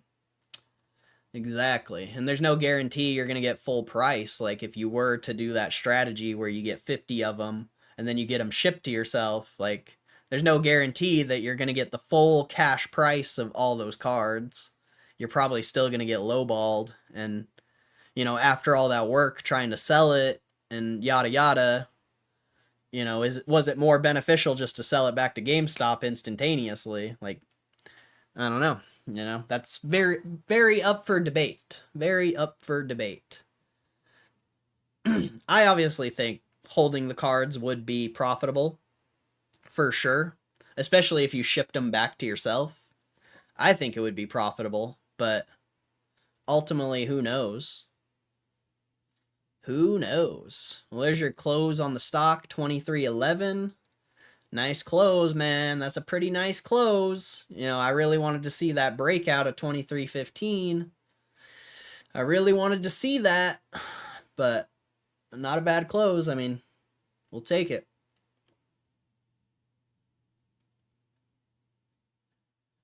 Plus, there's no, let's see. I think it's probably wise, see how the market responds to these sorts of inventions too. Was that spike to 22.88 though? Oh, the market just closed, just glitched out. Robinhood tends to do that. Whenever the market closes, it glitches out price for like a second.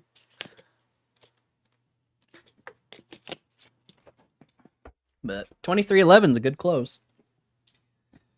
Not bad at all. Not bad at all.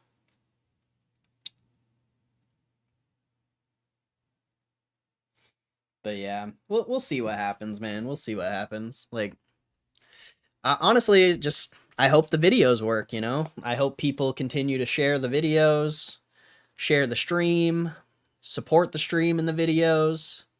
As long as we continually get support and people are interested in this content, if the videos and stuff start to work out, I will be able to save the cards and potentially even do something pretty dope. You know, maybe I'll be able to sell the cards I pull on stream to people in the chat, or do like actual giveaways, do real giveaways. Like once the like if this works, man, there's so many exciting things in the future. Right now it's just a massive risk, you know. I'm taking away my focus from buying GameStop shares and putting it into something completely different. Like, you know, this is a massive risk for me. I'd rather just buy GameStop shares, but I just see the potential in this, and I mean, we'll see what happens, man. We'll see what happens. Like, I don't know, you know? And you got to think about how much inventory PSA and GameStop are dumping into the world. Like, a lot of cards might not be as valuable as they are right now here in the next, like, month or two. Like, I bet there's so much inventory that PSA is just sitting on that they haven't even posted or anything. So, like, yeah, I mean, who knows what's going to happen with the card market straight up? Who knows? If they dump a bunch of inventory nobody knows about, a lot of things could potentially go down in value. It's good to see high numbers in here anyway, always 2xing what you had a month or two ago. Yeah, the stream's growing decent, but people only come here to watch me pull packs, you know. That's all. They come here to watch me lose money and pull packs. Like, the people who actually, like, have been supporting the stream for a long time, that's a very small group of people. A very small group. But it's also a live stream, you know. People are busy. Not everyone can come to the live stream every single day.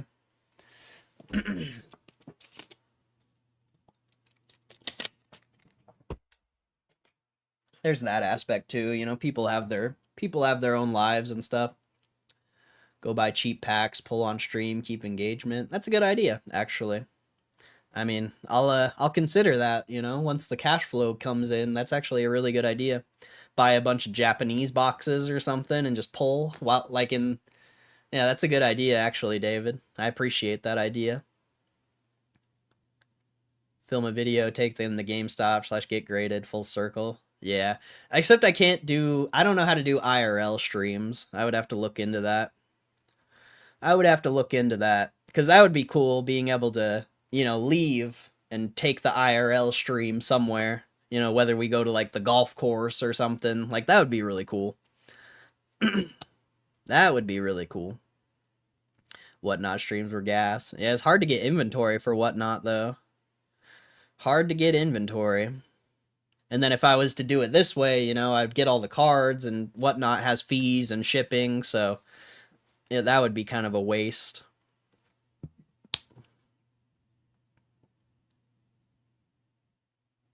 How do you find an exact population number for a card? Been trying to figure it out for a long time. Well, you go Google PSA cert. You just click PSA cert in Google, and cert verification PSA. You just type your number in here, like, if I go to collections here, and I go to that, like, dark Pupitar, wherever the hell it went, and you get the cert number right here. Oh wait, if you're on Power Packs, you can just click the cert number and it takes you there.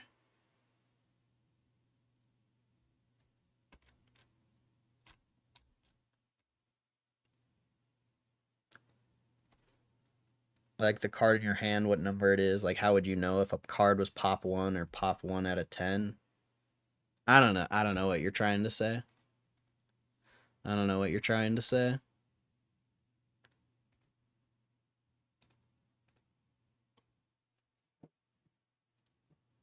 Maybe alternate physical pack pulls and power pack pulls. Yeah. I just don't have the money to sustain that. I barely have the money to sustain the GameStop power pack pulls, so the content has to start doing extremely well. If you know, like I said, if you guys want me to, like, really get into this, you have to share the content. You know, that's honestly the most productive thing you can do, is just share the content, you know, whether it be on Twitter or Facebook, whatever social media you have. Like, if you want more action in this stream, you know, you just got to share the content, spread it. That's all I can say. You know, I would love to do all these ideas, but the biggest issue is the cash flow, and the only way to get cash flow is if the videos do well and the stream does well. You know, I don't, people donating, whatever, you know, that's helpful, but ultimately, all that really matters is that people are actually watching the videos. And they continue to do, and they continue to. Or GameStop does well. Yeah, that too. If GameStop goes up a lot, that will definitely bring eyes on. Definitely. Wait, let's see. First card graded from PSA would be Pop 1, the most valuable card. They always sell a ridiculous amount. Giving out low pop cards as well, but there's no way to check it. I still don't know what you mean. Like, the first card graded, I don't even know how you would verify that. So, I think I get what you mean, but I have no clue. I really want to see some pull a card, grade it, sell it to GameStop, and then pull it from a power pack. Oh, that would be crazy. That'd be actually insane. That would be insane. That video would destroy the internet. That'd be wild, bro. That'd be wild. Yeah, who knows, like, when you sell a card back to GameStop, where does it even go, you know? It might not even go to power packs. That'd be so funny, though, dude.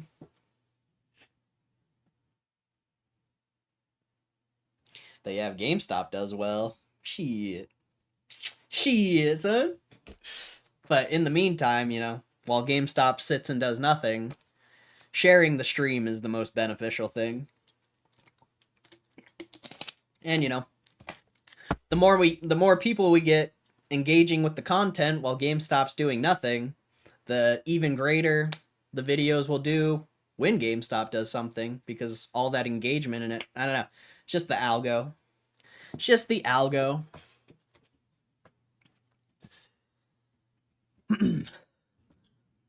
Algo things.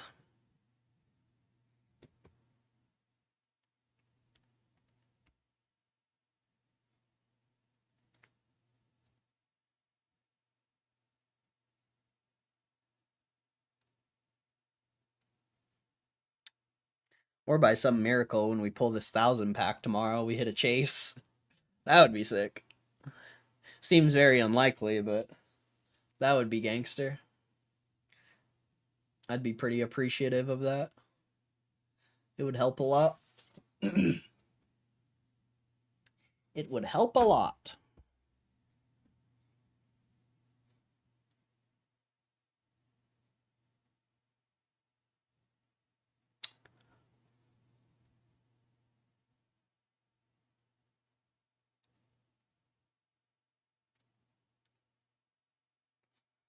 But yeah, I don't know. I don't know what we do at this point. Market's closed. Nothing really going on. I don't know what we do.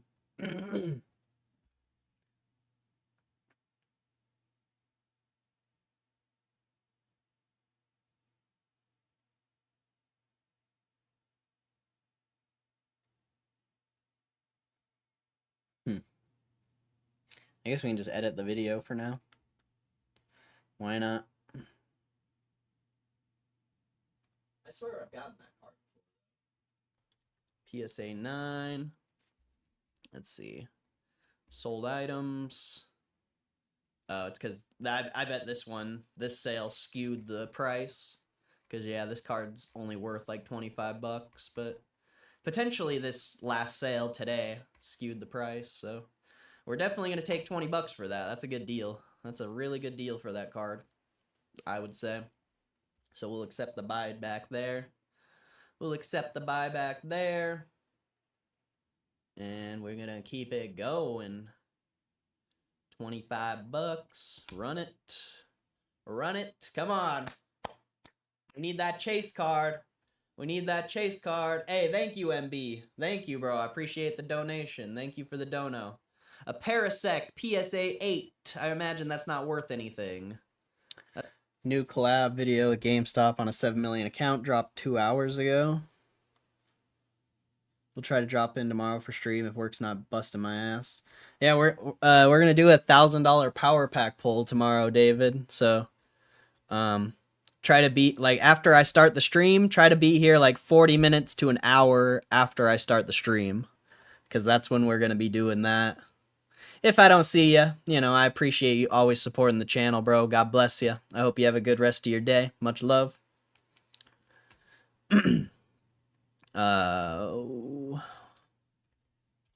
What's the video called, KCR?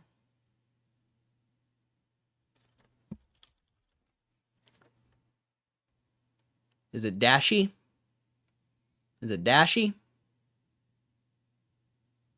Or what? I don't think this is a positive video for GameStop. I don't know if we can watch this on stream either. Terrible GameStop employee. I don't know if we can watch this on stream. I'll watch it on my own time. I don't think we can watch this on stream. I really don't. I'll check it out later though. Has music in it. Yeah, definitely can't watch it on stream then. Definitely can't. It's a skit? That's sick. Nice. That's cool. I'll check it out later. I wish we could watch it on stream, but unfortunately, we can't. That's a really cool art, though. Really cool art, but that PSA 8, probably not worth much. Probably not worth much. 15 bucks was the last sale back in December. That's the only 8 that sold. Even the 10's really not worth that much. So I'll gladly take a $9 offer for that. I'll gladly take that offer. I mean, maybe, you know, you could keep it. You could keep it, and then after you stack 50 cards, you could get your card shipped to you. Definitely. But I'm not doing that. So let's keep it going. Today's the day for the chase. Oh, yeah, what do you guys think about having the chat on the screen? I think it just kind of adds a little something to the video. I don't think it's like anything special, but I'm curious what you guys think of having chat on the screen. And the profit loss thing. I like the profit loss thing, but the chat is debatable. This card, ladies and gentlemen. We're gonna get it. Believe it. The Japanese card. Come on, we need a 10 here. A War Turtle PSA 8. That is not the best card. That's a cool card, but I don't think the 8's worth anything. I think I pulled that card already, though, but last Unless time it's it was full a of PSA hate. 9. Oh, that's even better if it's full of hate. That's even better. GameStop gave them store access to film it. Ah, that's cool, bro. Hell yeah. That's dope. Yeah, I'll check it out later. I just don't think we'd be able to watch that on stream. The last video I watched on stream, I think it clapped. I like the chat on screen because that's the only way we can see the chat afterwards, if I'm correct. They do have a chat replay on desktop. I don't know if they do it on mobile. But yeah, I guess that's a good aspect of it, huh? And I guess you get to see, you know, there's actually real people in the chat rather than, you know, me just like talking to nobody. People see their comments going to be on your stream, more engagement. That's fair. That's fair. Good point. What the heck? I pulled that card already, though, but last time it was a PSA 9.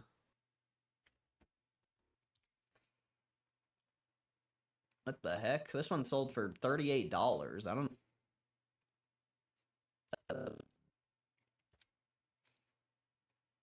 the heck? This one sold...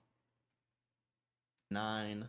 The heck? This one sold for $38. I don't know how accurate that is. 20... so the 20s... Yeah, I don't think I can see the chat on mobile afterwards. I'll say keep it. All right, we'll keep it up. We'll keep it up there then. We will keep it up there. And, you know, I like it because it's not, you know, my chat's like real people. My chat's like not like most live streams you go to. You know, most live streams, the chat's just spammed with like emotes and nonsense because it's filled with bots. Like, my chat's actually real people. So I think that's a cool aspect of it. You know, people get to actually see what a real chat looks like instead of a view botted chat. Still sells for like 25 bucks potentially. Oh wait, that's English. Now, why did that one sell for 38? Where's another Japanese one? 15. Yeah, this card's not really worth anything.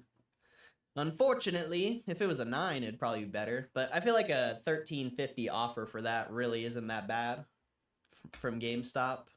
I'll take that offer every single day for something like that. So far, we haven't gotten any good polls. Make sure you guys hit the like button if you have not. Appreciate everyone being here. Let's get it, ladies and gentlemen. Spam the chat. Spam the chat. Let's get this chase card. We need this chase card. English. I like how I say spam the chat. Nobody nobody types in the chat. It's so funny.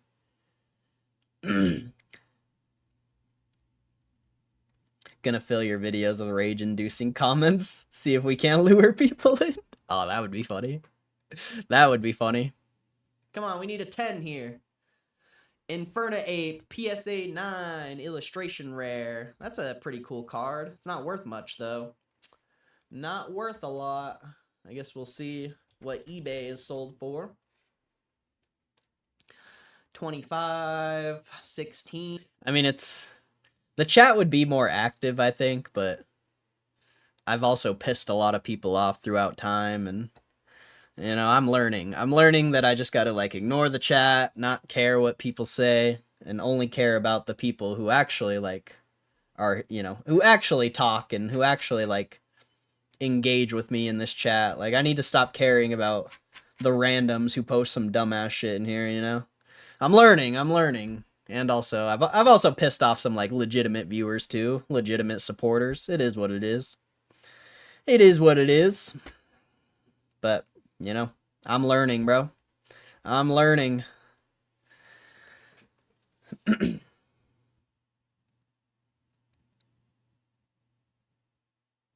you know PSA is working on vault-to-vault transfers? I've heard. That'd be sick. I've heard. I've definitely heard it. That'd be nice. Then you wouldn't have to get your card shipped to you. Potentially. You could just make a private deal online and then just ship it. I bet there's gonna be a lot of scams though. Like, can you imagine how many people are gonna get scammed trying to do like online private deals and shit? There's got to be a way to like. There's got to be a built-in way for someone to send you money for your card. You know, like you know what I'm saying? Does that make sense? Like, say you weren't going to trade cards with someone. There's got to be a way to trade like 25 bucks for a $25 card or something like that. You know what I'm saying? Like, there's got to be a way to do that because people will get scammed. 15, yeah, really not worth anything, unfortunately.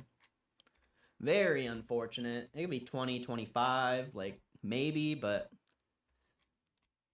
yeah, I'll take the $15 offer. Really not that bad. Ask ChatGPT for comments. I feel like that's what a lot of people do. It's been 4 years, guys. It's just cope at this point. Oh, that's like a cam post right there, bro. That's like a cam post. Crazy how a dead company can have so many faithful disciples. Damn, that's a cam post, bro. Now I know where Cam gets all his posts from. Makes a lot of sense. Really not that bad. Alright, let's buy another one. Another one. Come on. Come on, we need the chase card, baby. Give it to us. I've read all these before. You guys sound like flat earthers, but with stocks. English. Yeah, I've read all that shit, too. That one got me. That's a good one. That's funny, because I have read all those comments, probably in my chat, too. I haven't read the Flat Earther one, though. That one's great. I like that one. We need that 10, though. We need that 10. Ooh, that's it. Gyarados GX PSA 9. What? That's not worth anything? That's a dope card. I don't think, like, GXs and Vs are really worth anything, though. Potentially. I'm sure there's certain ones that are worth money, but obviously not this one. Wow, 15 bucks. That one sold for 30, though. 30. That's crazy, though. This card's... That's crazy.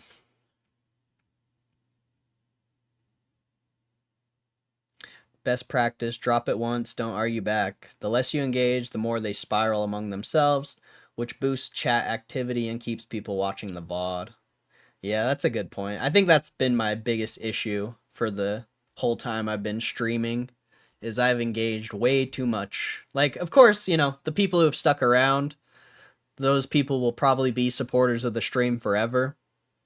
But I've engaged with the wrong people way too much.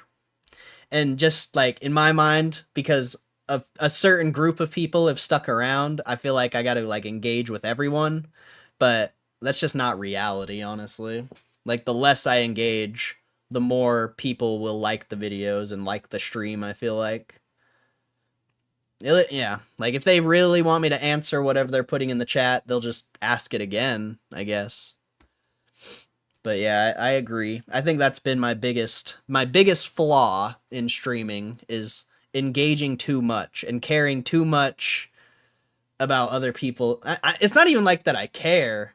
It's like I want to try to change their perception, but you can't change people's views. It's almost impossible. Like, you know, I think that's been my biggest issue with streaming, personally, is just caring too much, you know, wanting people to see what I see, but nobody's gonna see what I see, I don't think, ever. You know, there's a certain group of people here who get what when I say some shit, they understand, but 99% of people are never gonna get it. They're just gonna think I'm an asshole, which is fair. That's fair. You want it to be vague enough that everyone feels compelled to argue with you, but not so specific it looks like low-effort trolling. Ah. If anything, having more people having discussions in the chat without derailing you or your content/views. Yeah. We don't... Yeah, not a lot of people have discussions in the chat, though. Usually, I feel like most of the comments are aimed towards me. So that's why I feel like I have to respond, because a lot of people in the chat just don't respond. Sometimes, you know, it depends. It's not always. Yeah. It's consistently sold for 30. It's not Japanese, is it? I mean, it's sold for 15 every now and then, 25. This card's kind of all over the place. How much they're offering me 10 bucks for that card? I might have to keep this one, because they are giving a pretty lowball offer just because it's sold for so cheap multiple times. But it's also sold for like 20 bucks, 30 bucks. I think that comes with this development of channel, though. I love the fact that we can have conversations with you. Yeah, that's, you know, that's what I always thought. I thought people would enjoy that, but not everyone's like that, you know? Not everyone can, like, even though I don't feel like I don't know how productive a lot of the arguments I've ever had are. I would just say I don't think a lot of people can have like a productive argument and come out of it in the end without like having hate towards me because I don't like agree with their view. You know, it's a very rare person that can actually like accept another person's view. I mean, that's why politics is such a big thing, because you can't accept another person's view, and that's why people are so insane about politics. So, you know, I'm learning, bro. I'm learning. I think that's another thing is I've been streaming for a long time, but I've never had to deal with a community like this. Like when I was first streaming back in 2020, my community was pretty chill, honestly. I had a pretty chill community. The worst thing, people would come in and try to pump a stock or whatever, like, because everything was bullish back then.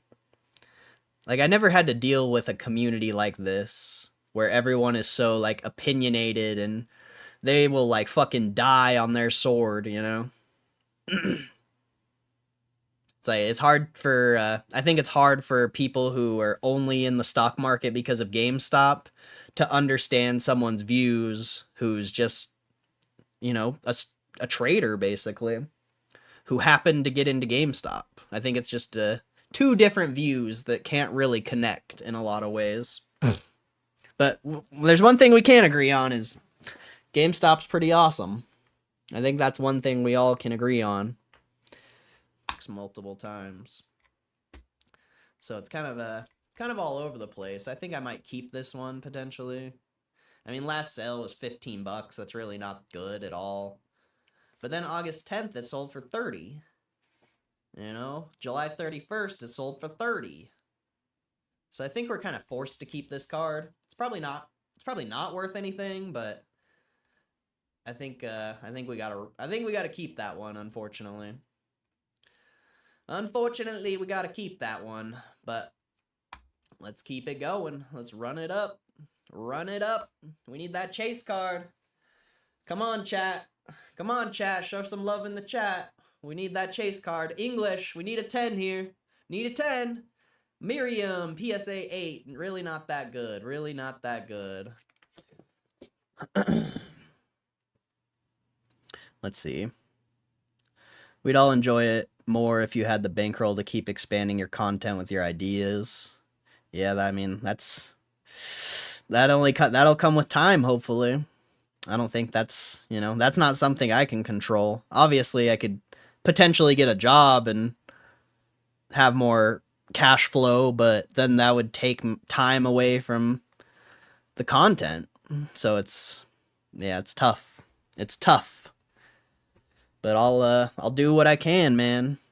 I think the content will work. I think it'll pay for itself, but still a risk.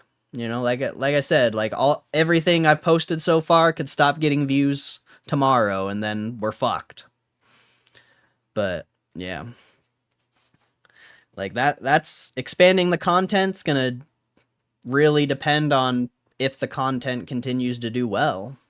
That's really what it's going to depend on. Like I said, if I go get a job and try to produce better content that way, that's just going to take my focus away from the content. Like, it would be tough. I think it would be really tough to juggle a full-time job and producing content the way I'm producing it right now. But I don't know. You know, we'll see what happens. Maybe, we'll see. Maybe part-time? I don't know. Like we said, though, goes back to financial investments, doesn't it? A lot of people in the GameStop space are so heavily invested, leveraged emotionally, financially. Yeah, I agree.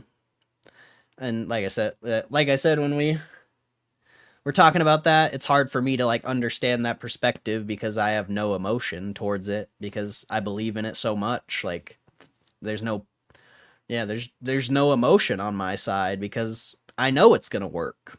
And if it doesn't work, I don't necessarily care. So I think it's hard for me to see that perspective, but I definitely understand it now that we've talked about it. It's hard for them to take a step back and see the bigger picture. You need to have such a strong sense of self-discipline to do both with any success. Yeah, definitely.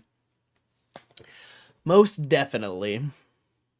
It wouldn't be easy to juggle a job and content, especially the content I'm doing.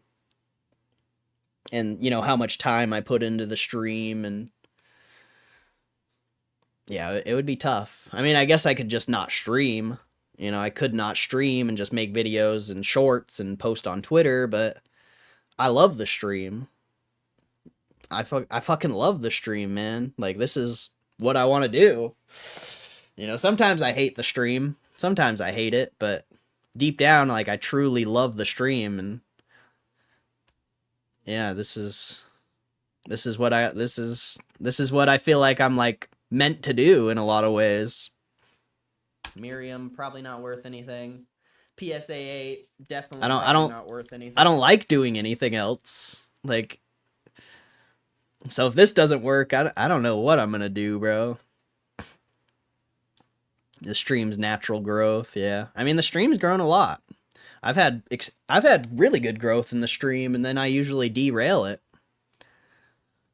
Like, it's usually me that, like, the reason why the stream's not as big as it should be is because of me. Like, we should have 30, 40 people in here every single day, but because of me and because of just how I respond towards people, you know, we don't. It's been the same people here for the past year about. Not really, you know, there's new people. But I'm the biggest problem to why the stream isn't growing, or hasn't grown, I guess. It's real, framed, short / content's way too unauthentic these days. Yeah. I agree, man. I agree. That's what I try to do, is be real. But I'm starting to learn that I have to be a character in a lot of ways. I can't just be myself. I can't, especially when it comes towards like the stock aspect of it and the financial aspect towards it. I can't be that. I can't be that Corey, because that Corey is a fucking asshole. And it, you know, for good reason. You know, I've experienced a lot in the stock market, more than probably 99% of people. So it's for a good reason, but yeah, that Corey can't exist on the internet. That guy sucks. 15, 17, 20. I mean, yeah, I'm good on that card. Like, a $9 offer for that is pretty bad, but this card like doesn't sell at all. So we're just gonna have to. At least I met that Corey. Oh, he still exists. That's he's definitely alive and well. But I think it's nice that we have the power packs to open, so we don't have to focus on stocks anymore. That's always nice. The switch of content helped me a lot. Like, be able to reframe my focus. We're just gonna have to give it back to GameStop. Come on. We need the chase card, chat. We're getting wrecked. That Corey might be an asshole, but he's a smart guy. He knows what he's talking about. He might be an asshole, but he knows what he's talking about. Right now, we're getting absolutely wrecked. Oh, I don't know. I haven't been keeping track of the loss. How many packs have I done? How many packs have I pulled? Uh-oh. Does anyone know how many packs I've pulled so far? Has anyone been counting? How many packs have I done? Absolutely wrecked. Oh, I don't know. Hard chat, we're getting wrecked right now. We're getting absolutely wrecked. Has anyone been counting? Anyone? Hopefully someone's been counting, because I forgot to update the loss here. And the profit. I guess we can just update it at the end of the video, right? I guess we can just update it at the end. I should be updating it every time I pull one, though.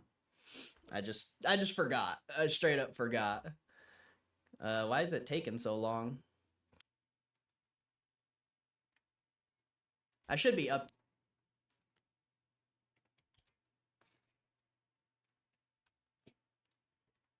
I should be updating it every time I pull one, though. I just forgot. I straight up forgot. Why is it taking so long? Come on. Come on. You can do it. Hopefully there's no error about to happen. Last time an error happened, that was not good. It's like, it's frozen. Why is it frozen? Come on. There we go. That took a minute. English. We need a 10 here. Do it. I might have to cut that part out. I don't know. I think that part's kind of funny. I don't know. Maybe I should cut that part out. Why is it taking so long? I should be updating it every time I pull one, though. I just forgot. I straight up forgot. Why is it taking so long? Yeah, we'll just skip that part. Get to the poll.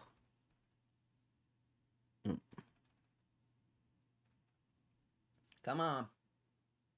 There we go. Why is it frozen?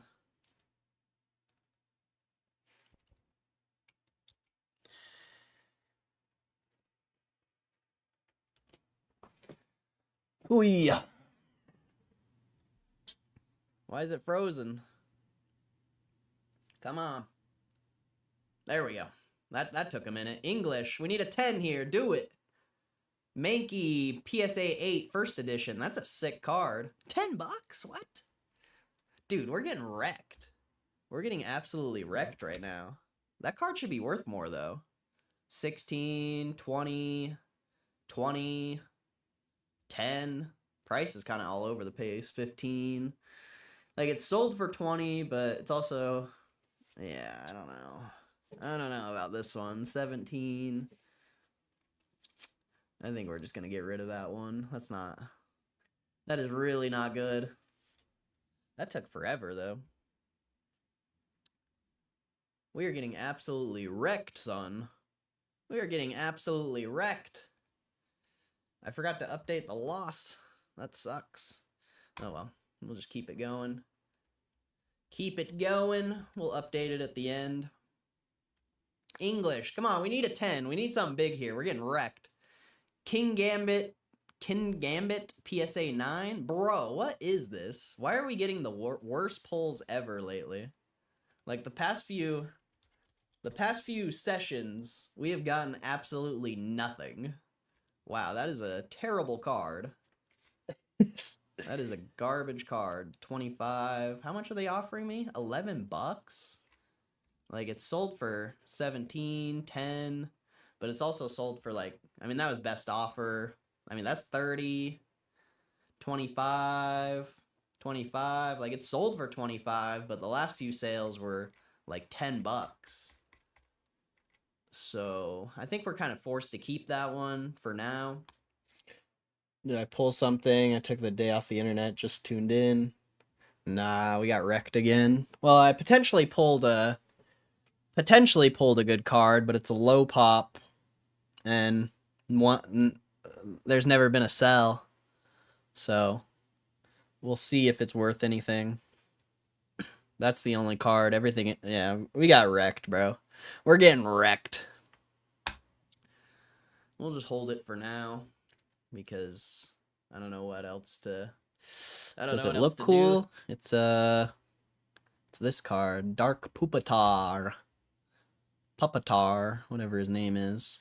The PSA 10 version of this card sold for $400 or $500, but the PSA 9 version's never sold before.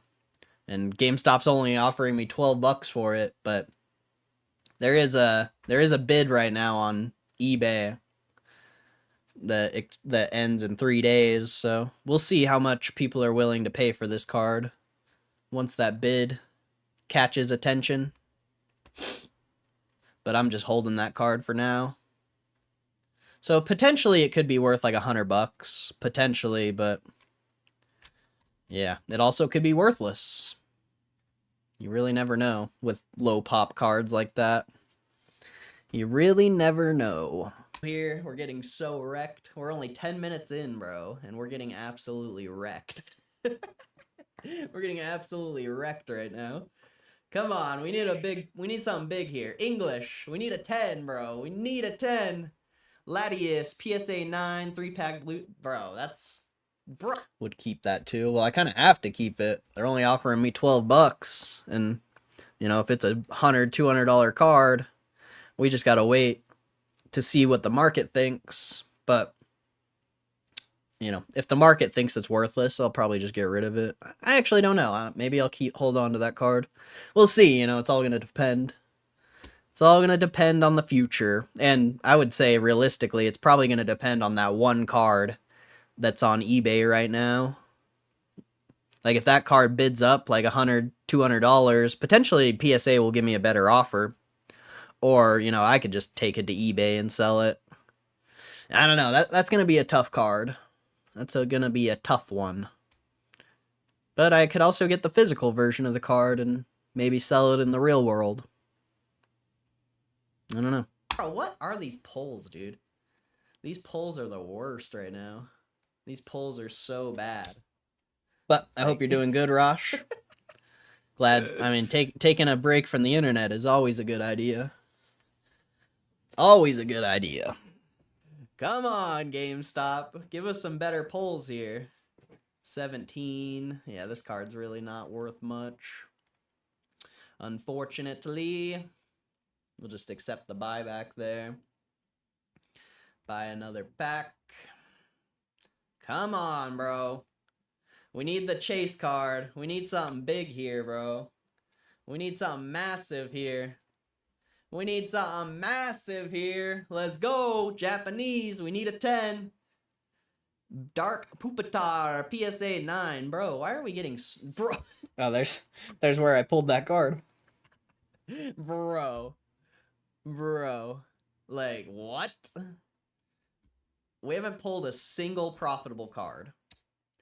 We have not pulled a single profitable card. What is going on, bro? This card hasn't even sold.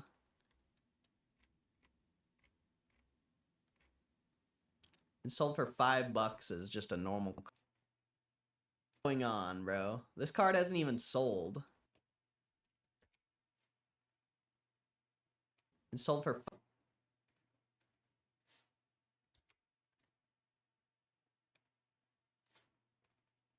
even sold. It sold for $5 as just a normal card. I wonder, let's see, if we do it without 9, is any sold? A 10 sold for $500? Wait, this is a $500 card as a PSA 10. I mean, those are English, though. I don't think that's the same card. Yeah, those are English. That's not the same. Now, we open packs at the beginning of the stream, so if you want to see live pack openings, you gotta be here the first hour of the stream. Or the first 2 hours of the stream, not... Yeah, we're 5 hours into this stream right now. We did polls like 4 hours ago. Card. This is a weird card, dude. This is a really weird card. I don't even see one that's sold. Now we're just chilling and editing the video. Just chilling. I need to go to the bathroom, though. I need to eat something, too. Whatever. We'll chill for a little bit longer. Damn, I missed it. It'll be in a VOD. I'm making a VOD for it, but just for future reference, if you want to witness the power packs live, just be here when I start the stream. You know, hit the notification bell so you can be notified when the stream goes live. And yeah, that's going to be your best move if you actually want to see them live. But you can always just watch the videos too. Besides like a blank one, like there's been no PSAs that have sold. We might have to keep this card because the English version's a multi-$100 card. Does seem to be more traffic after hours, people getting home from work and wanting to see if live. 23 people. Oh, nice. Yeah, that's nice. Not bad. Not bad. I don't see a single Japanese one, though. What? We gotta keep that. That potentially could be a very rare card. That's a weird pull, dude. That is such a weird pull. Yeah, I mean, they just gotta know the timing of the stream. Gotta come in the morning. I mean, I appreciate you guys coming in the stream, of course, but if you want to see the live power pack polls, you gotta be here and when the stream starts. Sleep though, it's late in Europe. Alright, KCR, appreciate you supporting, bro. God bless. Hope you have a good rest of your day. Much love, bro. Much love, bro. What is it again? 010 Dark Pupitar. That is a weird poll, dude. And it's first edition. I mean, we're going to keep this no matter what. That seems like a PSA offers, they're not going to give me a good offer for this. It's never even sold. I don't think. Sold.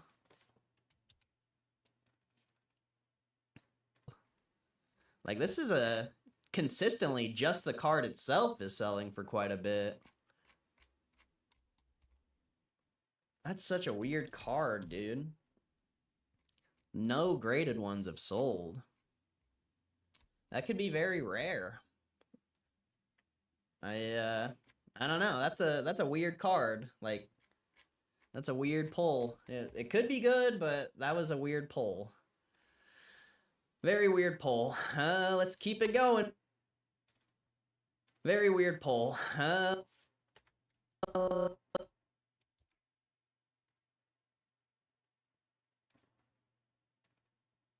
Let's keep it going, bro.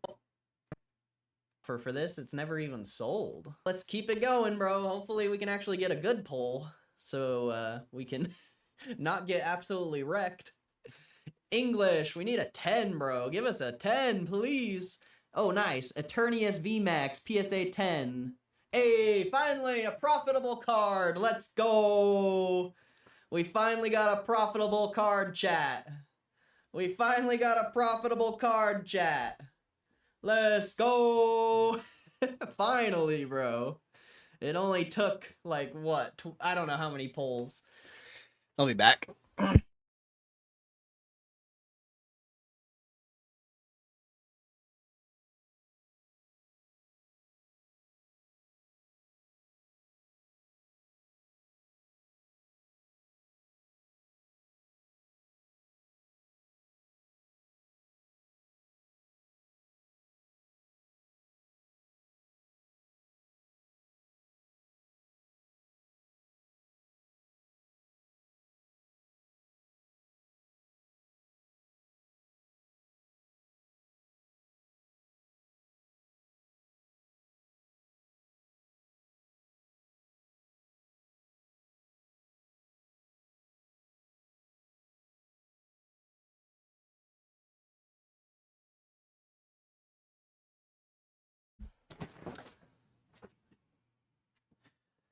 Fun stuff.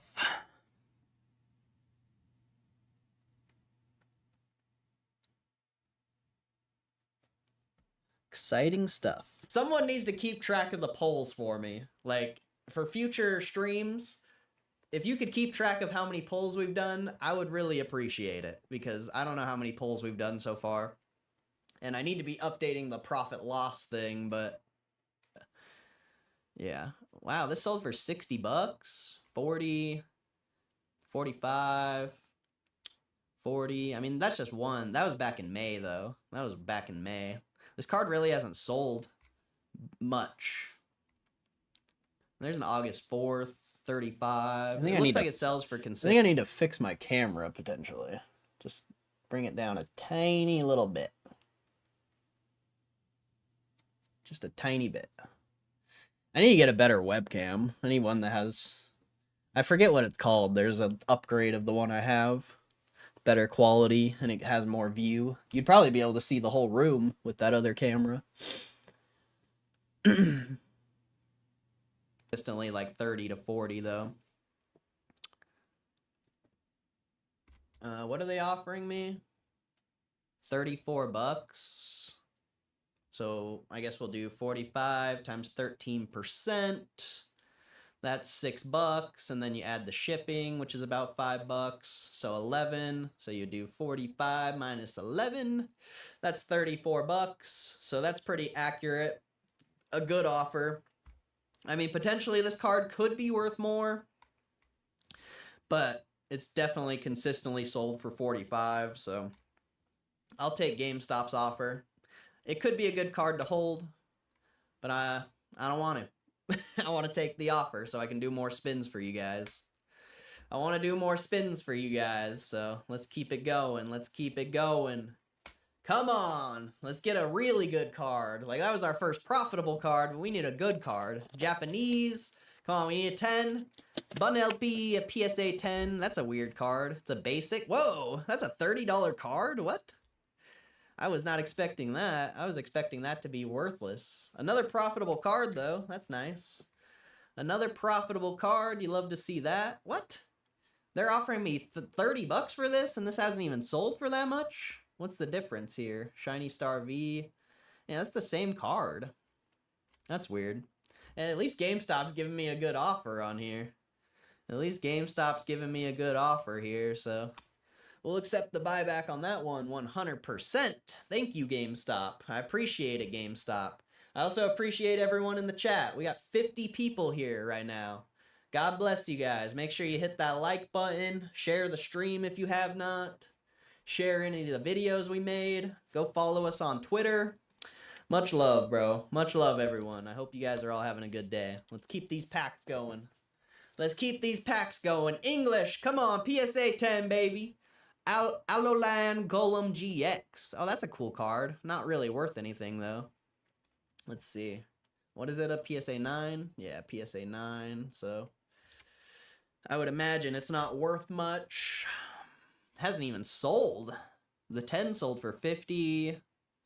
Yeah, we gotta toss that card for sure. That card's really not worth anything. Honestly, a $12 offer for that is very impressive, considering how much the 10 sold for in the past. Alright, come on, chat. We need the chase card, chat. We need the chase card, chat. Let's get it. Let's get it, chat. Chase card. Oh, Japanese. Come on, we need some banger here. What the heck? A PSA 6? What is that, dude? What is that actually? I imagine. I can't believe I got a 6, bro. Wasn't the last poll a 5 too? Ugh, disgusting. That isn't worth a thing. I doubt that's worth anything. Like what? A PSA 6, dude? Come on. Come on, dude. A PSA 6? That's how you're gonna do me? Yeah, that card's worthless. Unfortunately, that card is worthless. So let's buy another pack. Come on, chat. Come on, chat. We're gonna do a few more here. A few more polls here. Come on, let's get... It's better like this. Let the low pulls come now so you don't get a random PSA 7 diamond pack. That's fair. I mean, we'll see what happens with the diamond pack. We're pulling one tomorrow. We're pulling a diamond pack tomorrow, so we'll see, bro. We'll see. The chase card, chat. Show some love in the chat. We need that chase card. PSA Sports, what is that? What time? So I'm gonna be doing my my polls, my power pack polls, 40 minutes after the stream starts. 40 minutes to an hour after the stream starts. So whenever you get the notification that the stream started, 40 minutes from then, we're going to be doing the polls. And that's going to be consistent for, I don't know how long. Basically, forever. Hopefully forever. We'll see. You know, we'll see. But yeah. You just want to be there early, or when the stream starts, basically. Not exactly like right when the stream starts, but when you see the stream start, just know the polls are coming within the next hour. So, yeah. Notification bell is key, I would say. What the heck is that? That is an old... What is that?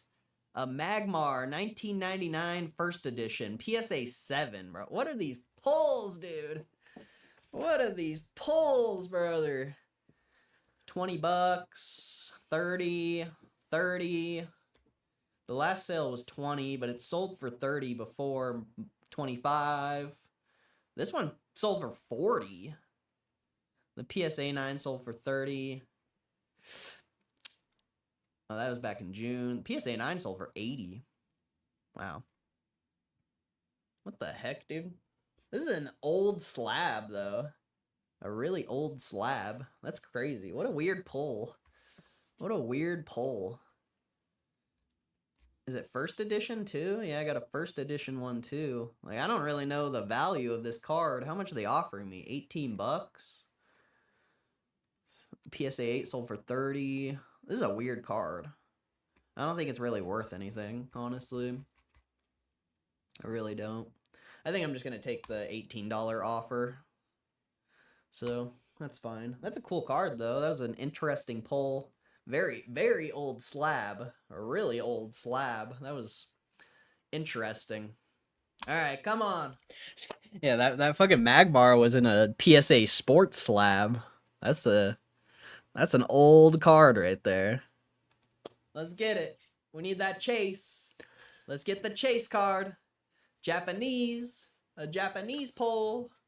Venomath, Master Ball, Reverse Hollow, PSA 10. I imagine. Oh, 28 bucks. That's worth way more than what I thought it was going to be worth. I didn't think that card was going to be worth anything, so that's really good. That's really good. 40, 35. Damn, this card sold for quite a bit, multiple times. Wow, it sold for 20. 20 that time, though. That's weird. What the heck? Wait, did I keep that card or did I sell it? I guess I'll find out. The last few sales on this card have been over $40, but back in June, it used to only be like a $20 card. And that's the same card. That's a weird one. We might have to keep this one, potentially. That is a weird card. Sold for 40 back in May.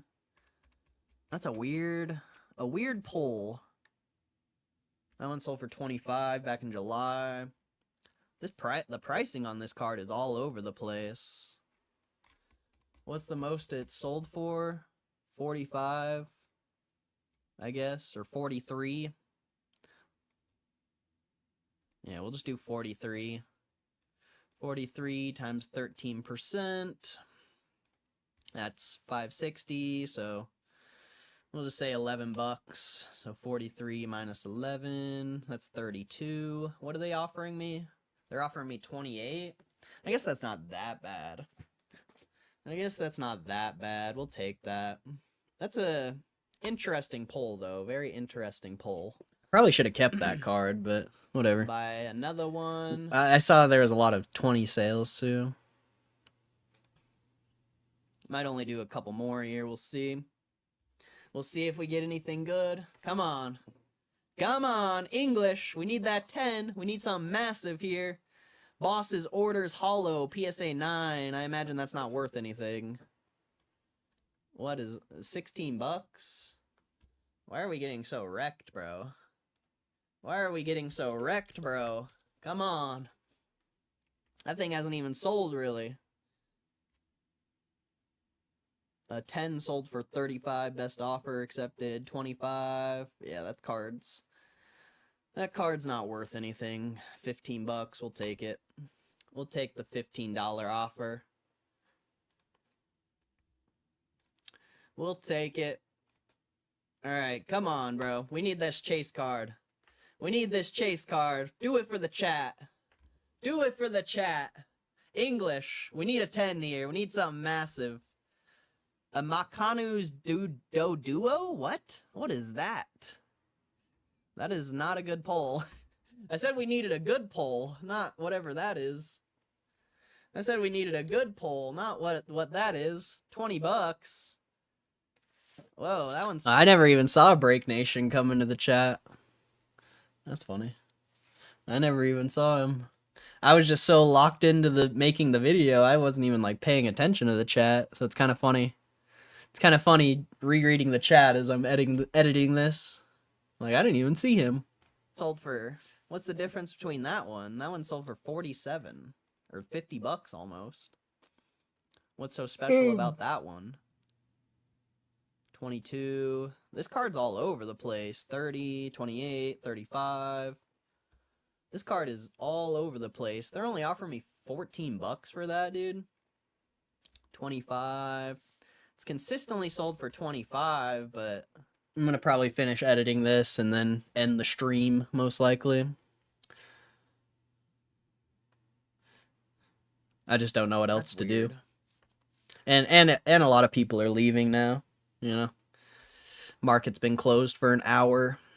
A lot of anyone who's been hanging out here all day has been here for 5 hours. So, yeah. This one only sold for 20. But I appreciate you guys supporting the stream, for real. Thank you. Hopefully Hopefully the videos and the stream keeps doing well so we can keep crushing this.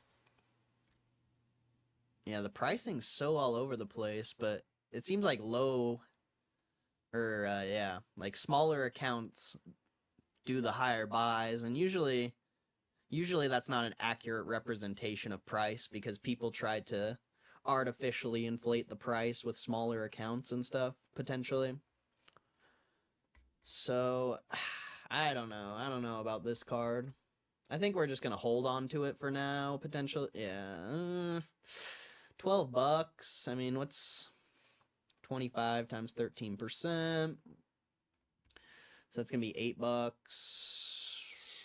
So 17. Yeah, that's just not a good offer for that card. It's dumb that I kept that card, but not that Venomoth. I'm actually gonna sell that card right now. I'm actually gonna sell that card right now.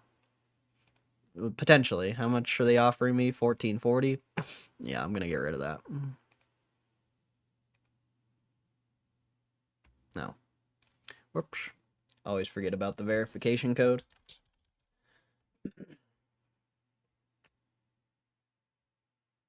I should have kept that Venomoth if I was gonna keep anything.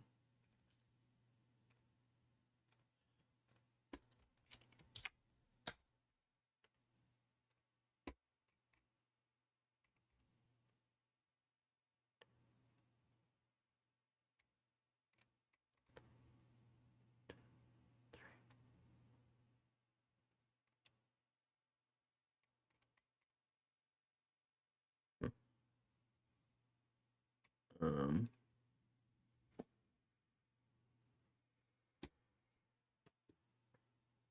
you see the new graph of the institutional ownership of GME? Yeah, I saw it, but it was on Reddit, and I don't know if that's real. So, if it's not from a verified source, I would never pay attention to something like that. People who just post stuff on, yeah. I've seen a lot of fake data and a lot of nonsense on Reddit and Twitter, so I don't pay attention to things like that if it's not a verified source. And I usually won't go out of my way to verify it either because I just don't care enough.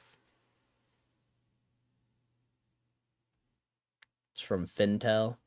Oh, well, I don't know what that is, so. I don't know. I have no clue what that is. No clue what that is.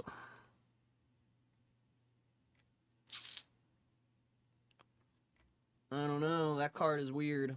That's a weird card. Very weird card. The pricing is just all over. It's hard to say how much it's actually worth. God, I spent way too much time on this card. Like a PSA 8 sold for $45. That's not even... Oh, that's a different one.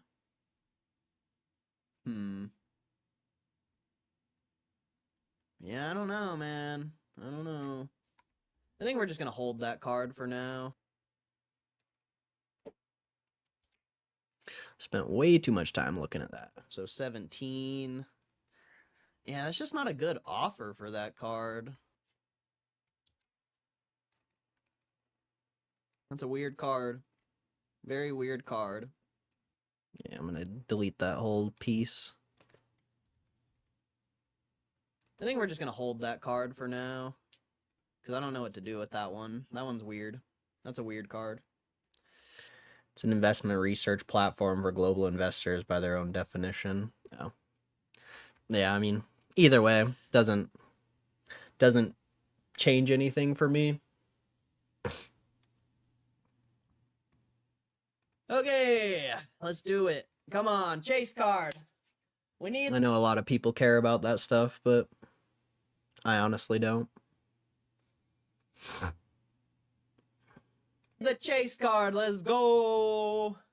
We need the chase card. English, come on, something massive here. Something massive. What? A PSA 5, dude?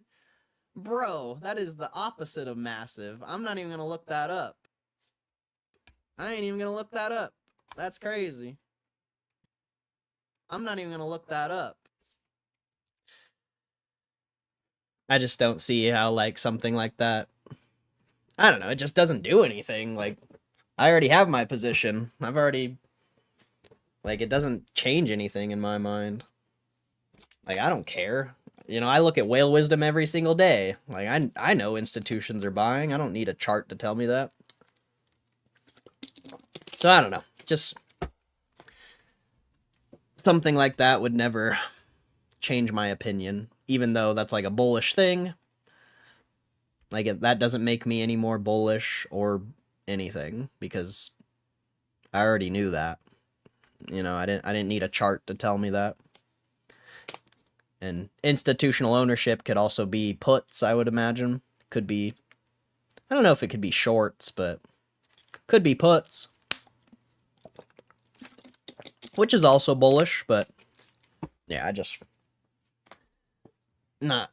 for me, I just don't know how much that matters.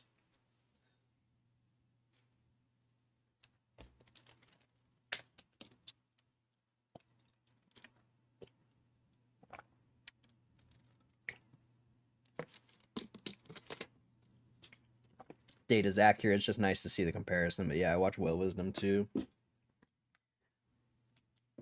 Yeah, I'm sure it is, but I don't know. I don't know. I don't know enough. As long as the price keeps going up, that's all I care about. At this point. As long as it's not dropping, that's all I care about. Whether how many fucking billionaire goons are holding the fucking stock. It's whatever. It's whatever.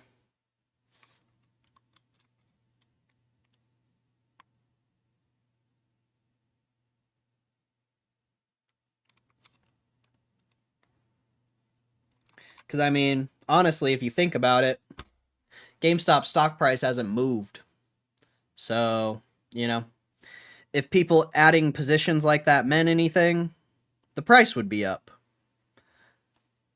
So, it's either not real data, or it doesn't have anything to do with whether the stock price goes up or down. And in both of those scenarios, I just don't think it's an important data piece.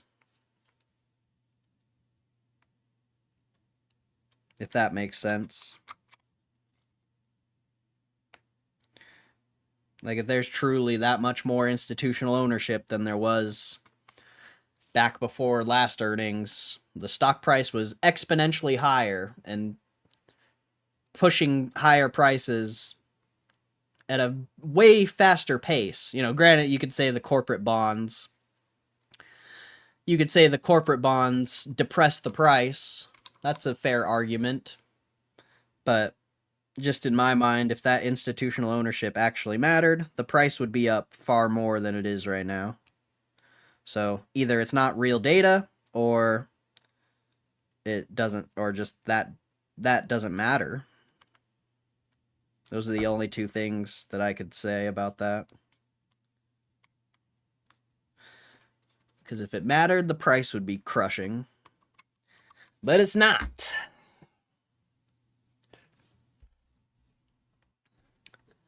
But it makes more sense than the price. I mean, with that, the price should be up. So the data doesn't make sense when you look at the price.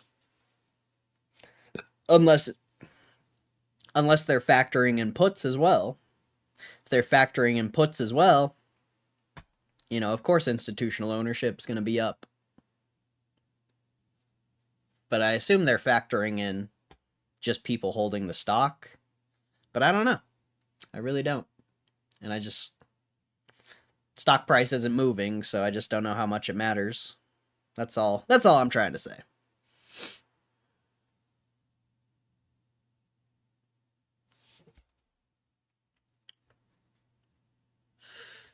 But I am going to get out of here.